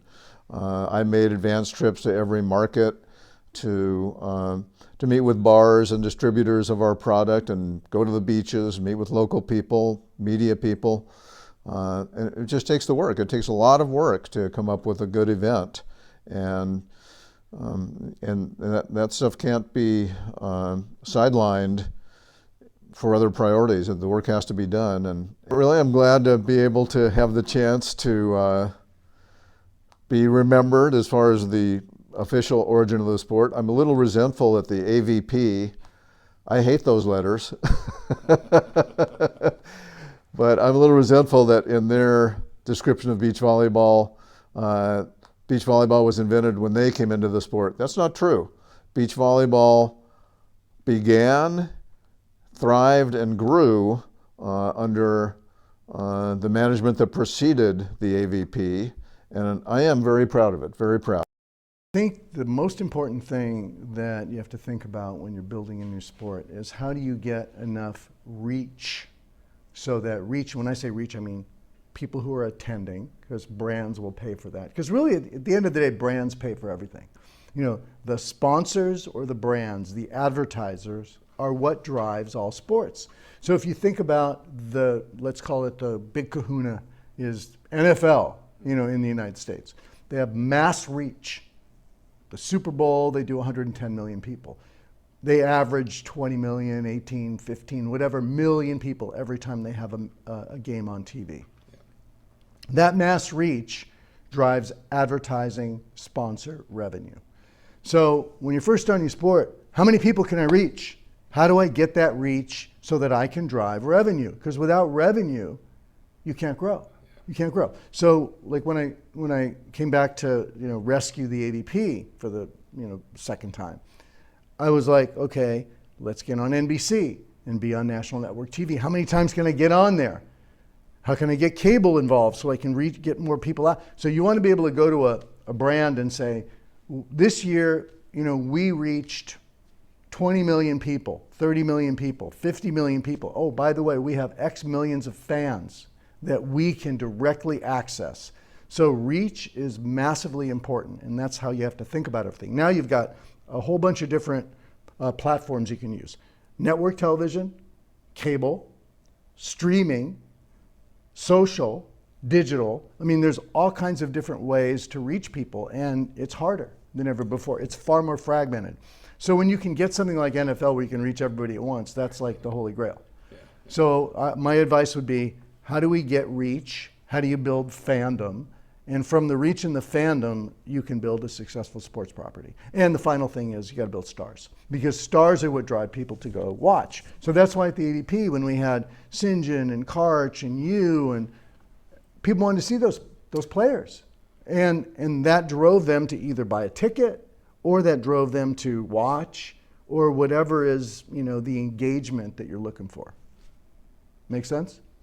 Absolutely, totally. And not only that, in some of my writing and research and things that I talk about, I call them the iron laws of sports, or the law of sport, and you pretty much, he hit all of them. Okay, good. He hit it is true, because at the end of the day, a sport collects an audience and it sells them something. derivatively through advertisers and sponsors. But that people sometimes forget the fact that the business of sport is to sell things. Yeah. And most people think it's just to put on an athletic contest. Yeah. But the athletic contest, right? So you collect an audience, then you sell them something. It's Yeah. the audience, then it's that transition. It's the athletes working with, especially in a sport the size of beach volleyball, the athletes working with an expert like you combined to get that. Yeah, and at the early stage of a sport too, and this was something I tried to convey to the AVP players, and every time I talked to them, I said, we have to be like evangelists. Yeah. You know, so everybody out there is someone that we want to convert. If it's a fan, we want to convert them. We want to convert them to being a fan of our sport. If it's a sponsor, a brand, we want to convert them to becoming a supporter of our sport. If it's a media property, we want to convert them. Because if you're not working to convert people like a religion, then you're going to miss opportunity, and you're not going to grow as quickly as you could, or you might not grow at all. So I think that whole idea of evangelism and everybody working together, because nobody can do it alone. I mean, that's the thing that I always said, look, I can't do this alone. You know, it has to be a whole collective effort, and different people have different roles. So, you know, people just have to understand, it's almost like building a religion. I like to use the example of the Jesuits.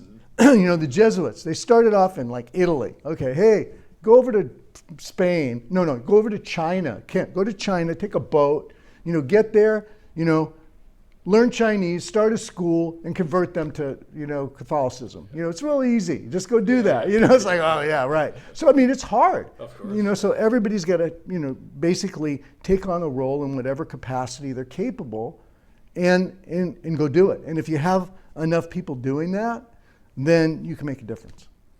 Seventh iron law is the art and religion of sport. Oh, okay. Religion. It is like, it's a belief system. Exactly, yeah. You're correct. It's funny, Sinjin and I, in our conversation, we talked about all the media we did, all the PR we did, all the work we did out there. All that. It was funny because we liked it. The players today don't do as much, oddly, and it's not sure why. And I wanted to get on TV. I wanted to get my name in the newspaper, magazine, articles. So you're totally right. Yeah, and the other thing too is, if you remember back when we were, you know, running the AVP, and the brands were activating around with the athletes, and the athletes were active as well. Like you guys would go into town early, you know, go to the local bars, do promotions, hang with the people. They're like, oh, the AVP players are so accessible. And that made a big difference. You know, so everybody's got to play their role, play their part in a way that's going to move the dial. That's true. We go in and do we do bar promotions. We do go to the surfwear shops to meet the people, sign autographs. Sometimes a few people show up. Sometimes there'll be lines out the door. Yeah. You never really know. It's kind of a fun, hectic time. And then, you know, fly to New York and you do media. And stuff like I know. You got to do that kind of cool. stuff. Well, all right. What advice do you give the current player, the tour? If you were to give Tim Hovland's advice to the guys on tour, the people in charge of the tour, the people running the tour, what do you think they should do? You know what? They've got their own situation going, and I wish them the best. Have I played one game of short court? No. I don't like the game. I don't like rally scoring. You know, I know you have to cut it down, but to tell you the truth, the best game that we played for TV was the clock. Yeah. Because the clock was 45 minutes to an hour. So these guys could actually handle playing for an hour, not playing 10 hours like we used to, which was 10 times better.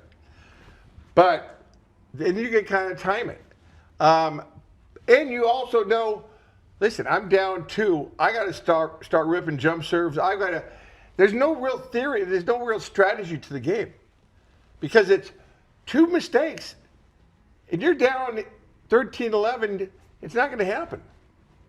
And listen, that's just me. I'm an old professional playing playing all day, every day. And this new game, that's not up my alley. Well, you would not be alone. I'm not. I'm sure about that. One of the things I always talk about, I'm like, well, let's see, it was more popular and we played a different game. Totally different. Somebody might think to go back to that game which was more popular, and had more audience and had more money. What a shock. I agree with you. I don't see it. And why are we going indoors? It's outdoor beach volleyball. There's a lot of things I don't think. I mean, the sun, the wind. I mean, the elements were a big factor in everything you did. There were a bunch of players that were good that couldn't play in the wind. Yeah. There were a bunch of players that were too small that couldn't jump in the beaches of Manhattan because it was too deep.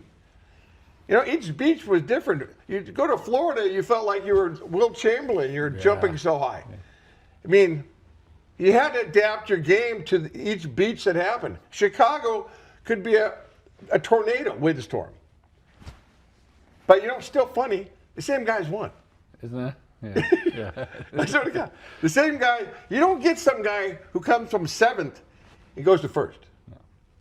No, you earn your time. You go from 7th to 5th to 4th. A lot of people just sit there at 4th because they're never going to go to the top 3 or 2 or 1. So I think that this game makes the people that aren't as good better. The people who are better are kind of out of luck. What to do about beach volleyball in the United States? That is the $64,000 question. I'm not really sure. I think they have to find somebody that loves beach volleyball, that's got deep pockets. They have to go out and find sponsors. I think they have to kind of go back in time a little bit. It seems like beach volleyball has kind of been on a slide. It's here, it's going down. There are less tournaments, less players, less sponsors.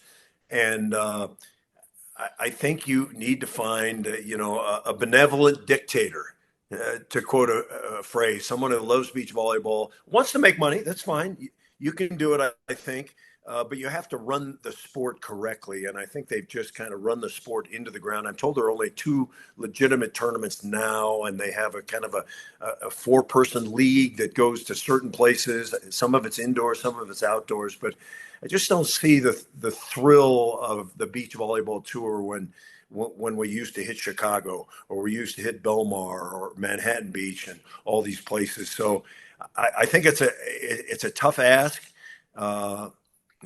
Maybe smart guys like Kent Steffes can figure it out, become the commissioner. But we'll have to wait and see. I don't know if the sport goes out of business, or it can be rejuvenated into a different kind of a sport. I know they're trying to figure it out now, but so far they haven't succeeded. What advice do I have? What advice do I have for the players or the sport?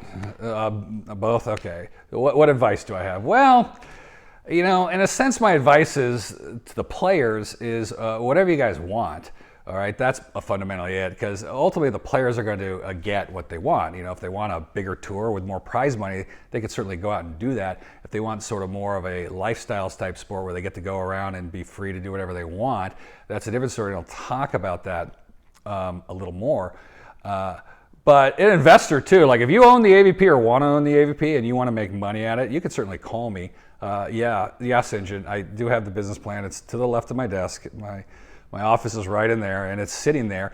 But this is going to be the important thing, is if you understand this, is there's a conflict between the volleyballs, okay? So everybody, look, all you guys out there, you're all into volleyball, all right, without distinguishing between the volleyballs. So volleyball world comes out and there's 800 million volleyball fans, and I'm like, well, there's no sport called volleyball, right? There's indoor volleyball and there's beach volleyball. And it's interesting to hear these people talk, and then we could break down beach volleyball. And everyone says it's a lifestyle sport. Well, I don't agree with that. I think it should be a competitive sport, all right? So think about lifestyle sport versus competitive sport. Now, you hear a lot of the lifestyle sport stuff from the South Bay guys, the Manhattan Beach and the Hermosa Beach guys, because they lived the beach volleyball lifestyle. They lived in a beach volleyball community. They grew up going to the beach and playing beach volleyball. That's not the experience that we had in the North Bay or at State Beach, right? So I went to lived in Pacific Palisades, and I went down to State Beach to play a sport and exercise, but then I went to school, right? We didn't have a beach community, even though we're tucked up on the coast. And it's not that, when I say, so if you take in your mind, you separate those two, you say lifestyle and actual elite sport. And you do want elements of both of them, but what happens a lot of time is the sport wishes to flip between the two, all right? It flips between wanting to be a lifestyle sport and wanting the money that comes from being an elite professional sport, all right? People are going to only watch an athletic contest if it is actually a serious competitive event, all right? You love the lifestyle sport with the money that comes from having an elite or competitive sport, but again, back to that things I talked about before, that's not going to happen, and a lot of people miss that. So the second thing besides this idea of understanding the difference between a lifestyle sport and a competitive sport is the idea of, is the sport really meant for live television? It's always this conversation about the rules. We should do rally scoring, we should do side-out scoring, we should shorten the game, we should lengthen the game. And ultimately what that comes down to is this. It's the only form of beach volleyball that seems to be popular was the one that we played in the 90s. Now, the one that they played in the 70s and 80s seem to have been more popular than the ones they're playing now. In other words, if you change the rules of the game, if you change the length of the game, you're going to change whether the size of your audience, okay? It has an effect. And it seems the only type of volleyball that people like to watch, or that's enjoyable, or that's even interesting, was the one we played. And the problem with that is obviously the time element. The time element, because NBC comes in and wants to give you a live broadcast and you only have an hour window and you're stuck. And the point becomes is you have to ask yourself, is this sport a live sporting event? Or at least until we get to the point where they will go over their broadcast window if we overextend it. Because the first thing they do is, hey, the sponsors are going to pay us more money. The television audience will televise us, but you guys just got to change your rules. And so they change the rules, and then people stop watching, all right? People stop coming. And you're like, well, can we go back? It's people like, oh, it's old school. We don't want to go back to the old school. And I'm not saying that. I'm not saying, that's why I said, like, it's a choice people make. It's this combination of lifestyle competition sport. What can be a live timed event versus what is more interesting to the fan base. And obviously there's people who like the new rules, but there's far less that like the new rules than like the old rules. There's far more people that like the old way the sport was competed than the current way, or even the lifestyle, even back in the lifestyle era, which was, probably back before before Wilk got involved in 1976. That was more of a lifestyle era. And so it's always a problem. It's always a problem. So what should they do? Well, all right, if you've been following me so far, you understand that I have a particular point of view. I have a particular type of beach volleyball, a type of volleyball, specific type of beach volleyball, and a specific type of beach volleyball competition. And that's what I've always promoted, and that's what I think is the best. Now, it might not be best for everybody. It might not even be best for some of the athletes, but this is the one I would prefer, and therefore my advice is strictly what to do for a competitive beach volleyball tour, all right, that is untimed, all right, so might not necessarily, work with the television broadcasts that have to put in an hour, time buys, for example. You know what? We never did better than when we were tape delayed at 7 p.m. on Sunday. That's odd, right? We were 7 p.m. on Sunday. We were Sunday afternoon before the NFL went for their Sunday night football game. That has now become, and people know, that is one of the premier sports broadcast times out there, because people are coming home from their weekend. They're tired from a weekend. They're getting ready to work the next week, and they're sitting down by the TV looking for something to watch, and we show up. And it really helped our television ratings. So what I would do is I would put on professional beach volleyball players and a professional beach volleyball tour. All right, as I said, the plan's over there in the office. It's sitting by my desk. It's pretty simple and straightforward. All right. Then I would keep the cost low. All right, I would keep the cost low and the tour and the tournaments accessible to the people. All right. Our fan base is not the same fan base as Formula One. Our fan base is not the same fan base as tennis or golf. It's a different fan base, and that's fine. All right, NFL has a different fan base than the NBA. Those aren't problems, right? So you have to adjust. NASCAR certainly isn't the same fan base as Formula One. All right, so what I'm saying is just keep it simple, all right? Next thing, work with professionals. You should only be working with professional sports marketing and professional sports marketing, sports business executives, all right? They exist, and the problem is that they're very expensive, okay? They're very expensive, and they take a big cut, but they are worth it. You heard in this video earlier, Leonard Armato say that he was given a deal that was insulting to him. Well, he was the one who had crafted all those agreements and put in place all that prize money. And well, would you rather have, would you rather have 50% of a lot of money or 100% of nothing? That's always what it comes down to. So again, that would be my advice. Fourth, all right. The last advice I would give is you promote the players, all right. You focus on the fans and their experience, and you make sure that you're helping the sponsors to sell product, all right. The business of sport is simple. The athletes compete. You collect an audience, and then you sell them something, all right? It's competition, it's fans, it's sponsors, or derivatively that sell, all right? That is what the fundamental business of sport is. Beach volleyball is always going to be capped, all right? Even the best version of volleyball, beach volleyball, the best version of beach volleyball, the one I played, is always going to be only so big. And if you want the different types of beach volleyballs that I talked about, if you want those different types of beach volleyballs, you're going to even be smaller than they are now. So in a sense, my advice is the size of the beach volleyball you have now is exactly the one that would be predicted by how you're operated. So if you want to do it differently, if you want to do it differently, do it differently, all right?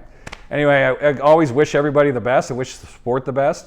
I wish it would get bigger. I wish nothing but the best for the sport. I played it for a lot. I spent a lot of my life in beach volleyball, and I got a lot of great memories. And if I can be of any help, here I am. All right.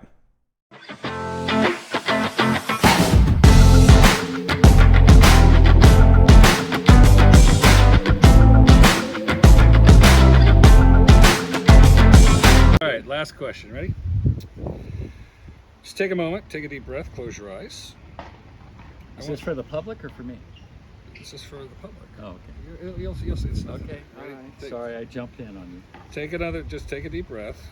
I want you to think of your favorite memory of beach volleyball, your most fun memory of playing on the tour. Go to the camera and tell us. You know what was pretty awesome is going to Brazil and playing down there to an audience where the sport was number 1 or 2 in their country. We became heroes in that country to more people than in our own country in a very short period of time. The TV, millions of people were watching us on TV.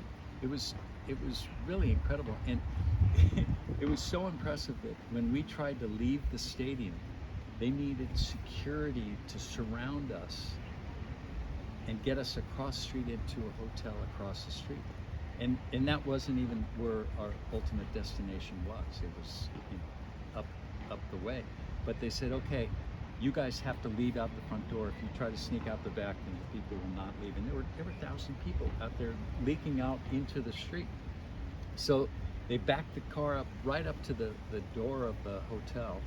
They got us into the car, and I swear we must have run over several people trying to get out of there because they surrounded the car. And we finally made it out. The next year, because of how popular we were, they brought a car underneath the stadium, into the stadium, where they opened up, the walls around the stadium. They put a car in there in case we were to win, and they had to get us out of there. And that's exactly what happened. We won again. People were waiting for us outside the stadium. They said, once we did all the interviews and everything, come to the vehicle. We went to the vehicle. They opened up on the other side of the stadium. All the people waiting where we normally exit, they opened up these gates to the stadium, and we took off and we were gone. But the idea that as beach volleyball players, we could be that popular when I grew up here playing with nobody knowing who we were or what we were doing, to go from that to that, and then the Olympic Games, I think I came at a perfect time, even though it was completely amateur when I started. Didn't matter, I loved it.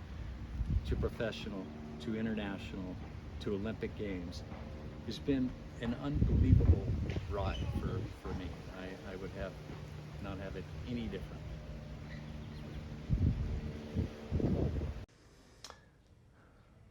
Probably okay, so there's probably two. On paper, my best memory is beating Karch and Sinj in the Hermosa Open. On paper. I didn't feel like they played their best match. Tim Walmer and I were in the zone, and it's a good tournament and won that. But probably the most vivid memory I have is Matt Gage and Jim Mingus were a team for several years, and they were winning a lot of tournaments back then.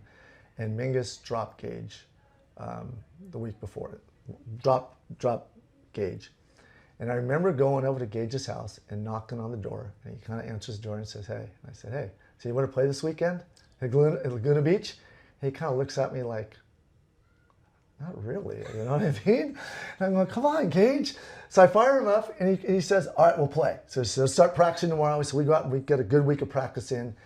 And so Gage and I go down to Laguna Beach, and we win our first two matches, and we play Jim Mingus and Randy Stokely in the quarterfinals. And this is 1981. And Stokely is just getting to be a good player. But he has not won a tournament yet. And Mingus has won 44 or whatever he's won. And we play them, and Matt and I played just lights out volleyball. I mean, we just played great. And Matt kind of gave me the scouting report on Mingus. So I was always kind of leaning the right way and digging this, that, and the other. Anyways, I still remember on point game, Randy goes up and just hammers the ball. Just hammers it.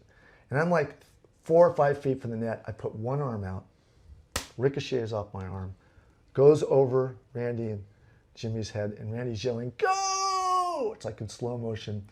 And Mingus tries to go, Randy tries to go, and the ball drops, hits the back line. We win that game.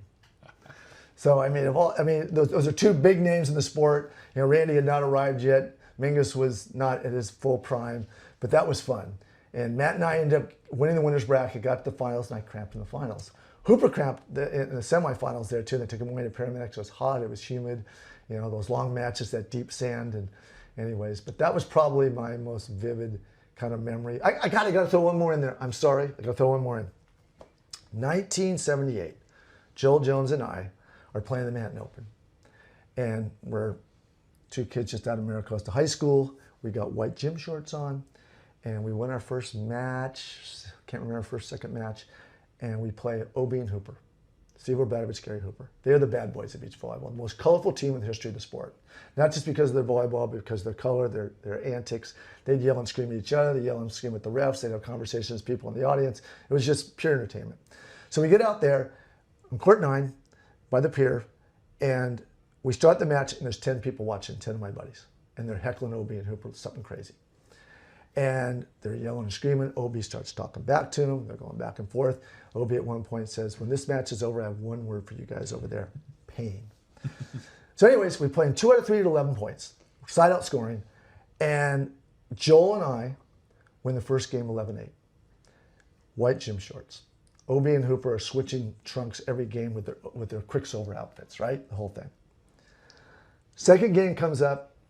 It is 5-4 our favor. I'm in serve receive. I put my head up, and I look around the crowd, and there are thousands of people around the court. The pier's laced.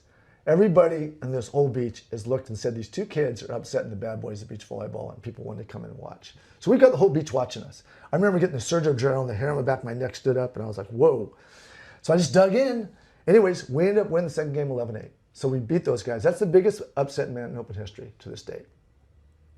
Obie and Hooper run into the crowd. Hooper jumps on one of my friends, grabs his T-shirt, starts choking him. We literally had to break the whole thing up. It was unbelievable. So those are my three memories that all a little different and stuff, but those are my 3 biggest memories in beach volleyball, all colorful. And you don't see stuff like that anymore, you know? If you had security, referees, none of that stuff would happen now. But that was part of the lifestyle and culture back then. So.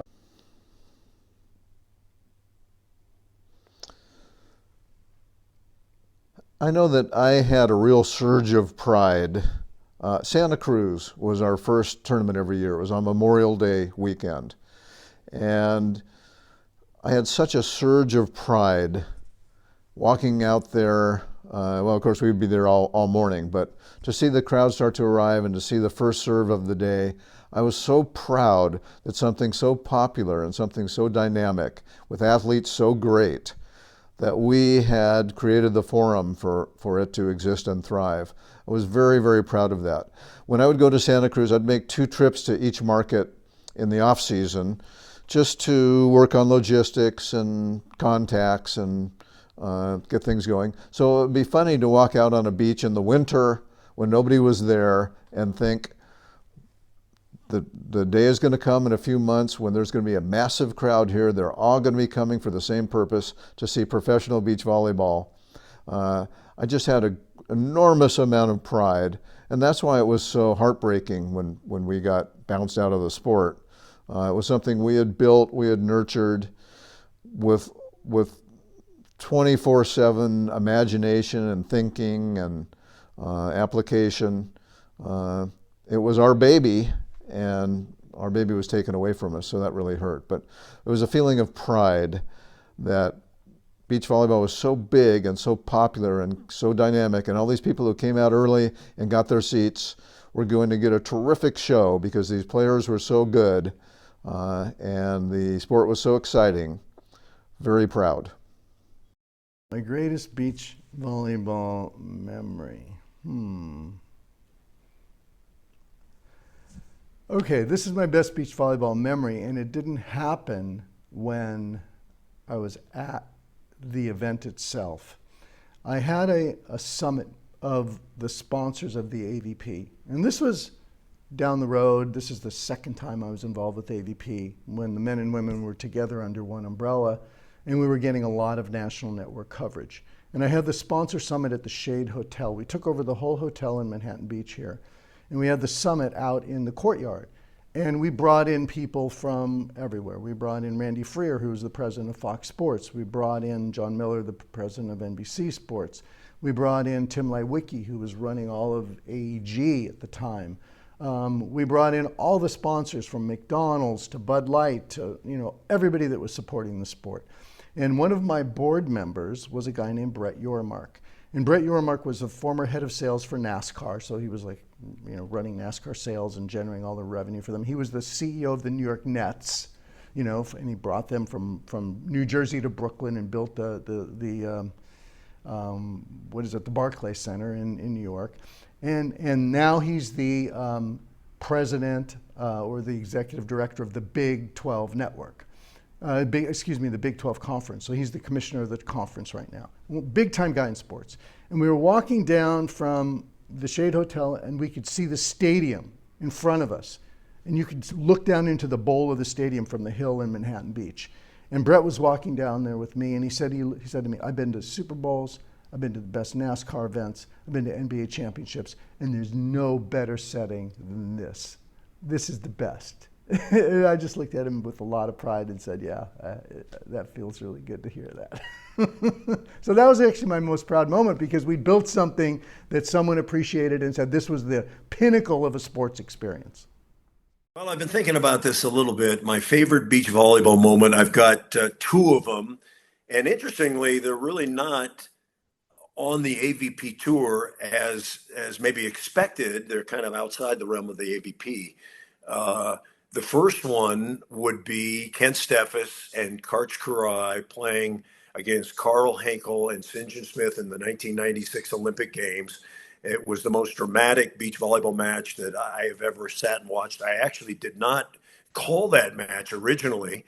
I just sat and watched it in the stands, and there was such a build-up to it. It was the AVP versus the FIVB. A lot was at stake. Everything was on the line. Future of beach volleyball, and one of the most thrilling matches I've ever watched. Smith and Henkel, had the lead, and Karch and Kent battled back and finally won. And then there was just an explosion of joy from Kiraly and Steffes. That was number one. The second best beach volleyball moment was 2008.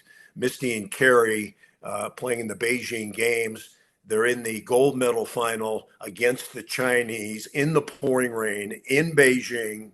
and they end up pulling it out with a great rally in the second set. As Kerry dives under the net, they make a miraculous play. Tianjia tries to shoot it over. Misty runs it down. They get the point, and that was the most wonderful Olympic experience. Both those experiences stick in my mind. The other one that was an AVP experience, and I know people didn't really like the shot clock in beach volleyball, but there was a tournament, and I want to say in the early 90s in Huntington Beach, where Mike Dodd and Mike Whitmarsh, they were down to the last 5 seconds, and I think it was tied, and the rally was going on, and they put the ball down to win the match. Crowd went nuts, and Mike Dodd ran around the court high-fiving everybody in the crowd. And the time ran out, and NBC had to go off the air. That's all we got. Thrilling finish. And I thought after that match, this is going to be a good deal. This is going to be a good deal for volleyball because it brings the time element in, the pressure and everything. It didn't quite work out as expected, but that was a fun moment for me. What's my favorite memory of beach volleyball? Well, I got a lot of memories, a lot of great memories from beach volleyball, a lot of years, but I think if I were to pick one, the one memory that sort of stands out to me is playing in Florida. So when we played in Florida, we usually have a hotel, and the hotel would be like right on the beach. So you'd wake up in the morning listening to the music going and the crowd stirring. But at night, after the tournament was over, like on Saturday, me and a bunch of the guys would usually go out to dinner, to go eat. And we'd usually go walk to some restaurant because, Florida, they're all beach cities. And we'd leave the hotel and walk, and we'd get dinner, and we'd, josh it up with the boys and hanging out and, talking smack and all sorts of stuff. And then we'd walk back, and we'd always walk back. And it was just awesome being in summer in Florida when it's warm outside, coming back from the restaurant, having just eaten a meal, getting a little walk in, chopping it up with the boys. That was my favorite memory. It really is. My favorite memories are the people, the players I knew, my friends on the tour, the crew, the staff, the fans, just everybody you run into. It was lots of great memories.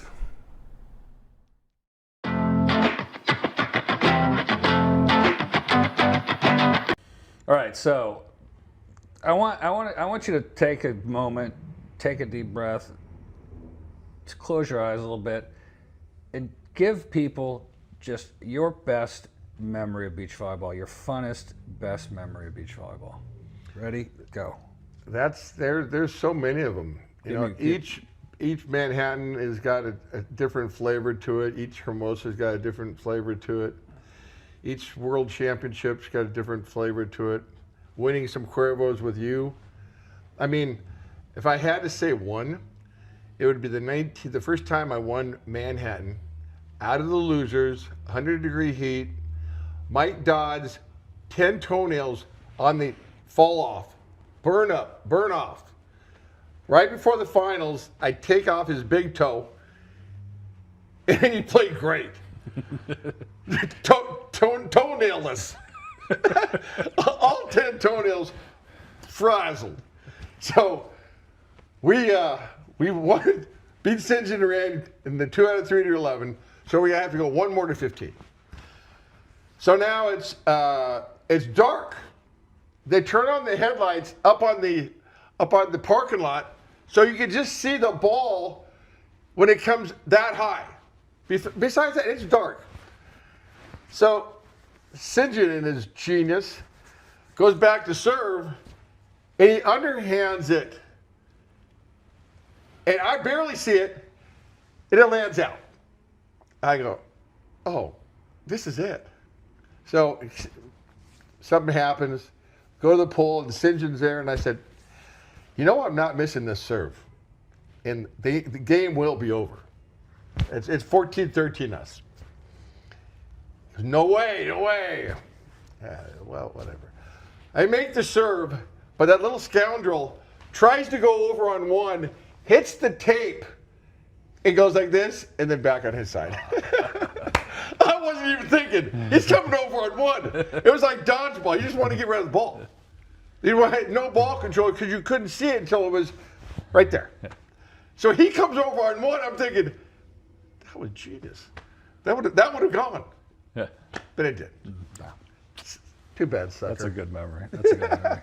The whole North Bay, South Bay war, yes, St. John and Randy would come down here and get heckled by all the South Bay guys. They were hobby dog guys. We go up there. They do their best to heckle, but they didn't really know how to.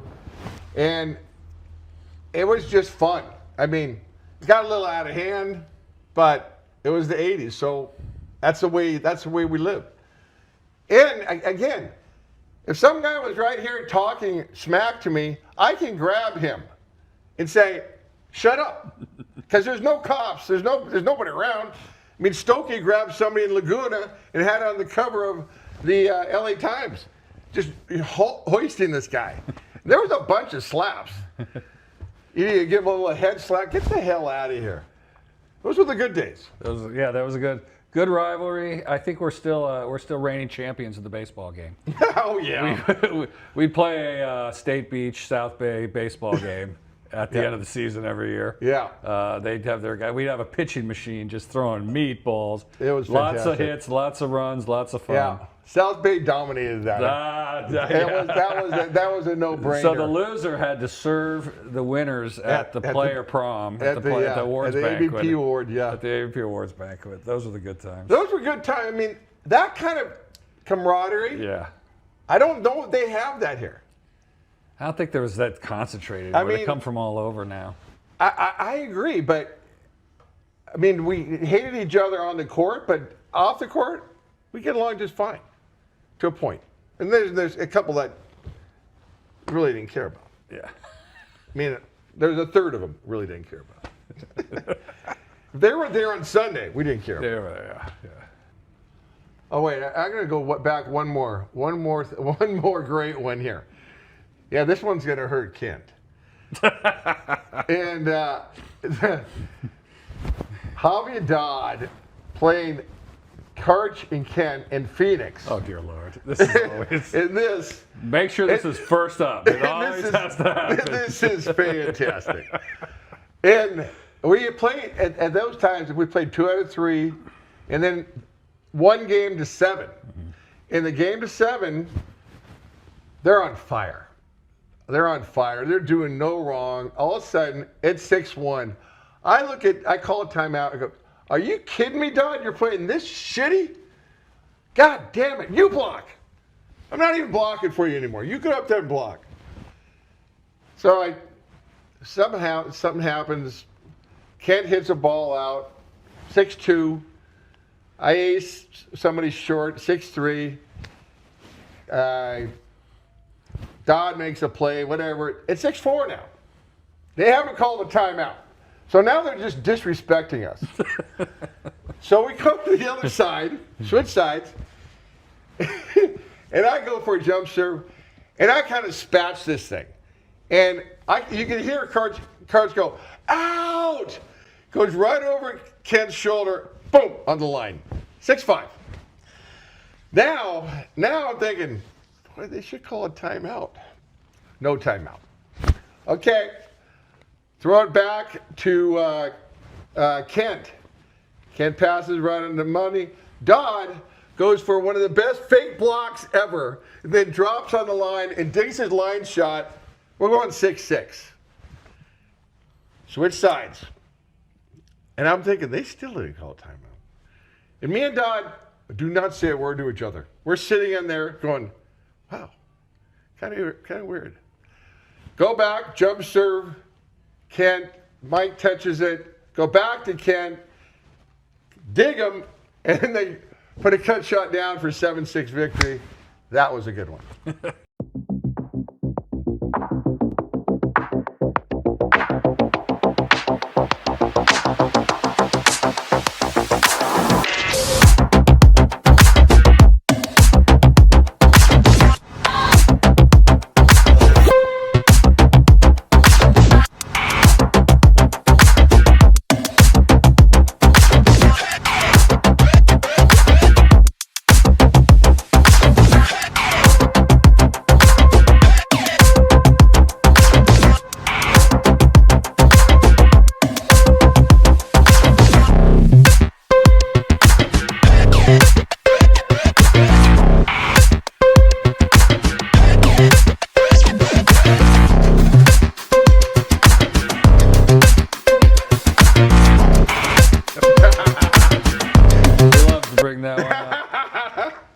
It is true. We lost that one. One of the biggest comebacks of all time. Congratulations, you two. I've kept that trophy.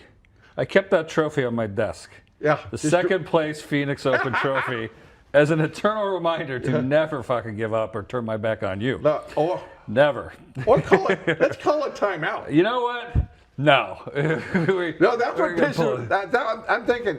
Now, Karch, on the other hand, was walking back to the hotel room, and you know him, he doesn't talk a lot. Out of nowhere, silently, he takes the thing, screams as loud as he can, and chucks it against the wall. In a million pieces. And shatters the trophy in a million pieces. He was a little upset. He's smart. Both you guys are smarter than that. I mean, you call a timeout at 6-3. You call a timeout at 6-5. You break the momentum a little bit. But I liked your ballsies. Hey. If you can't pull yourself out of it on your own, you know what? You don't deserve to go in the big joint. That was fine with me. Not really. You knew where the places that were hot and the places that were not. There was some mistakes made. I mean, Rhode Island's one of them, and Maine or something. Belmar was a great spot. Belmar was awesome. Belmar was awesome. I mean, all the Floridas were good. Colorado's are good. Well, what happens is the Association of Volleyball Professionals was 5 players on the board. Yeah. We had an executive director that was first Leonard Armato. But they had a staff of people, okay, Matt Gage and Kevin Cleary, and they would coordinate with our sponsors, so Cuervo and Miller Lite. And Miller Lite specifically has their distributor networks around the United States. So we would go to classic beaches, San Diego, Hermosa, Manhattan, Santa Cruz, but we'd also go to Clearwater, we'd go to Fort Myers, Fort Lauderdale, Belmar Beach, as you said. And then occasionally a Miller distributor would want it. Yeah. And that would be Rhode Island or maybe Maine, and it might not work. Milwaukee did well because that was their hometown.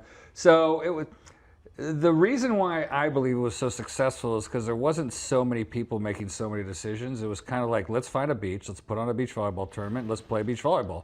That's right. And they're going to show up. Yeah, people are going to show up. And they're going to bring their share, and they're going to do this, and it's on. The problem is that I think to answer your question is it's a lot easier than you think. It's just, people can fuck up a free lunch all the time, as Tim Hovland would say. Now, I'm going to say the whole thing evolved. And like I said before, we were the new thing in town. And then the X Games and all this other stuff started taking our NBC time. And, it just went. I think if they would have just kept it, if they had, they always. If they would have packaged it around and fenced it off, it could have been still going good. Oh yeah, for sure. I if they would have just kept it the way it was, you know what happened? Then we started getting more staff and more people, and then we got a board with some other people on it. I remember some of those days, and then they started saying, "Well, we need to do this, we need to do that," and I was like, just keep doing what you're doing, just play beach volleyball. Don't change. Not expect, because I think it's I don't know what you would think, Tim. I think it's a niche sport. It's a beach sport. It's like you said, it's a lifestyle sport. It's not going to be 500 events. It's not going to be 10 million in prize. It's not going to be 20 million in prize money for an event. It's not going to be golf. It's not going to be the U.S. Open. It's not going to be the Masters. It's going to be a beach volleyball tournament. It's a niche. It's a lifestyle. Yes. The people in the Midwest, they love watching it, but they couldn't play it. They didn't know they were looking at something like we were on the moon, and that's, we know what we're doing. They don't. I mean, I don't know. I'm just glad I was in the right time.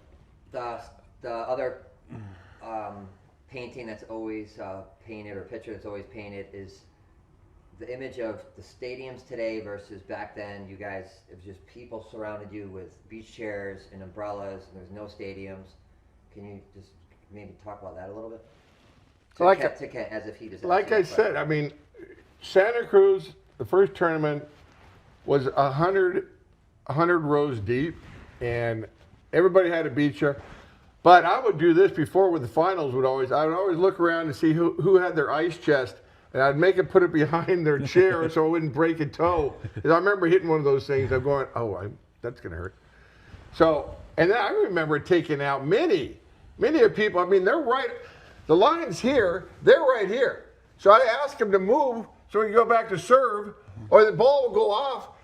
And I'm jumping on this guy to get the ball up and just totally collapsing every chair there. All the chairs are broken. Yeah. And they loved it. They were pieces of it. They were part of the action. Where else? What other sport could you have that kind of interaction and be there with athletes? WWE. It was crazy. And then they decided to like make a worse experience for the fans. And then when they stopped coming, again, they didn't make a reversal. They didn't stay. They wondered like, why isn't people coming? And you're like, well, because it's more than just the game. It's the whole atmosphere. It's the whole atmosphere. You get your own place in the sand. You get to bring. These people would be there today. at 8 in the morning to get their spot right on the net. Or right on the back, and they knew the courts, and they'd sit there all day. Yeah. And it would just grow, fester. Yeah. Fantastic. Yeah, I mean, I don't so much mind the arena. I think it looks nice, but it's just not. They're not going to fill it. They're not going to have crowds like that. Well, you know what? And it's too expensive. When you and I played, when me and Adam Johnson played, you and Karch in that '92 Hermosa, that was probably the biggest crowd ever. There was 4 super bleachers. That was insane. That's on the wall in my office. Those pictures. I'm roofing you, Hav. I got the picture of me roofing you. You know what? And I'll right say, there, Hav. That's the one thing I look at every morning when I go to my I'll say office. This. We came out of the losers bracket. I blocked every ball, and yes, for once, I was tired. I've never. And it was a joust too. Threw it right there. You got lucky. That was a big crowd. Yeah. So I think. Oh, but we just played St. John and Randy to a 15-12. I mean, we had. Were you tired? Were you tired at that point? Everybody, people would have died. Okay, I was a little tired, but people could have died. And they say, "Hey, 15 minutes, you're up for finals." Okay. That's what happens. Yeah. In the first half, the finals was fine. Then everything went sideways. So I think also another thing is our physical infrastructure. What we were doing was not that expensive, so all the money could go into the fans, could go into the athletes. We didn't need that much money to put on the events either. Was another thing from the behind the scenes thing. It was a simple. Keep it simple. Yeah. That's I think something they've gotten away from a lot, and to the detriment. And it's funny because you said I think if there's anybody who hit it perfectly, it was me. First tournament was 1988. That was the year that the AVP completely took it over, right? So the AVP forms 83, strike 84. Then you got the Budafish years. You missed a lot of good times before that, so don't pat yourself on the back. 88, they tripled prize money. Oh yeah. And from there on, it just shot up. Olympics, boom, bankruptcy. I'm gone to business school. So that's it. I hit I absolutely hit the glory years of the peak of it all. So sometimes, and actually it's a problem. Sometimes I guess not don't appreciate, but I think back about what you guys did and started to grow it to get it there. All that work you guys had to do. Whereas I was just yep, this is how it. It's kind of harder for me because to me it's this is how it always should be. Yeah, it wasn't. Yeah, it wasn't. There was a lot of work that we put in, a lot of hours, and we loved doing it. And if you didn't love the game, then don't be here. But also, I liked doing the publicity. I liked working with the sponsors. I like going to the bar promotion. I like going to sign the autographs. I like doing the interviews. I don't know. It was all a ton of fun. Right? It was all a ton of fun. Yeah. Let's go back.